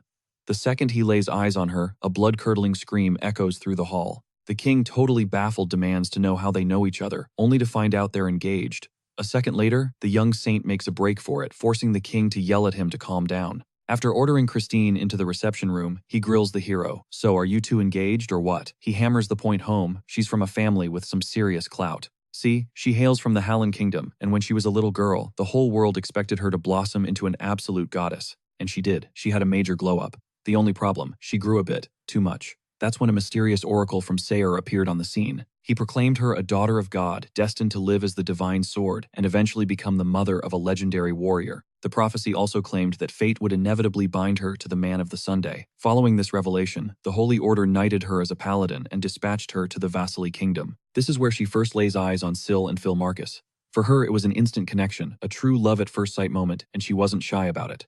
The second she returned, she announced her intentions to the seer of the Holy Order. The people there, being completely normal, were not on board with the marriage proposal. They pointed out the massive age gap between a woman in her 20s and a 12-year-old kid, but the Holy Seer shut them all down, declaring him the one. However, the Phalanx Holy Order wasn't convinced and presented an almost impossible condition before they would accept the Oracle's vision. If she could genuinely win his heart and make him fall for her, the Order would grant its permission for the wedding. And so the hero's nightmare truly began. The king connects the dots, asking, "Is that the real reason you're so obsessed with getting buff?" The young saint simply confirms his suspicion. He's terrified that if he just blends in with every other guy, she'll stop seeing what made him special in the first place. The king tries to talk some sense into him, saying love is more than just height, but according to Sillon, that woman operates on her own frequency. She marches to the beat of her own drum, and get this, he tells the king, she's already locked in the names for their future children. It's going to be Stein for a boy and Ellen for a girl. She's determined to have them, and the father absolutely must be a holy man, a saint from the seer order. At the mention of the name Ellen, the king is thrown back into a waking nightmare, recalling the saintess Ellen, the terrifying woman who tormented him in his previous life. She wasn't just a monster in combat. She could bless an army of 10,000 transforming average soldiers into rampaging, unstoppable warriors. Her power was so immense, she could turn a 3-year-old into a credible threat against a knight. A wave of dread washes over him as the pieces click into place. Sillon is Ellen's father. She was brought into this world through a forbidden ritual known as the Holy Grail Plan, a practice outlawed by the Seer Holy Order itself. The twisted plan involves the birth of a child who, in the very act of being born, drains the life force from both of its parents. The hero grabs the young saint, warning him that marrying this giant woman is a death sentence. The young saint makes a desperate break for it, convinced that sticking around is a one-way ticket to the grave. The king tries to stop him, shouting that she's relentless and will hunt him down no matter where he runs. But Sillon is already gone, yelling that running is the only move he has left. The air is thick with drama, when out of nowhere, the colossal woman intercepts his escape. She looks him dead in the eye and proposes they get married right then and there. The young saint just screams that this is all the protagonist's fault. The towering woman tries to coax him, painting a picture of them going home to live a happy life and raise a family. But the young saint isn't having it. He fires back, reminding her he's rejected her countless times. She just smiles, telling him there's no reason to be bashful. The hero, seeing she's basically talking to a wall, cuts in and asks what exactly she sees in the guy. Her answer, their children would be born with the absolute perfect height. The king has to admit to himself her logic is weirdly solid. She then turns to the saint, asking if he wants to inflict divine punishment upon their own kids. He snaps back that being short is not some curse from the gods. She laments that she's grown so massive while he's remained so small, questioning if this is some cruel twist of fate. She pleads with him again to come home, claiming their union is blessed by the goddess herself, but the young saint flat out refuses. Utterly cornered, his eyes dart to the king, silently begging for a lifeline. Our hero wants to step in, but he's drawing a total blank. Just then, Sillon blurts out that his heart already belongs to someone else, and that someone is our hero. They're dating. The revelation leaves everyone completely stunned. The young saint doubles down, claiming the red thread of fate has undeniably tied them together. The king's mind races, remembering that the goddess of destiny did force their paths to cross, which means on a technicality the young saint isn't exactly lying. The soldiers start whispering among themselves, saying the two of them actually look pretty good together, and suddenly realize their earlier argument must have been a lover's quarrel. King Ryfin and the young saint continue their silent conversation with just their eyes. Our hero pleads that there have to be other women, but the saint's gaze fires back that it couldn't be just some random person. It had to be someone whose presence would be a genuine shock to her system. The young saint then announces dramatically that he never wanted to reveal their love under these circumstances, but she forced his hand. The protagonist just rolls with the chaos. The giant woman declares that she gets it, but says the path of love is never without its trials. As a proud paladin of Sayre, she challenges the protagonist to a formal duel. She's adamant, declaring that if the king's love for the saint is true, he has to accept her challenge. The protagonist objects, arguing that knights and mages don't even have the same fighting style, but the young saint cuts him off, practically demanding he prove their love in combat. Witnessing the whole mess, a nearby elf mutters, "Are they for real a couple?" The giant woman grants him the first attack. Ryfin accepts and conjures a massive lightning storm, but he holds back its full destructive force, trying not to fatally injure her. She responds by summoning the divine blade of the seer paladins and just charges straight through his spell, a feat that leaves everyone speechless. He launches more spells, but she casually swats them away like flies. The young saint screams at him to fight for real, reminding him that his life is literally on the line here. The king finally unleashes high-level magic, encasing her leg in solid ice and declaring the duel finished, but she's far from done. She taps into the raw power bestowed upon her by Sayer. With a deafening crack, she shatters the ice with sheer physical strength, sending a jolt of panic through him. The young saint asks in disbelief if she's an aura user. She reveals she never learned to wield aura like a traditional warrior. Instead, her immense power is a direct blessing from Sayer, a gift potent enough to rival even the most accomplished aura masters. Our boy's eyes widen as he recognizes her breathing pattern and immediately asks where she learned it. She explains that when she was just a kid, a mysterious old man taught her a unique breathing exercise, which she now understands was the guidance of Sayer himself. The protagonist's blood runs cold. The old man she's talking about is his own master. The giant woman asks him if something is wrong. Our hero is internally spiraling, realizing the old man taught her the indestructible rocker breathing technique, which caused her insane growth spurt. He starts to wonder if his master's master plan was just to keep her single forever, deciding it was probably done with good intentions. King Ryfin forces a smile and insists that everything is fine. The woman cracks her knuckles and lunges forward, ready to continue their epic showdown. Our boy unleashes his bladed wings, launching the wing cutter spell straight at the giantess's breathing technique. Hold on, does Jim Unbreakable's exclusive breathing technique actually make you gigantic? Our hero gawks, realizing just how colossal she's become. That kind of control must have taken her at least 10 years to master. He figures if this trick worked for just anyone, Jim Unbreakable would be a billionaire. I mean, tons of people would kill to be taller. The giant woman is getting seriously stressed that our hero isn't folding, but then again, who fights to lose? She starts screaming that he's just a sarcastic mage who preys on innocent people, and that he must have used those same cheap tricks to seduce the little saint. She lunges again to show him the power of love, but gets completely shut down. Our hero claims his victory and tells her to give up the kid, and she's got no choice but to agree. She then apologizes to the young saint for failing to save him from this so-called villain. The young saint pipes up insisting he and the hero share a love in both body and soul, but our hero is like, nope, we're not sharing anything. The young saint desperately whispers for him to just play along and not ruin the act. Through her tears, the giant woman vows she will come back and rescue him. Our hero is internally panicking about how to handle this fallout, but the young saint is totally calm, 100% sure everything will work out for him. The next day, absolutely nothing went as expected. Inside the palace, rumors about Ryfin and Silen were spreading like wildfire. The weird part, all the rumors are positive. Their buddies are teasing them, even cracking jokes that night princes and cute boys falling for each other is a classic trope. The elf is absolutely beaming, pointing out that different races are finally getting closer. This kind of unity is the king's ultimate dream. Later on, the elf asks the boy why he's been hiding in his room. A muffled yell comes from under a blanket, blaming Ceylon for everything. The young saint fires back, saying that pointing fingers won't change a thing. The elf, confused, asks what the big deal is, explaining the rumors probably spread so fast because the young saint is just so darn cute. She had assumed he hated being seen as feminine, and that's why he was always training. That single comment gives our boy and the young saint a massive light bulb moment. The hero declares he's going to train the young saint hard and turn him into a real man. Ceylon is totally on board, since this is exactly what he's always wanted. The only problem is that the two of them training together is only going to make the rumors explode.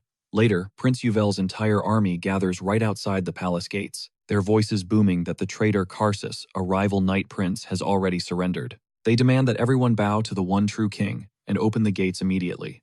The defenders shout back, accusing the prince of siding with devils, but our protagonist knows there's no room for discussion, and that a fight is unavoidable.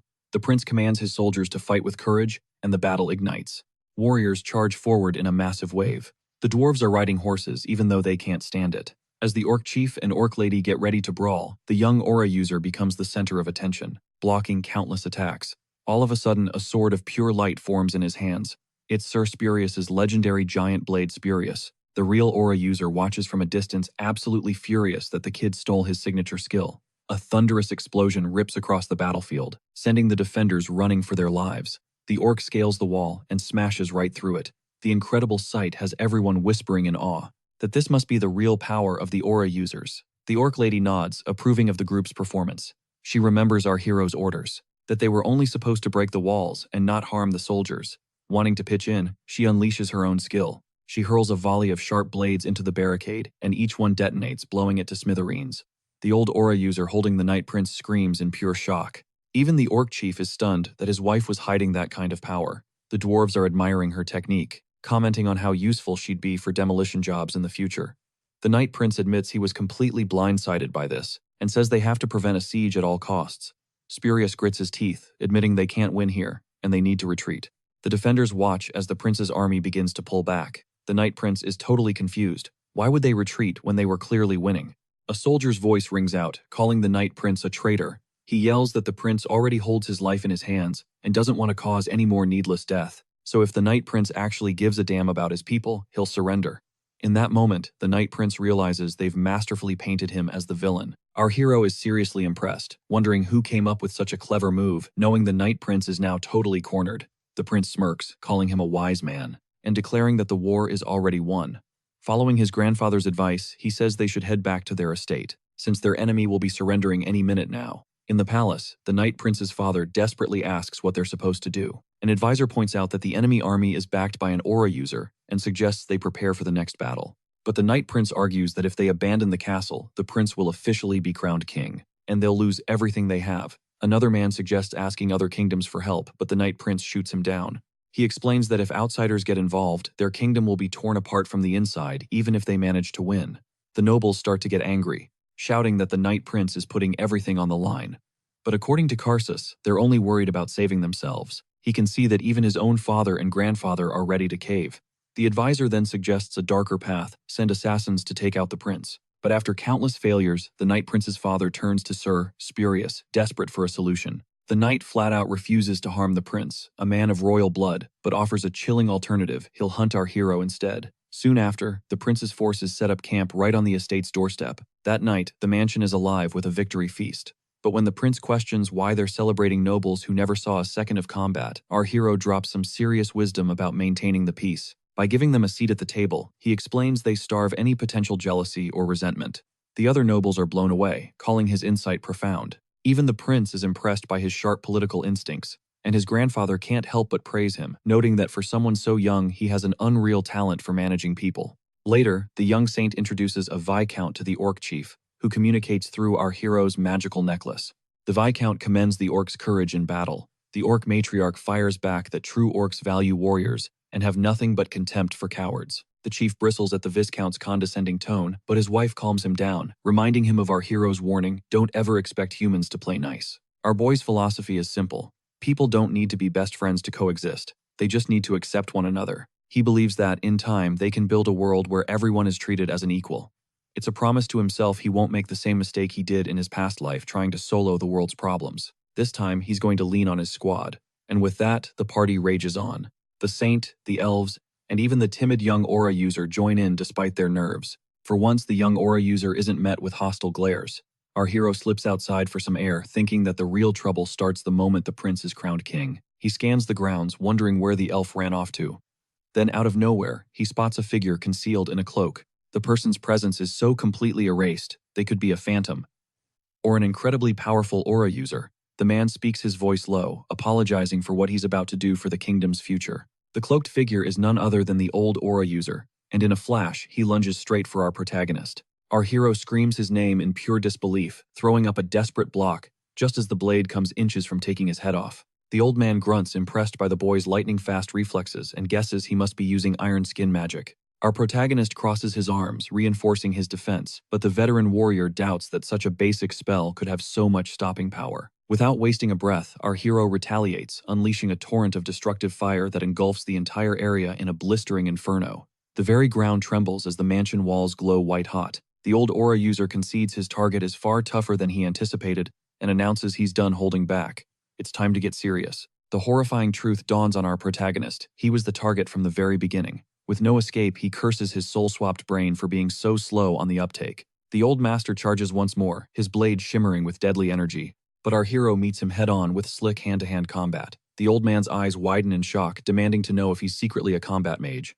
Our hero scrambles for a way to bluff without revealing his aura. He yells that 6 other aura users are inside the mansion and will be on them the second they sense the fight. The old assassin just laughs, sneering that the boy will be a corpse long before any help arrives. He swears he'll finish this in one clean hit. Our protagonist's fists clench. How long can he possibly keep this up without unleashing his true power? Another slash from the old master tears right through our hero's sleeve. The assassin's eyes narrow, studying his opponent's physique. It's far too chiseled, too powerful for any ordinary mage. He wonders if magic could sculpt a body like that, then shoves the impossible thought aside. Our hero explodes forward, slamming a vicious elbow into the old man's gut, just as the veteran counters with his glowing sword. The blade radiates a golden light, throwing the old man for a loop. He has no idea if he's looking at aura or something else entirely. Finally, it's time for the reveal. Our protagonist declares that you can't defeat an aura user with parlor tricks. A brilliant golden aura erupts around him, supercharging the air with immense power. The old master just stares, his mind reeling as he asks if the boy is Gerard's successor. He can't process it. The legendary martial king's heir is a mage. Our hero just smirks coolly, replying that life is full of plot twists. Roaring with rage, the old man raises his flaming sword, claiming he no longer feels any guilt about taking out a mage. He summons a colossal blade of energy that cracks the ceiling above them. As a pillar of aura shoots into the night sky, our protagonist clenches his fist and rockets forward to meet the attack head-on. The collision sends a shockwave that rocks the entire castle, followed by a massive outward explosion. The old aura user screams, unable to believe what he's seeing, as our hero's true power shines through the chaos. Our protagonist retorts that the old man dug his own grave. Invoking Spiral Guard, he unleashes a magical tempest that rips across the rooftops. He closes the distance in a heartbeat, landing a devastating kick. The old man coughs up blood and stumbles back, raw fear flashing in his eyes. Channeling even more power, our hero smashes him straight through a solid wall. Broken and bleeding, the old man whispers that the assassination is a failure. He pleads for his life, admitting he doesn't want to die as the last surviving aura user of Karsus. Our protagonist delivers the final silent blow, ending it. He steps out of the rubble, a river of golden aura pouring from his body. The nearby warriors freeze in their tracks, their jaws hitting the floor one by one as they witness the impossible. That golden aura, that's Gerard's, the crowd screams. But then, the shattering truth crashes down on them. This isn't just some hero, this is Reinhardt, the one and only martial king. The dwarf is shook, asking, "Did any of you know our savior was an aura user?" The others just figured he was trying to keep his identity on the down low. But the dwarf scoffs, thinking he was just hiding those insane muscles. The prince's voice cracks, shouting, "Are you telling me this man is actually the martial king?" He declares that the successor to Jim Unbreakable isn't merely some aura user yelling that there's no room for the weak in its ranks. Our protagonist doesn't say a word, but he knows it's stone-cold fact. Jim Unbreakable would never allow a weakling to survive its brutal training. The warriors immediately start praising the martial king, just as he predicted. He had tried so damn hard to stay in the shadows, but now he has no idea what his next move is. Word is ripping through the streets that the old aura master is dead, and everyone in the capital says the martial king is the one who did it. It's not a dishonorable way to go out, unlike Tesvald, who was smoked by a dwarf and clearly wasn't the legend everyone hyped him up to be. The prince's army swarms the castle's perimeter. The young saint observes that the immense strength of other species is constantly on display, but humans still dare to look down on them. Our boy knows exactly what this is, a complete refusal to face the truth. The city walls were still rubble from the last major battle, basically rolling out the red carpet for the prince's army to march right in. The Night Prince's army barricades itself deep inside the fortress. The prince admits he never thought he'd lay eyes on these gates again. He's completely bewildered. 3 days have passed without a surrender, which is totally out of character for the Night Prince. Our protagonist connects the dots. The Night Prince's crew probably obeyed his every command before, but now the old man screams for an all-out assault, but our hero steps up, declaring he'll handle this alone. The young saintess, however, warns him that charging in head-on is a suicide mission. But our guy knows that hiding is completely off the table now. He strides toward the massive gates as soldiers roar. The martial king is entering the fray. The defenders unleash absolute hell, volleys of arrows, crushing boulders, a downpour of flaming projectiles and cascades of boiling water. But our protagonist walks through it all, without a scratch. Pure terror rips through the defenders' ranks as they scream that a literal monster is at their gates. The warriors can only call him what he is: indestructible. He can't help but think this feels just like his past life, only the way people are reacting this time is totally different. His mind flashes back a few days to the whispers he overheard praising the martial king for being an incredible mage. He admits to himself that he doesn't fully get it. Back when he was the Demon King, he preached that his minions drew their power from the darkness. The elf breaks it down for him. People just see warriors and mages on completely different levels. Anyone can pick up a sword and fight, but only a select few can command magic, which is precisely why the Demon King was so terrifying. Our hero asks if wrecking things with his body feels more real to them than magic. The elf confirms it, explaining that raw muscle is a power anyone can understand, whereas mana is a gift reserved for the chosen. In that moment, he makes a decision: he'll be admired, not feared.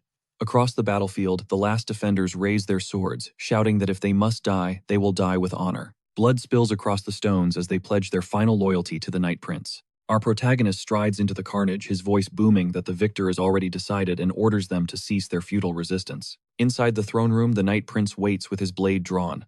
Prince Yuvel enters, announcing that the fight is finished. The Night Prince reveals that he sent his father and grandfather away to safety, refusing to let his family's bloodline be extinguished. They'll live on in Chaitan, with diminished power, but the family itself will survive. The prince then asks why the Night Prince didn't flee with them. Instead of answering the knight, Prince flips the question back at him. And suddenly it dawns on the prince if his rival had run, the bloody war would have just dragged on. He realizes the Night Prince chose an honorable death over a life of servitude. He has to ask himself if this man truly valued his people more than his own life. This alone makes him a worthy adversary. A small smile plays on the Night Prince's lips as he asks who will deliver the final blow. The prince declares that while he may be a cousin and a traitor, he is still of royal blood.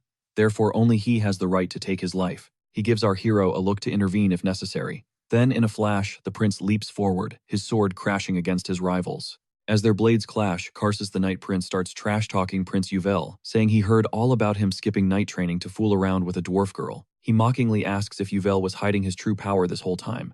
But the prince just smirks, claiming he simply never had a real reason to show his true strength. Even his own grandfather is completely stunned by the prince's hidden power.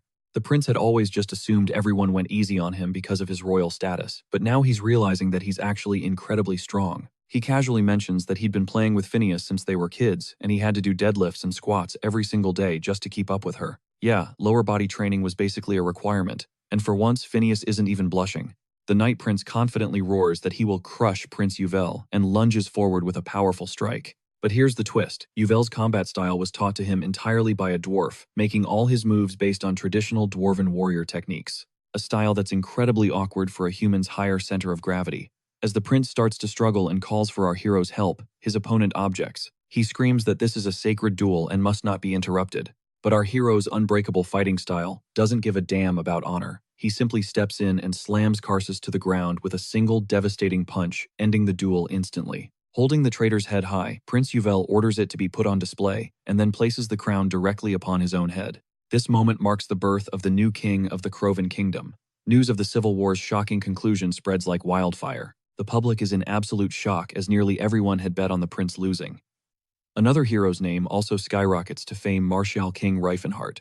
After annihilating Graham's Golden Knight, he marched into the Crovan Kingdom at the head of an army of otherworldly beings clinching victory in the war. The people are left completely speechless after witnessing the insane abilities of these strange new allies. Meanwhile, over in the Graham Kingdom, word of Karsus's utter defeat finally reaches Tesron. He is seething with uncontrollable rage. Karsus was more brilliant and dependable than anyone he had ever known. Tesron starts to wonder if the hero is systematically eliminating all of his enemies before making his final move. Two men burst in, informing him that Russ is not only alive, but has defeated Sir Spurious after siding with the hero. Tesron immediately understands that Stephen is trying to frame Russ as a traitor, despite Stephen being the one who backstabbed him. Still, Tesron figures he can use Russ so long as the hero remains their common enemy. Together, they vow to slay the hero. Back in the capital Croton, the citizens are outraged by the reward the new king gave our hero: just a count title and the Gelfin Viscounty. They complain that it's not nearly enough for his incredible deeds, but the protests eventually die down when they realize the king had to be strategic with the rewards he handed out, meant for others, because the land was just too damn limited. That's when the king drops a bombshell. Sir Reinhardt isn't just getting a thank you, he's getting a massive reward. He's being crowned a count complete with his own land and the right to govern it however he sees fit. The name of this new county, Antares. And just like that, a brand new nation is carved out inside the Crovan Kingdom. But deep within Antares County, in a secluded castle, the rival prince's eyes flutter open. He's bewildered, trying to piece together what went down. The last thing he remembers, he was supposed to be dead. And that's when a tiny, adorable dwarf waltzes into the room. After she introduces herself, the prince, still dazed, asks if the hero was the one who spared him. He mutters that Prince Yuvel would never have let him live. She hits him with the truth bomb. His head is currently the main attraction in the central square of Crovan, on full display for everyone to gawk at. Apparently, they just grabbed a corpse that looked vaguely like him, slapped on some new hair and eye color, and called it a day. He presses her for more details. She reveals that her team was waiting in a secret passage right behind the sacred hall, ready to swap the prince's real body for the decoy head. The hero then completely obliterated the pathway, wiping every last trace of their mission off the map. The prince is stunned. How could she possibly know about a secret route known only to the royal family? But the dwarf just smirks, explaining that when it comes to architecture, her people are galaxies beyond what humans can even comprehend. As the prince puzzles over why the hero would go through all this trouble to save him, the dwarf girl lays it out. According to the protagonist, He was just too brilliant and valuable to be tossed aside like trash. With that, she bounces, telling him to get some rest. West of the Gloatin Mountains, the territory once known as the Gilfane Viscounty is now officially Antares County, though calling it a nation feels like a serious stretch. Inside the castle, Russ is hyping up our hero. Congrats, man, you're the king of a new nation, but our boy just shakes his head. Bro, this place is way too small to be a nation. Russ then questions why he didn't push for a bigger slice of the pie, but the hero explains the catch. Demanding more land would have meant giving up his autonomous rights, and for him, total control was the real prize. Our hero suggests a different strategy. They'll just expand slowly, by conquering territory from their neighbors, a plan that leaves Russ completely stressed out. Later, they step into the conference room, which is packed with dwarves who were once enslaved by the previous Viscount. Our boy declares their absolute freedom. He tells them they can walk away at any moment, no strings attached, but also makes it clear they're welcome to stay. There's a catch, though the mines now belong to him, so he offers them rental rights. He's putting the dwarves in charge of managing the mines, letting them forge weapons and armor, which they can use to pay their taxes and rent. He even gives them an out. If they ever get enough cash, they can buy the mining rights from him, offering a wild 360-month installment plan. In exchange for this sweet deal, he demands one thing: a monopoly on every piece of equipment they create. The dwarves erupt in cheers, overcome with gratitude. Our hero reflects that, yeah, it's a pitifully small piece of land compared to his past life. But it's not like that life was all sunshine and rainbows either. Later on, he breaks down the division of their new territory. First up, the Blue Bear tribe. While their new home isn't technically part of Antares County, it's also not recognized as part of the Crovan Kingdom. See, the Gloatin Mountains are officially no man's land. So wherever the Blue Bear tribe decides to set up camp, that land automatically becomes an extension of Antares County. Major loophole. But there's a problem: people already live in those mountains. The dwarves get nervous, worried that all the existing tribes might unite and attack them. But our hero just brushes off their concerns, telling the dwarves to just fall back. If things ever get dicey, if any of the mountain dwellers dare to step foot on their turf, he'll consider it a full-blown invasion, and promises to protect them, no matter how many humans come knocking. As for the elves, he gives them a simple mission: expand their territory, and create a safe haven for elves from across the entire continent. He also makes sure they have everything they need to plant their sacred world tree. The land itself doesn't really matter to the dwarves, since their plan is to build a massive underground city anyway. Still, they grumble that their new territory is miles away from the Grand Forge. They complain that land near the Settler Mountains would have been a way better spot, and that's exactly why our hero chose the Gloatin Mountains. He reveals his ace in the hole, a massive dungeon hidden deep within the peaks, one that holds a portal leading to the Diamond Terminal. Their mission is to dive into the dungeons, reactivate that portal, and secure the whole area. One of the dwarves immediately volunteers to lead the cleanup crew. The strip of land between the elves and the orcs is left open, reserved for future allies they haven't met yet. A month has flown by since the War of Succession ripped through the Crovan Kingdom.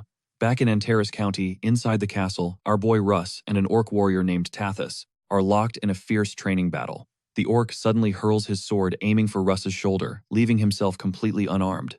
Russ points out that maybe having a backup sword would be a good idea. But the orc is firm. A warrior's weapon is a friend for life, and he could never call a weapon his friend if he was already wielding another. When our boy brings up the legendary twin blades of Zalcathor, the orc just shrugs. He claims that dude just stumbled upon two swords by chance. It wasn't like he was actively looking for a side piece. Later, the orc asks our boy to show him that aura thing again, guessing that he needs more time to receive the warrior spirit's blessing, at least until he's older than 10. This comment makes our boy's jaw drop. He realizes this absolute unit of an orc is only 9 years old, though to be fair, that's basically the same age in human years. The orc cracks his knuckles, ready for round 2.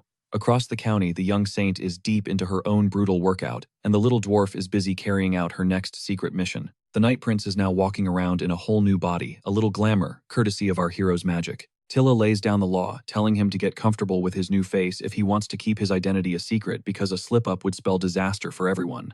And that includes the hero.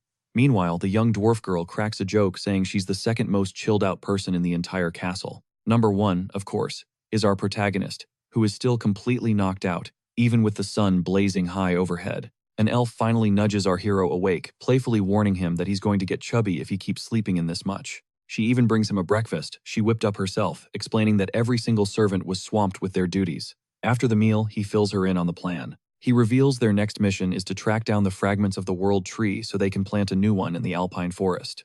The nearest piece on their list is apparently the Blue Heaven Staff, also known as Gerunting. Our hero explains it's a legendary relic pulsing with the world tree's raw power. The elf admits she's more a fan of Nealon, so he casually promises to craft her a similar weapon next time, figuring it'll be a piece of cake if his mana holds out. And as a 10th circle mage, he's got the power to back it up. He tells her to gather the entire crew because they're rolling out today. Their destination, the Motos Highlands, where both the Celt Dungeon and Gerunting await. He estimates it'll be about a 1-week journey, provided they take the Diamond Portal. 3 days later, over in Zarud, Tesrin discovers that the hero vanished 3 days prior, and is expected to be gone for at least a month. One of his lackeys, Steven, starts trash-talking the hero, and gets immediately shut down. He's reminded that he's talking about the legendary Martial King, the man who single-handedly crushed the civil war in the Crovan Kingdom. These followers are a far cry from the slaves they used to be. They were instrumental in establishing the kingdom's peace, all while living by the strict Knight's Code. The hero's glowing reputation is a serious problem for their plans. Just then, a paladin named Christine makes a dramatic entrance carrying a tempting offer. She knows exactly where the hero is headed. All she asks in return is a spot on their team, because she has her own reason to put the hero in the ground. It's an offer too good to refuse, so they seal the deal. Fast forward 8 days since the hero's party left Antares County. South of the Settlerard Mountains, near the Celt Dungeon Russ, and the Orc Chief charge a monster head-on, only to get slammed back. The young saint observes that they're actually holding their own since they've already memorized the creature's attack patterns. Our hero tells the elf to stash an item she's holding into the limitless bag. The second she does, the system starts blaring warnings, but he's already a step ahead, expertly maneuvering everyone into the battle's second phase. Russ overhears that the hero learned this from his master, a supposed dungeon expert, but this level of foresight feels impossibly accurate. Our hero then unleashes his Line Force Destroyer skill, completely severing the monster's ability to regenerate using the environment. With the beast crippled, he gives the order for Russ and Tathis to deliver the final blow. The monster dies with a pathetic whimper, acting like the victim, despite being a predator that tormented countless weaker beings across dimensions. In the aftermath, the elf triumphantly finds the Blue Heaven Staff, Gerunting, their brand new world tree. With a wide grin, Cyrus unfurls the unbreakable map and asks if it's finally time to bounce. This was the same map his master had tossed at him as he was leaving the gym. But the MC shakes his head. They have one more stop to make. The elf wonders out loud if this map could lead them to the gym's fabled, unbreakable treasure. Her words trigger a flashback. Our boy remembers Gerard handing him the map, calling it just a small gift. He'd mentioned a spot marked near the Settlerard Mountain, telling him to check it out whenever he was in the neighborhood. But Gerard was frustratingly vague, so Riffenhart has no clue what this treasure actually is. Parth Mountain isn't far from the Motos Highlands. It's located to the southwest of Santera Village, and the terrain leading to it is surprisingly easy. After they arrive at the marked coordinates, they look around completely baffled. The place gives off major night training ground vibes. Even Russ, who now goes by Cyrus, admits that this doesn't feel like a place you'd hide a special gift. The whole area radiates a bizarre aura, yet it's definitely not a dungeon. Riffenhart just brushes off their concerns. He assures them it's nothing, and that they should push forward to find whatever his master hid. Pressing onward, they venture deeper. A wave of nervousness suddenly washes over his companions' faces, leaving our guy totally confused. Concerned, he asks why they're all looking so stressed out. It's just a hidden present from a teacher to his student. The very instant those words leave his lips, the ground beneath them gives way. They're sent plummeting into a hidden chasm, their screams echoing in the dark. But Tathis summons his colossal sword and expertly balances on it mid-air. In the same chaotic moment, the MC yells at Scylla to stop casting her spells, screaming that she's totally scrambling his own incantation. It's a magical disaster. Everyone's aura, divine power, and mana are clashing violently. The magical interference is so intense that nobody can cast a single spell to steady their fall. In a desperate move, Riffenhart, Cyrus, and Russ grab onto the orc's floating sword, while Scylla clings tightly to his powerful arm. Against all odds, the entire group manages a soft landing. But when they look up, the gaping hole they fell through has completely vanished. At this point, our protagonist figures it must be some kind of spatial distortion magic. As they scan their new, inescapable prison, the elf's eyes go wide as she points toward a solid wall ahead. Gerard offers his student a cryptic congratulations on his journey, hoping he'll appreciate the gift, leaving the entire squad completely baffled. What they find is just an empty chamber, a hollow space of stone. Undeterred, they venture deeper until another message appears carved into the wall. It reads simply, "Go forth." Confused, but with no other choice, they press onward, emerging into a massive, wide-open arena. Without a shred of warning, a colossal impact rocks the ground, kicking up a blinding cloud of dust. Then through the darkness, pairs of glowing, malevolent eyes begin to ignite. Sirius and Riefenhart are just standing there dumbfounded, thinking this has to be the dumbest gift in history. And that's when it happens. The spectral forms of the unbreakable gym's fallen seniors materialize from the gloom. Clenching his jaw, our hero grimly wonders what kind of sick joke this is. The phantoms lunge, their fists crackling with ghostly energy. Russ reacts instantly, summoning a vortex of magical power to shield himself. But brilliant flames erupt around the spirits as they unleash an ultimate chi bullet assault. The elf and Sirius desperately weave through the barrage of attacks. These spirits are relentless, though swarming them again and again, without pausing. This whole thing feels off. Russ turns to our boy and asks the million-dollar question. Exactly how many disciples did your gym beat to death? And when the crew hears the answer, more than 100, they're absolutely floored. That means they're facing down an army of at least 100 of these vicious phantoms. With no other option, Sylvan shuts his eyes and pleads with the heavens, calling for a holy light to descend upon them. He's praying for it to purge the evil from this place. In a heartbeat, a radiant pink incandescence engulfs the arena, and every single spirit is vaporized in seconds. Watching this unfold, the orc hypes up Sylvan, but also voices his concern. The healing spell clearly took a massive toll on him. In the next moment, Tithad senses another presence approaching fast. This time, Russ confirms it feels physical, solid. After all this insanity, Reifenhart is half expecting a literal zombie to shamble out of the darkness. And just then, a whole new group strolls into the arena from a different tunnel, casually chatting about how there are no relics, only spirits. Every one of our heroes' eyes goes wide with shock. The opposing crew, however, is absolutely ecstatic. Yusef's grin stretches from ear to ear at the sight of Russ, and Stefan is thrilled they've finally cornered the MC. Meanwhile, Christine lets out a smirk, coolly remarking that she's here to rescue Sylvan. This statement completely throws him for a loop. He never in a million years thought she'd roll up with this particular crowd, and among them stands an innocent-looking girl, Felina. The protagonist knows her instantly. He's even more stunned because in his past life, she was his best friend. They literally grew up together inside the Mage Tower. But his attention is ripped back to his rival as Tezran's gaze darkens into something murderous the moment he lays eyes on Reifenhart. Both men, vibrating with a shared, unspoken rage, stride forward until they are standing nose to nose, each demanding to know the other's true identity. The second they're face to face, Reifenhart gets pissed. He used to be insanely tall, but this body he's in now is basically a short king. He immediately calls Tezran out for not maintaining his original body properly, but Tezran is just as furious. He fires back that our guy's original body was pathetically weak and fragile to begin with. The MC's frustration boils over. He calls the body thief a thick-skulled, slow-learning idiot. The two of them bicker back and forth, both visibly fuming about their swapped circumstances. To everyone else, though, this just looks like two best friends, having a bizarrely aggressive argument, making them wonder if they're actually friends. To crank up the tension, Tezran's voice drops into a dramatic, villainous tone. He reminds our guy this isn't some friendly catch-up and vows to end him right here. He claims he won't let the continent suffer again because of him. Curious Sylvan cuts in, asking if they know each other. Deep in their argument, the MC just spits out that they're enemies, promising to spill all the tea later. But in that moment, Tezran says he never expected to meet him here, and finds it touching, as if he can feel their master's love in this setup. Reifenhart can't believe how monumentally stupid this guy is, finding a death trap touching. He realizes Tezran is a true brainwashed successor of Jim Unbreakable. Without missing a beat, our boy declares he's more than happy not to be anything like him. That's the trigger. Tezran's anger redlines. He decides this entire nightmare ends now. Both fighters drop into their stances, crackling with energy and ready to strike. The MC is fully prepared to damage the body he's inhabiting, while Tezran foolishly assumes he'll hesitate. After all, it's his own body on the line. The instant they collide, a titanic explosion shakes the arena. Stefan tries to intervene but is immediately intercepted by Tithad. Across the chaos, Eustace, clad in his brilliant golden armor, targets Russ, proclaiming he will wash away the family's shame. As he approaches, Russ just scoffs, telling Eustace he's the real embarrassment, and taunts him about what happened to the brother, who once preached about the Knight's honor code. This remark ignites the Golden Knight's fury, and without warning, he swings his sword. He charges his half-brother, but Russ is already there to meet him blade in hand. At that same time, Christine's gaze is fixed solely on Sylvan. She promises to save Sylvan from the evil, but honestly, she's giving off the real evil vibes here, forcing Sylvan to duck behind Cyrus. Cyrus summons the wind spirit Sylph, begging it to protect her master's sword. In another corner of the fight, Felina decides to help Stefan against Tithad. Knowing that orcs have a critical weakness to magic, she begins chanting a powerful incantation, but the second the spell is unleashed, it gets completely cancelled out by Sylvan, who has just manifested a divine sword.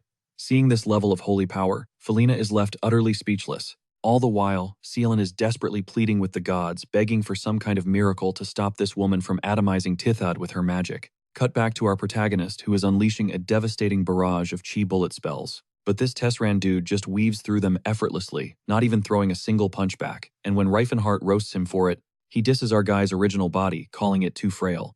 That provocation completely triggers the body snatcher's ego. and he fires back with a double spell combo of Ruin Song and Radiance Blast. Our boy slips past the attack, only to mock him for casting a measly 2 spells at once, bragging that he can juggle 4 of them.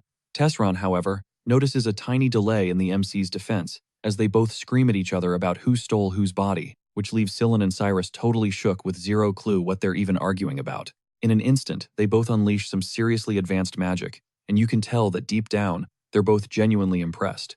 Tesran is blown away that with his brain, Reifenhart is pulling off such insane spells, while Reifenhart has to grudgingly admit how jacked Tesran has made his original body, beefing it up to a whole new level. He's seething over the fact that his indomitable body is stuck with a total moron's brain. Knowing he's got the IQ of a rock and needs to end this fast, he throws caution to the wind and lunges in for a punch. But that reckless move was a huge mistake, leaving him completely wide open for a counter. And just like that, Tesran drives a blade straight through his chest. The protagonist is staggered, hit with the sudden realization that it's pure aura. A nasty smirk spreads across Tesran's face as he explains that since the MC's wimpy body can't handle the full spiral guard, he's channeling all of its power into a single lethal stab. This revelation just leaves Reifenhart completely baffled, because he knows for a fact his body can't use aura. The body thief clarifies that, while that's true, it doesn't mean he's using magic either. With his opponent's genius mind at his command, Tesran raises his sword and declares that the man Reifenhart is facing is none other than the Martial King himself.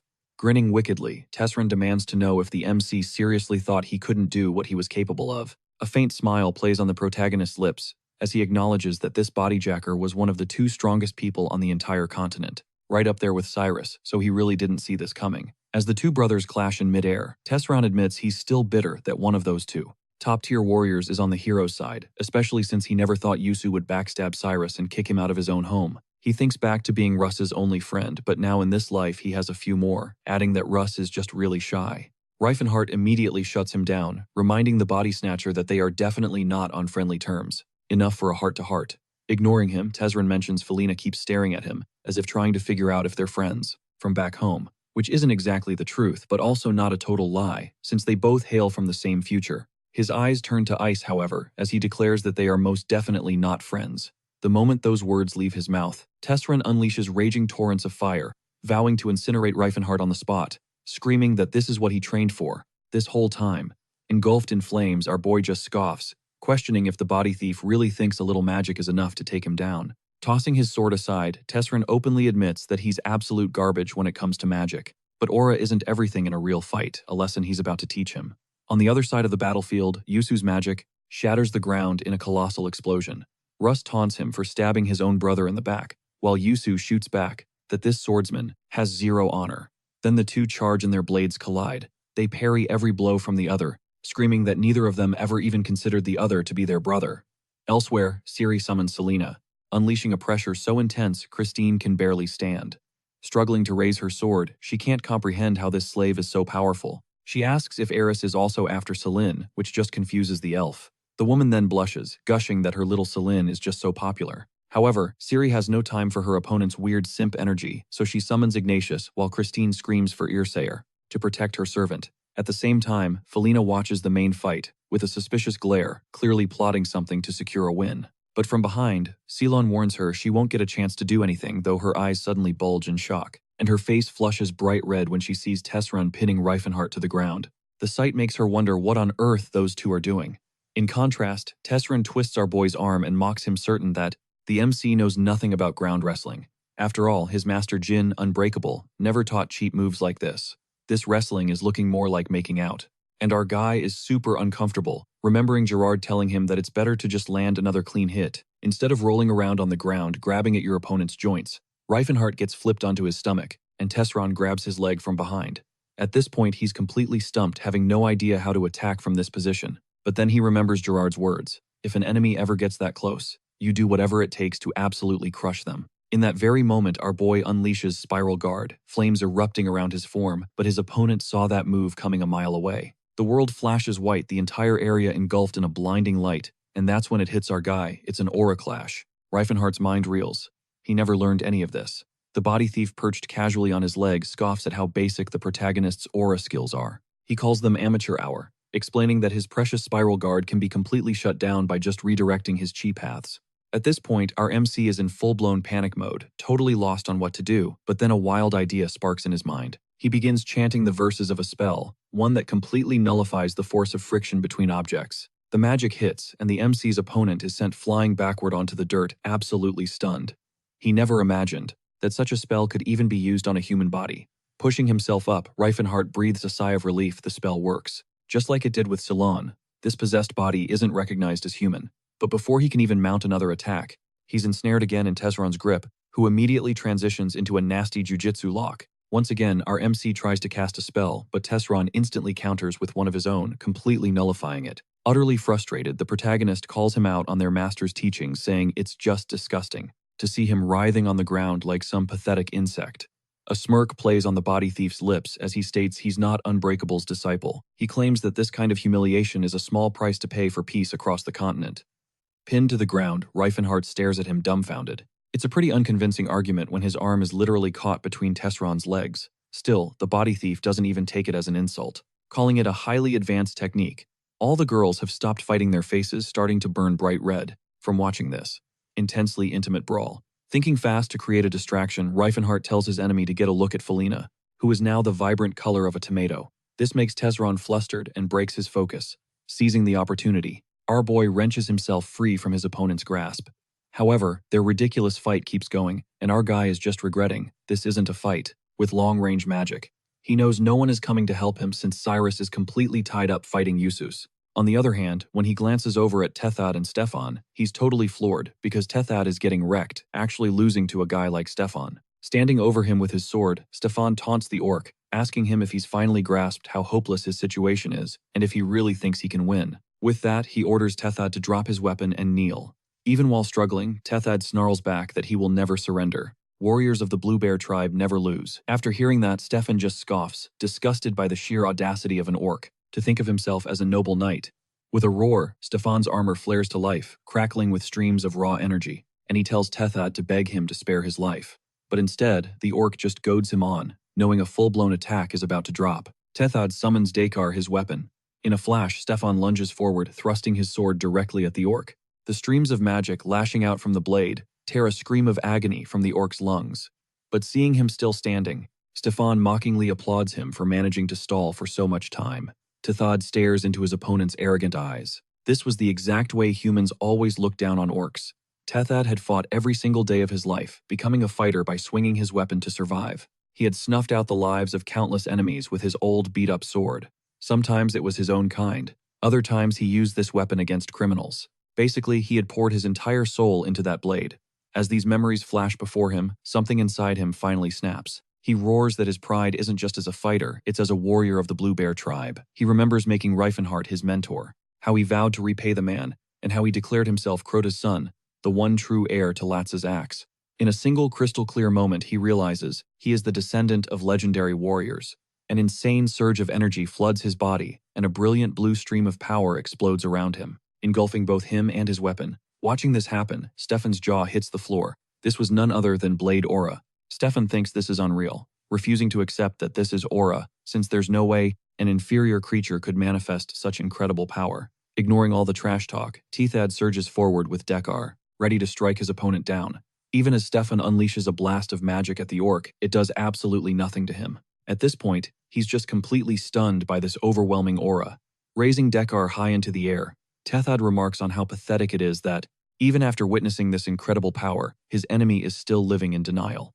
As those words leave his mouth, the orc brings his weapon down. Raw terror flashes across Stefan's face, but in a desperate struggle, he just barely manages to block the strike with his own sword. Sweat pours down Stefan's face as he desperately tries to deflect the relentless attacks. But honestly, how long can someone play defense against a warrior whose true power has finally been awakened? And so in one last decisive blow, Stefan is slammed to the ground, lifeless. Seeing this happen, Cyrus cracks a smile because Tethad had finally done it. When Usus finally snaps out of it, he's completely floored to see an orc actually using aura, but Cyrus just tells him to open his eyes and really look. This isn't just some low-level mob. This is a beast strong enough to slaughter every single one of them. Calling BS, Usus launches a surprise attack on Cyrus, but when Cyrus tries to hit back, his strikes do literally 0 damage. It's all because of Usus's insane armor. Even hammering away at his body, the thing won't even crack. He's already slammed him with gigantic blades over and over. Giving his opponent a fake opening, Cyrus cleverly unleashes another barrage of attacks. But Yusis just grins confident that his Eldrad armor can't be broken by these pathetic little strikes. Too bad for him, Cyrus was playing a completely different game. His real strategy was to close the distance for a fatal stab, knowing it was the only way to win. He darts in, plunges his blade deep, and then casually flicks his finger. A chain reaction of massive explosions erupts across his opponent's body, and all Yusis can do is howl in absolute agony. His enchanted armor literally starts to dissolve around him. Taking in the beautiful destruction, Cyrus grins like a madman, realizing he needs to learn way more of these incredible techniques. This move from Stella is seriously overpowered. Yusis's armor shatters into a million pieces. Over on the side, Stefan is already completely knocked out, and Cyrus is absolutely dominating Christine. As she desperately fights Reinhardt, Felina screams out for Yusis and Tesseron in a panic. Tesseron glances over and sees that Stefan has been taken down. But in that moment of distraction, the body thief loses his grip on our hero as Cyrus lunges in to strike. Rushing to his aid, Tethod helps the protagonist to his feet. He looks seriously messed up, but Silon's healing magic should patch him up. Staring at our boy Tesseron is just annoyed. He knows he could have won if he just had more time, but he has to admit Reinhardt's crew is surprisingly skilled.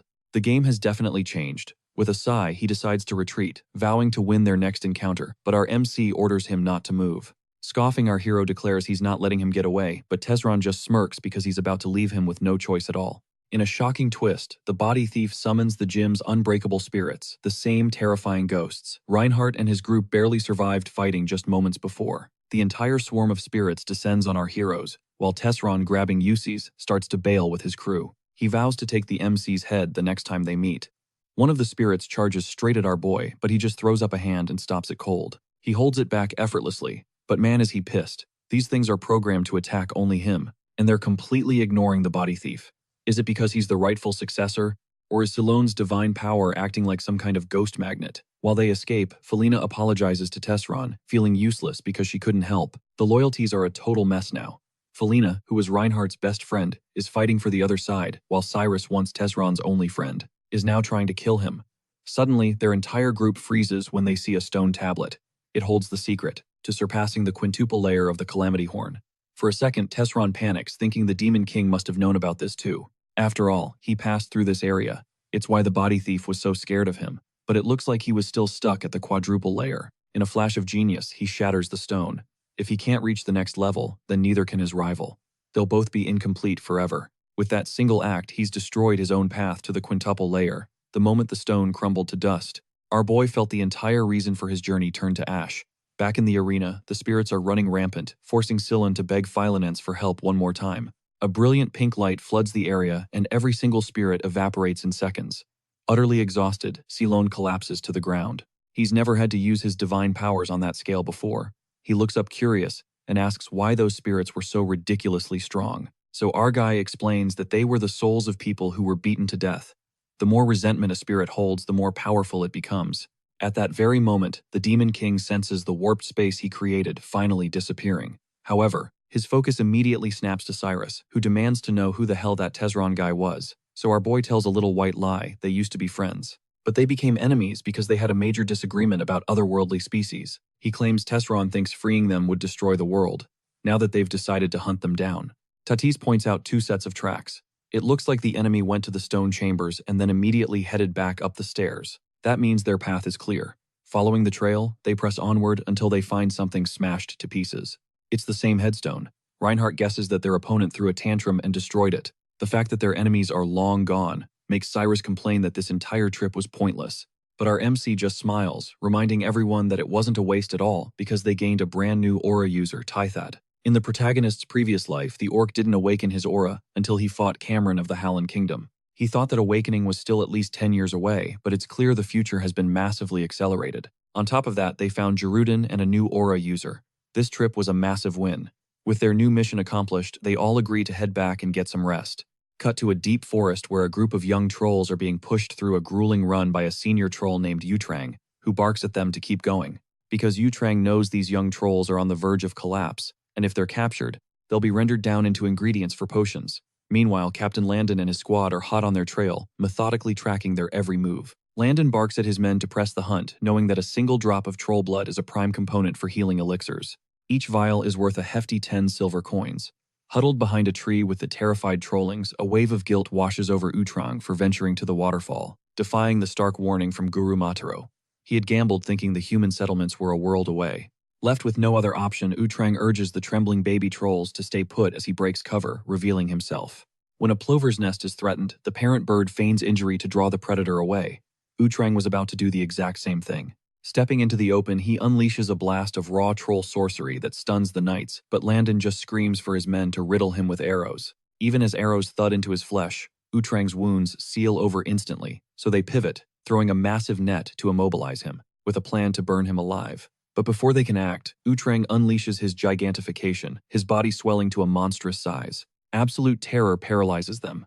This is the truth of trolls, the most docile of intelligent races, but the most terrifying and savage when pushed into a corner. In Param, a tiny village nestled on the edge of the woods, the locals anxiously watch a massive magic circle, wondering if it can truly capture a troll. An old woman, Mrs. Tess, pleads with the knights, begging them not to kill the creature. Another woman scoffs that trolls are monsters, but Tess just sobs, insisting they are guardians who watch over the forest. The villagers quickly apologize to the knights for Tess's outburst. The knights, however, are battle-ready, having even prepared a triple-layered enchantment just to be safe. Some of the men are muttering amongst themselves, confused about why the trap is being set so close to the village itself. But the man in command can't risk predicting where the troll might emerge. If it appears near their homes, it could launch an ambush. Before the knights have a chance to lure it away, he silently prays that Captain Landon is holding up his end of the bargain, because the fortune they spent on this colossal magic circle was staggering.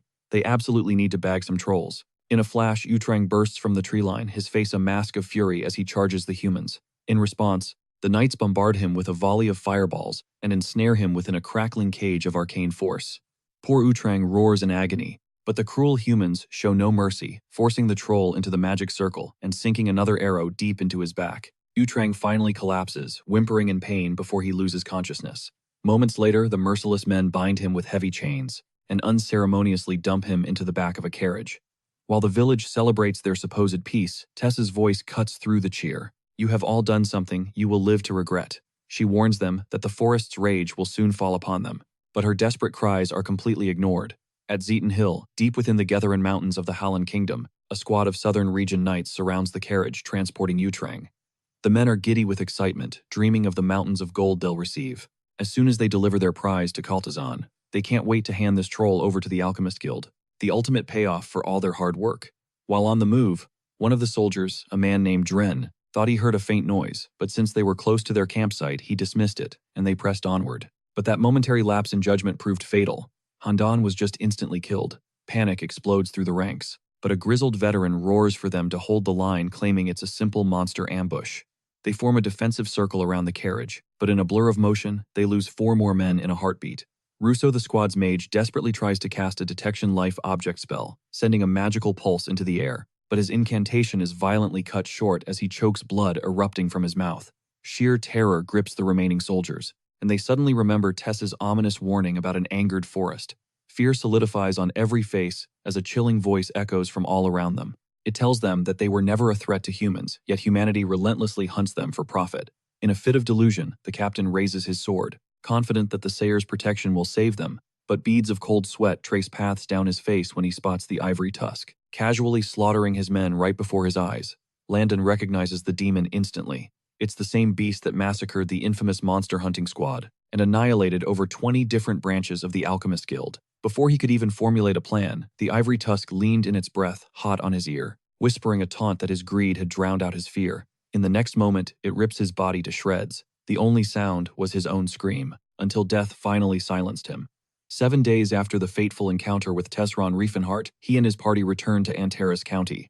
In the time they were gone, a lot had changed within the county. For one, the Blue Bear tribe had successfully settled in the Gloaton Mountains. There was always a risk of conflict with the pre-existing inhabitants of the Gloaton Mountains, but should any trouble arise, the flag of Antares County would serve as their shield. On top of that, the mission to plant the Geranting within the Elven Forest had also been a complete success. With the battle won, a contingent of Danheim elves took on the solemn duty of watching over the new world tree sprouting within the Grand Forge. The constant grind of monster hunting was a thing of the past, now that they'd secured a steady food pipeline through the Daoban trade union. Because of this newfound peace, most of Grand Forge's elite warriors remained in Antares County, embarking on a new project, building a bustling village near the mines, alongside the newly freed dwarves. The construction was a massive undertaking, but with the dwarves' master builders by trade leading the charge, there wasn't a single shred of doubt about its success. 20 days after his return, Reinhardt gazes out the window of his castle in Antares County, a quiet moment of reflection. He's relieved to see everything humming along smoothly, but a new headache is brewing how to handle the influx of humans.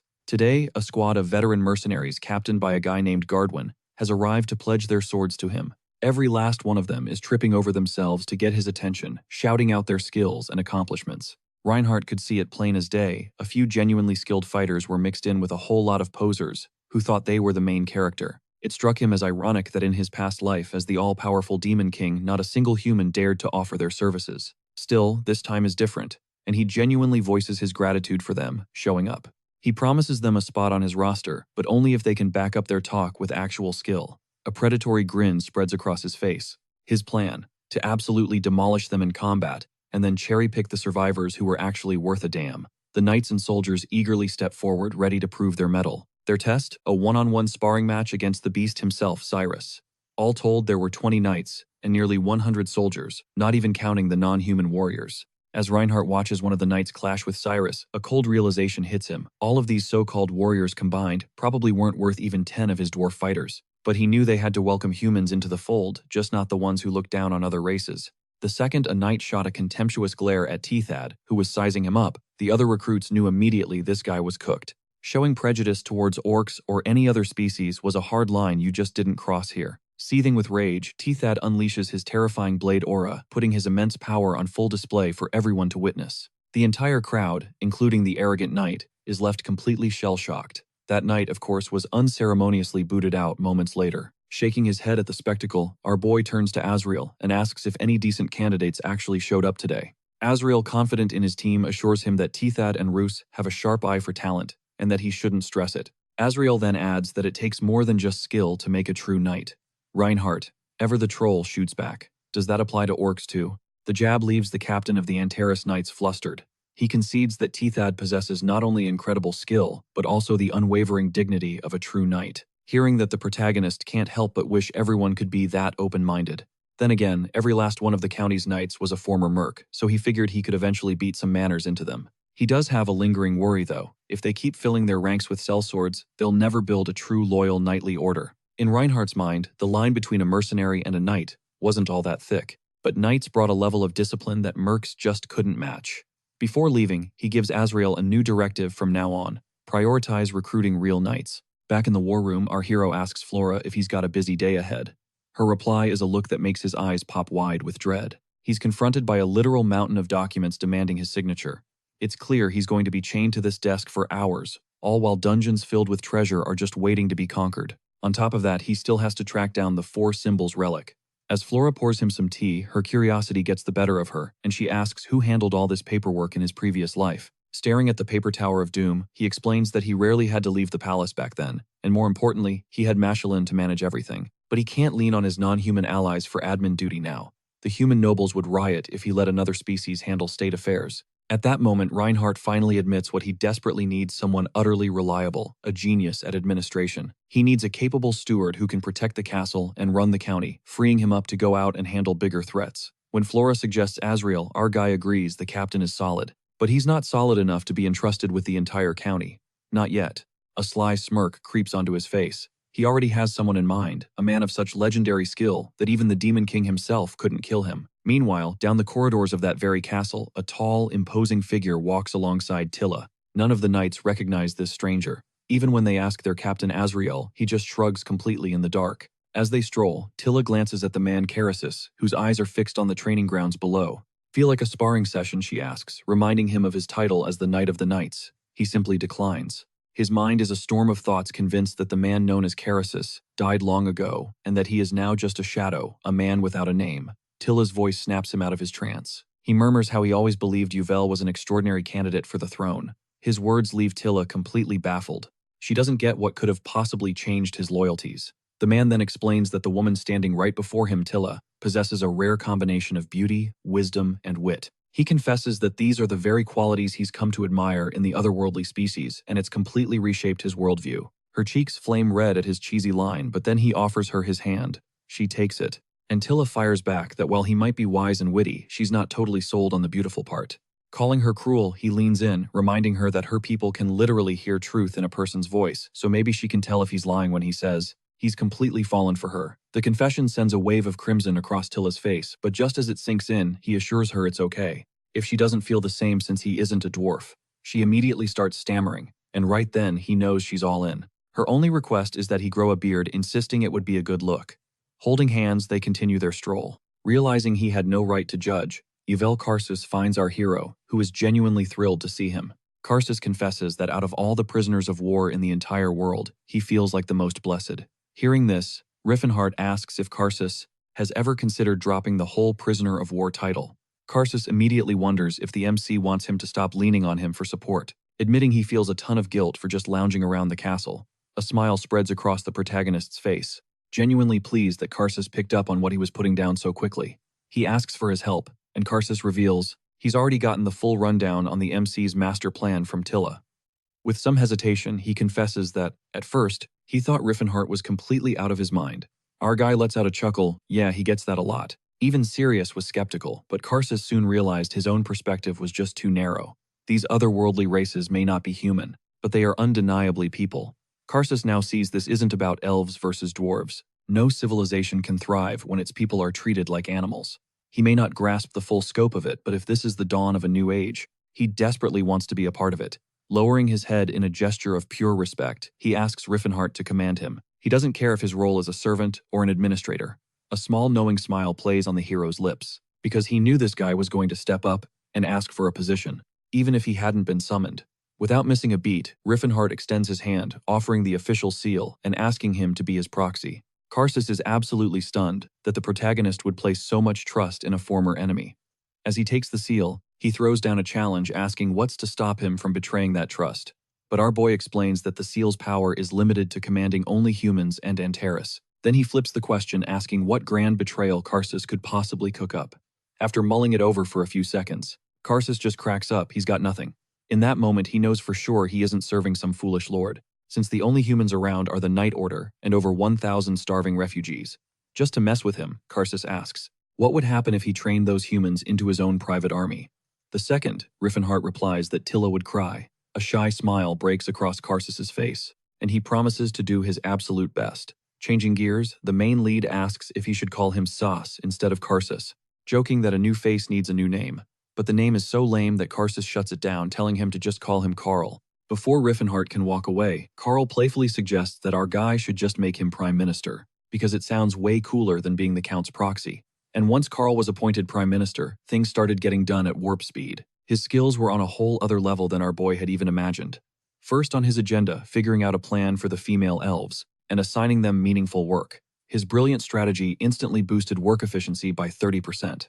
On top of that, he completely restructured the military. While our guy had assigned 5 to 6 soldiers to every knight, Carl's strategic mind separated the knights from the soldiers and selected 2 battle-hardened knights to command and train the troops. Just like that, the military became a formidable force. After that, the new prime minister tackled the refugee situation. Proving to be an incredible judge of character, he assigned talented individuals to bureaucratic roles and put everyone else to work on the farms while they trained. The protagonist couldn't be happier with his choice, telling Tilla she better hold on to that guy. Elsewhere, Sirius is having a major win of her own, finally mastering fire magic and feeling incredibly proud of herself. Just then, an elf arrives to inform the Count that the people he was scheduled to meet are here. Meanwhile, Sirius and Tilla are having some serious girl talk about the guys. Right now, Tilla is totally crushing on Carl, gushing about how he's such a gentleman, while Sirius has basically friend-zoned Riffenhart as a father figure. Tilla warns her to never ever say that to his face, but she has to agree that the MC gives off a weirdly old man vibe, which they chalk up to his absolutely massive build. The bounty hunter Jackal and his partner are thrilled to finally meet the Martial King. They'd heard the hero was looking for them, through the Daoban trade union. Riffenhart cuts right to the chase, revealing he has a special job just for them. He slides a strange sketch of Tesseron across the table. Their mission is to track down this body-snatching aura user who's been trying to fly under the radar. But unlike Christine and Eustace, our guy isn't playing games. He drops a cool 100 gold coins on the table, promising an even bigger bag if they clutch the win. Moving forward, our hero snags this month's intel from the Great Trade Union. As he scans the document, he realizes it's all just useless chatter. But then in a flash, his eyes blow wide open in shock. The report screams that a group of monster hunters deep in the south of the Holland Kingdom were ambushed by the legendary Ivory Tusk. Leaping to his feet, the MC roars for everyone to assemble on the double. He knows a chilling secret: Ivory Tusk isn't just some monster. It's the old call sign for Athelka, a coastal city in the kingdom's southern region. Meanwhile, in a place called Santana's Tears, the Alchemist Guild is running a house of horrors, experimenting on live trolls and torturing them to harvest healing potions and other grotesque materials. The top brass is demanding 500 more vials, pushing the alchemists to grind around the clock. Their cruelty has hit a new low, as they now lock the trolls in storage units, systematically draining them of their blood. The guild workers are totally baffled as to why the female trolls suffer a miscarriage every single time they conceive. They breed without issue in the wild, but now even these grunts have heard the terrifying rumors of the Ivory Tusk annihilating Landon's crew. They're all just praying it doesn't show up here, because that would be a complete disaster. Death follows wherever the Ivory Tusk roams. The branch leadership is so spooked that today they've rolled out the red carpet for some very important guests. Branch manager Paul has basically hired a team of elite aura users he believes can actually challenge this creature. They have no idea that Athelka is already lurking in the shadows, waiting for the perfect moment to attack, while inside the branch manager Paul is practically glowing with delight. He's absolutely thrilled to meet his new hires: Kafir Sharn, a renowned aura user from the Helene Kingdom Marooned, the household's 7th circle mage, and Blay, a priest of Sai. The trio confidently tells Paul to relax, assuring him he hired the perfect squad to handle the problem. At the palace gate, the security guards are just shooting the breeze when out of nowhere, a thick, eerie fog starts rolling in. Suddenly, the voice of the Ivory Tusk echoes through the mist, speaking in a tongue the terrified guards can't possibly comprehend. He uses his magic to put them to sleep, sparing them only because they're innocents, with no clue about the atrocities happening within those walls. In a palace nearby, Riff and Hart crack a smirk. The mission so far has been a total bore, but one look at that fog tells them things are about to get lit. In sharp contrast, sheer pandemonium erupts inside the Alchemist Guild's main building. The knights are panicking but desperately try to hold their formation, tempted by the massive bounty of 1,000 gold coins for whoever slays the beast. The guests can clearly hear the commotion, but Paul smoothly lies that a single troll just managed to escape. The guests offer to help if the troll is that much of a problem, but a nervous Paul quickly turns them down. He plays it off like he doesn't want to burden such powerful aura users with a mere troll, but they insist on repaying him for the feast he served. On the front lines, the warriors of the Alchemist Guild are getting completely steamrolled. In one devastating blow, dozens of them are sent flying, while the survivors stand paralyzed with fear, screaming that Athelka is a demon. The Ivory Tusk can't help but admire their nerve, considering their paychecks are funded by the blood of his kin. He declares that now it's their turn to pay with their own blood as he unleashes a terrifying sorcery. With a few subtle flicks of his finger, the warriors' bodies betray them, their own hands dropping their weapons to the floor. He slaughters every last knight.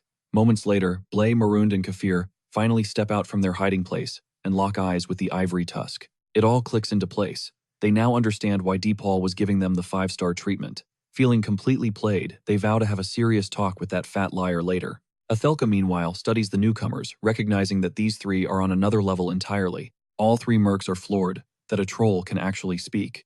The Aura Lord grips his sword, suggesting they end this fast so they can leave and go give that fat manager a piece of their minds. A second later, Kafir lunges with his weapon, but the Ivory Tusk dodges his blade with insulting ease. The blow to his ego is massive. Now aiming to slice the creature clean in half, Kafir leaps high into the air for a finishing blow. Athelka rockets up to meet the aura user, mid-air tackling him with brutal force.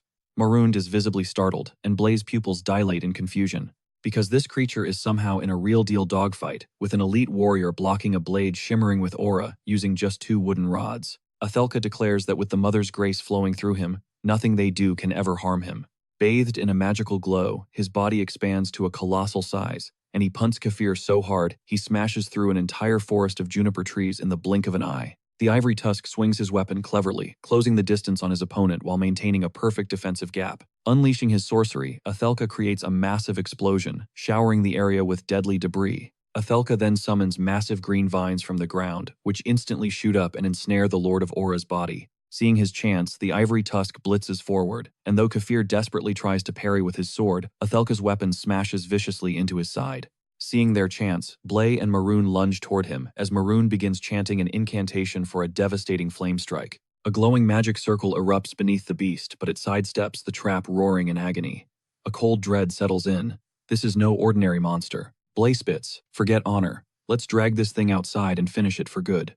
But Maroon knows the playbook for an Ivory Tusk. They're critically weak to fire and lightning. Yet when the lightning magic crashes down, the Ivory Tusk just tanks it completely unfazed. In response, Blay unleashes his own divine power. He tries to force Kefir to his feet to push through the searing pain, but Kefir just lets out a blood-curdling scream. He actually snarls at his companion to back off. The pained whimpering leaves Blay completely shook. His divine power was actually hurting the guy. It had to be clashing with his aura, but that was impossible. Aura users weren't supposed to be able to damage each other like this. So what in the world was going on? Before he can think, Maroon makes his move. He casts a fourth circle disarming spell. Atilka's body immediately contorts at an unnatural angle, only for him to casually stretch his leg out. The grotesque movements are just wrong. This isn't just a troll anymore. It's like a demon is puppeteering its body, just like the legends whispered. Launching himself into the air, Atilka hesitates, wondering if he should bail. He's never faced three powerhouses like this alone. Suddenly, a storm of iridescent energy blasts from behind them. The fighters whip around, and as the smoke finally settles, it's our boy cloaked and flanked by his crew. Tathid stares completely baffled by the fog that just rolled in. Reifenhardt explains it's the troll's own stealth fog. A single bead of sweat rolls down Atilka's temple. Are these new guys here to kill him too? But then, with a smirk, our protagonist greets Atilka in the ancient tongue of the trolls. He calls him wise son of nature. The ivory tusk is completely floored, demanding to know how this stranger knows his name and his native language. The protagonist simply says he's here to help him and his kind, because he knows the truth about their species. But the aura users have had enough. Who the hell are you? They interrupt, demanding he reveal his name and his motives. Without missing a beat, Reifenhardt gives them one command: let the troll go. Kefir absolutely explodes with rage. He roars that this monster has slaughtered countless people. To him, these newcomers are just a bunch of stubborn fools. Our MC gives his own order to Tathid and Sirus: capture them, don't kill them. A split second later, a deafening explosion rocks the cavern. Smoke chokes the air as stone shrapnel flies in every direction. An overwhelming magical pressure instantly crushes down on everyone. Kefir desperately raises his sword to block a thunderous charge from Tathid. He can't even believe it. An orc wielding an aura this immense, it shouldn't be possible. As Kefir parries the blow, Blay watches his jaw clench tight with raw nerves. Out of nowhere, Sirus teleports behind Blay, leaping high for an aerial assault. The guy is quick though, throwing up a defensive barrier just in time.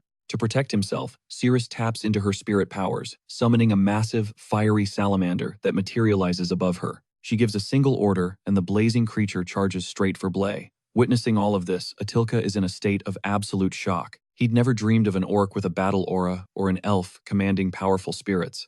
Then, Reifenhardt begins to chant his own spell. Maroon's jaw hangs open, his mind racing back to rumors of a civil war involving species from another world. But to see an aura user cast high-level magic with his own eyes is genuinely shocking. How could someone who mastered their aura also find the time to master magic? The veteran mage raises his hand, analyzing the MC's powerful frame. He has the build of a warrior king. Are you the one from the rumors? He demands. The martial king. But our hero just lets him wonder. Instead of answering, he unleashes a force cannon spell. Before the blast can connect, Maroon erects a shimmering shield in front of himself and retaliates with a photon ray. The two spells slam into each other, triggering a massive, blinding explosion. Their power is perfectly matched, and the volatile aftermath sets off a chain reaction of smaller blasts. On the other side of the chaos, the martial king calmly makes a hand sign, confident that he has planted a seed of doubt in his opponent's mind. At that moment, our boy begins a new chant. The air grows thick, and Maroon feels his own magic sputtering, becoming impossible to control. Pure panic flashes across the veteran mage's face. After dedicating more than 50 years to his craft, he suddenly feels utterly helpless. He can feel himself losing, and the thought is soul-crushing. A defeat his pride refuses to accept. Maroon grits his teeth, refusing to give up. The battle-hardened mage starts reciting his most powerful incantation, but it's too late. The protagonist fires off several beams of pure magic, and the unexpected volley strikes Maroon down before he can finish. The light instantly vanishes from the old mage's eyes. Across the room, Kefir continues his rampage, charging head-on at Tathid. It's a brutal collision of two unstoppable forces. The man and the orc are in a deadlocked struggle, neither giving an inch. The orc suddenly hurls his massive sword straight at Kefir. The Aura Lord reacts with pure instinct, vaulting backward to dodge the spinning blade. With a cocky grin, he mocked it as a boneheaded move, seeing as Teethat just abandoned his weapon in the heat of battle. But he had absolutely no idea that a volley of magic discs was silently rocketing toward his back. They detonate in a massive blast, leaving Kefir unconscious in the wreckage, as the sword flies right back to Teethat's hand. A proud smirk tugs at Reifenhardt's lips. Teethat had successfully regulated his aura's force while wielding a spirit weapon. At that very moment, Cyrus, who was holding on to an unconscious Blay, questioned out loud if they should really be letting any of these guys live. He reasoned that even without Reifenhardt unleashing his aura, they would eventually piece together his true identity. But our protagonist clarified that if he were truly trying to conceal who he was, he would have just put on a mask. As long as his most critical secret remained under wraps, everything was under control. That said, he urged Atilka to make a move.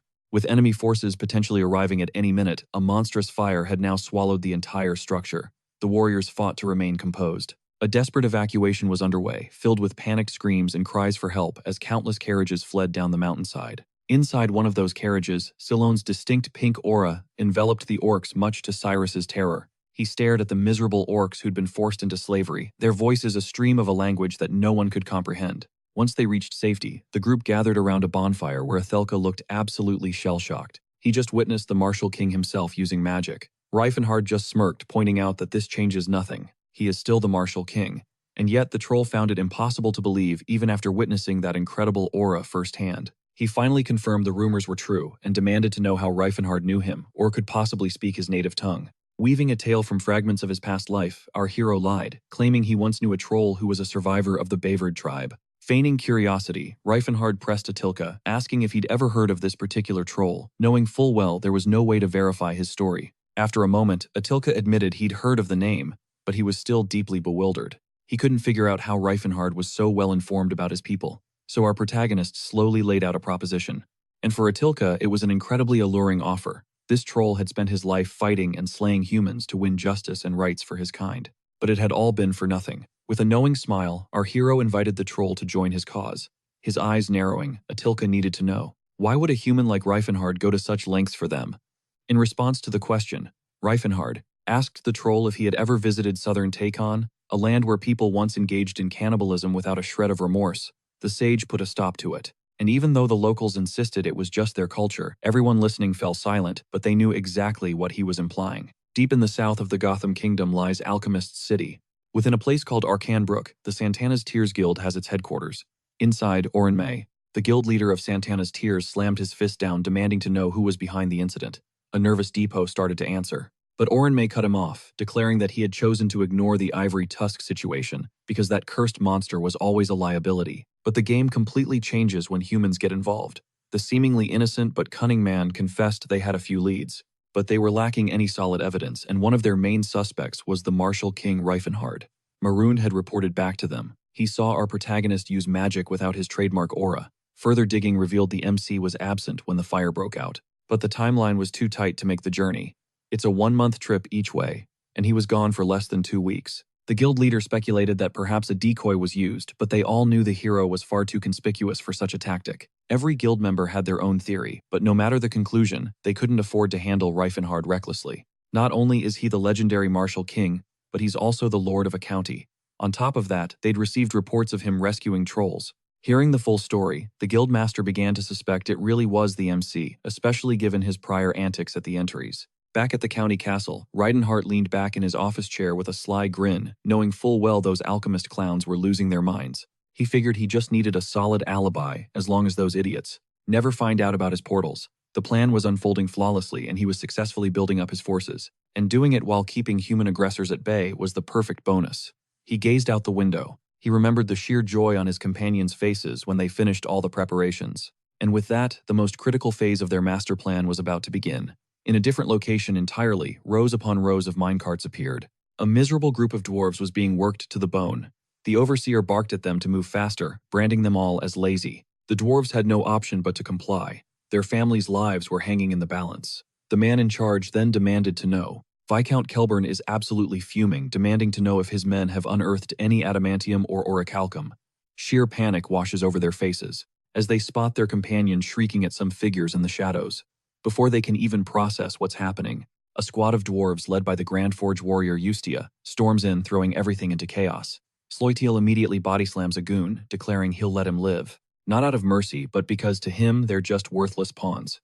The leader of the goons looks absolutely petrified, and his blood runs cold as he watches one of the dwarves unleash a rune-suppressing spell. This is a special kind of magic that literally cancels out other spells.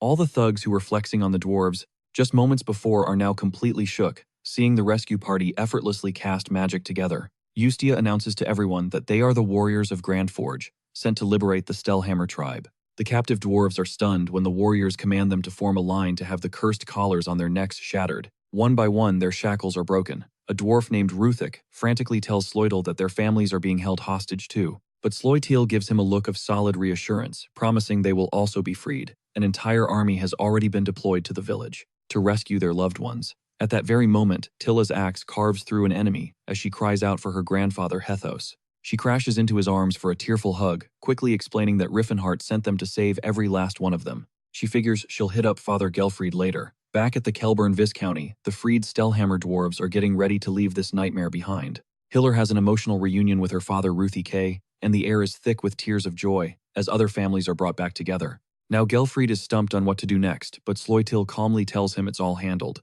Then Gelfried's eyes bulge with utter astonishment as he spots a massive fleet of ships appearing on the horizon. He's even more floored to find out it wasn't the Grand Forge, but humans. Standing proudly on the lead ship is a lone figure. It's Carl yelling that they come in peace and are only here to help.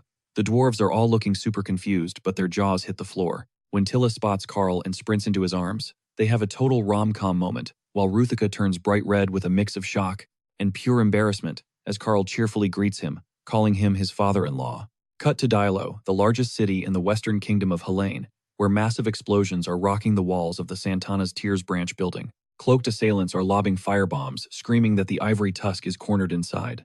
The blaze intensifies, growing into a raging inferno. But something more terrifying than fire erupts from the flames, a troll, its eyes burning with raw fury. The troll begins to chant an incantation, and with one devastating strike, the creature obliterates several attackers.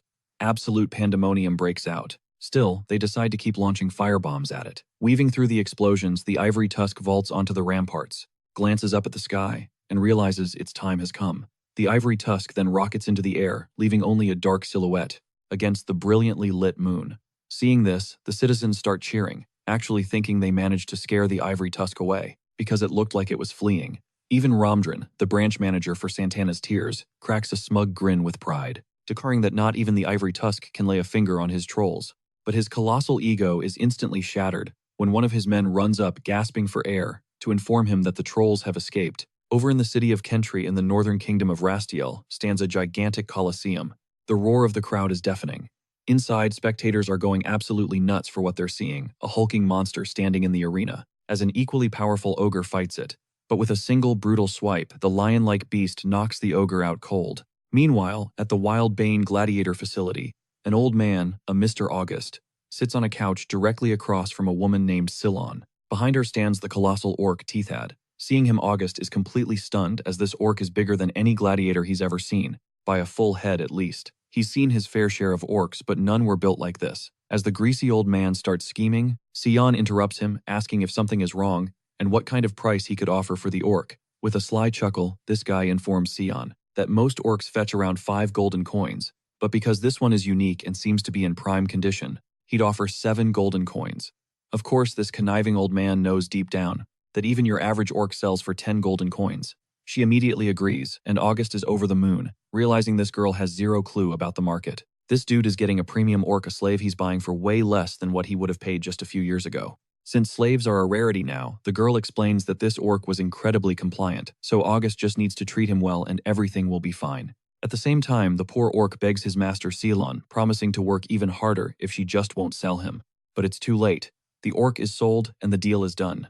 Little did this greedy old man know that his latest acquisition was about to seriously backfire on him. Later, inside the dungeon's oppressive gloom, a chorus of jeers and mockery erupts, all directed at the newcomer.